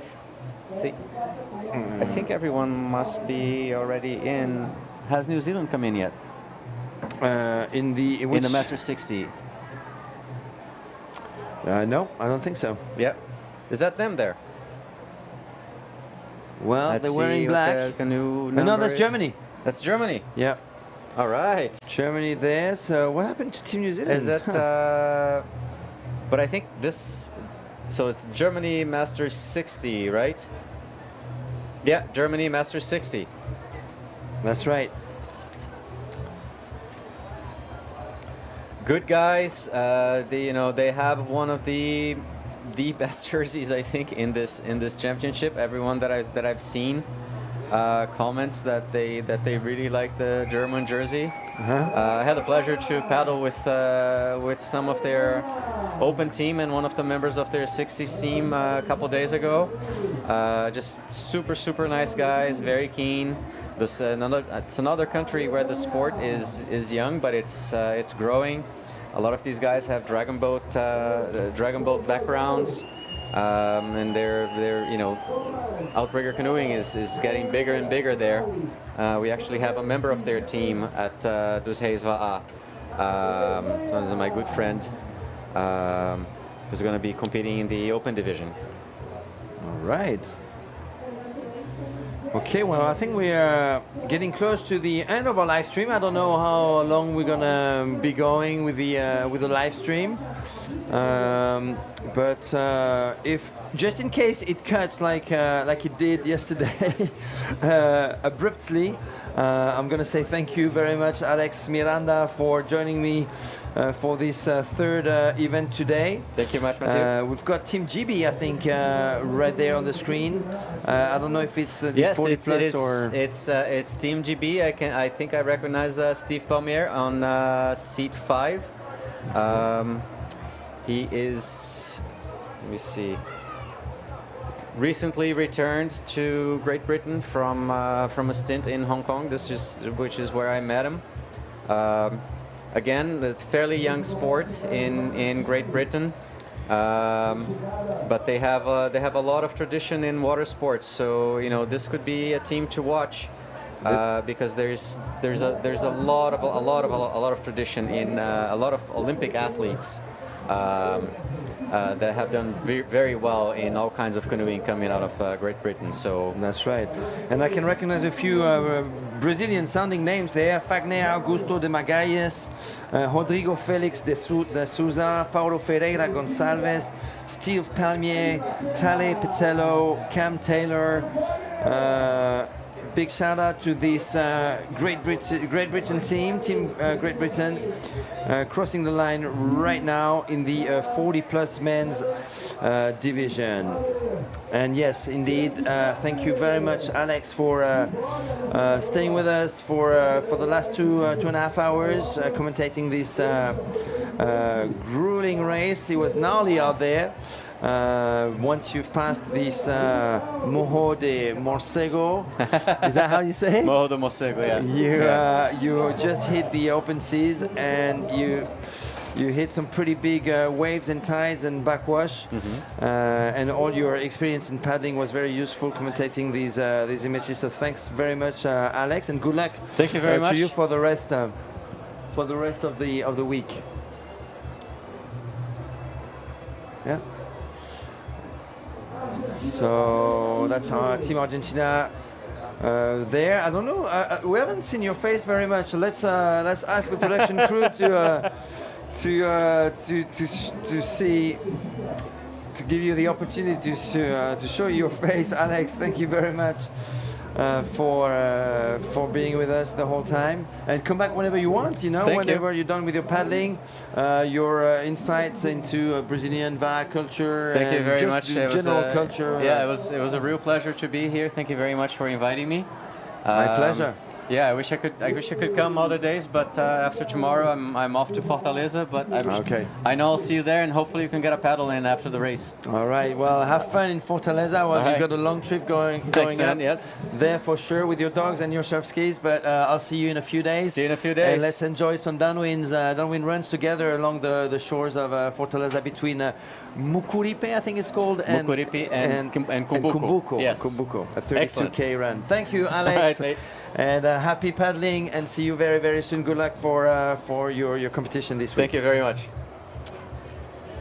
All right, guys, I think we're gonna call it a day. As far as I'm concerned, anyway, it's been an amazing day number one. There's definitely lots of things we need to improve in terms of coverage, in terms of camera angles and all of that. So you can rely on me to at least beg and request that we want to see everybody in the competition, not just the top guys. So I'm gonna push that message really, really strong to the production crew and the production director, just to make sure that at least the front camera spans back to see a bit more perspective, just wider angles, to have the drones ready to fly and as far as possible, and to make sure that we stay as long as possible at the finish line to see as many crews as we can crossing the finish line. Tomorrow morning we will have another big day, lots of races.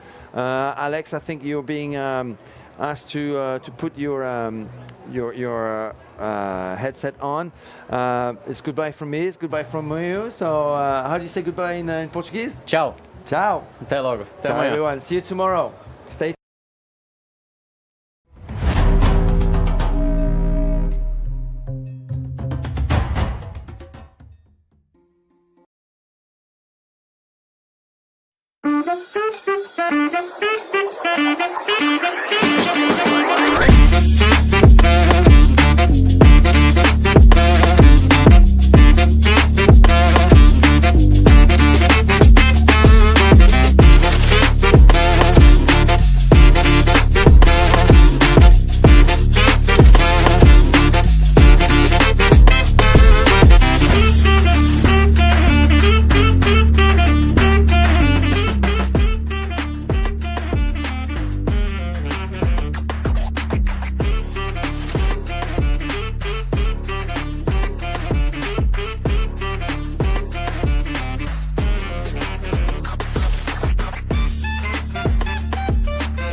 Quando estamos juntos, o tempo não importa.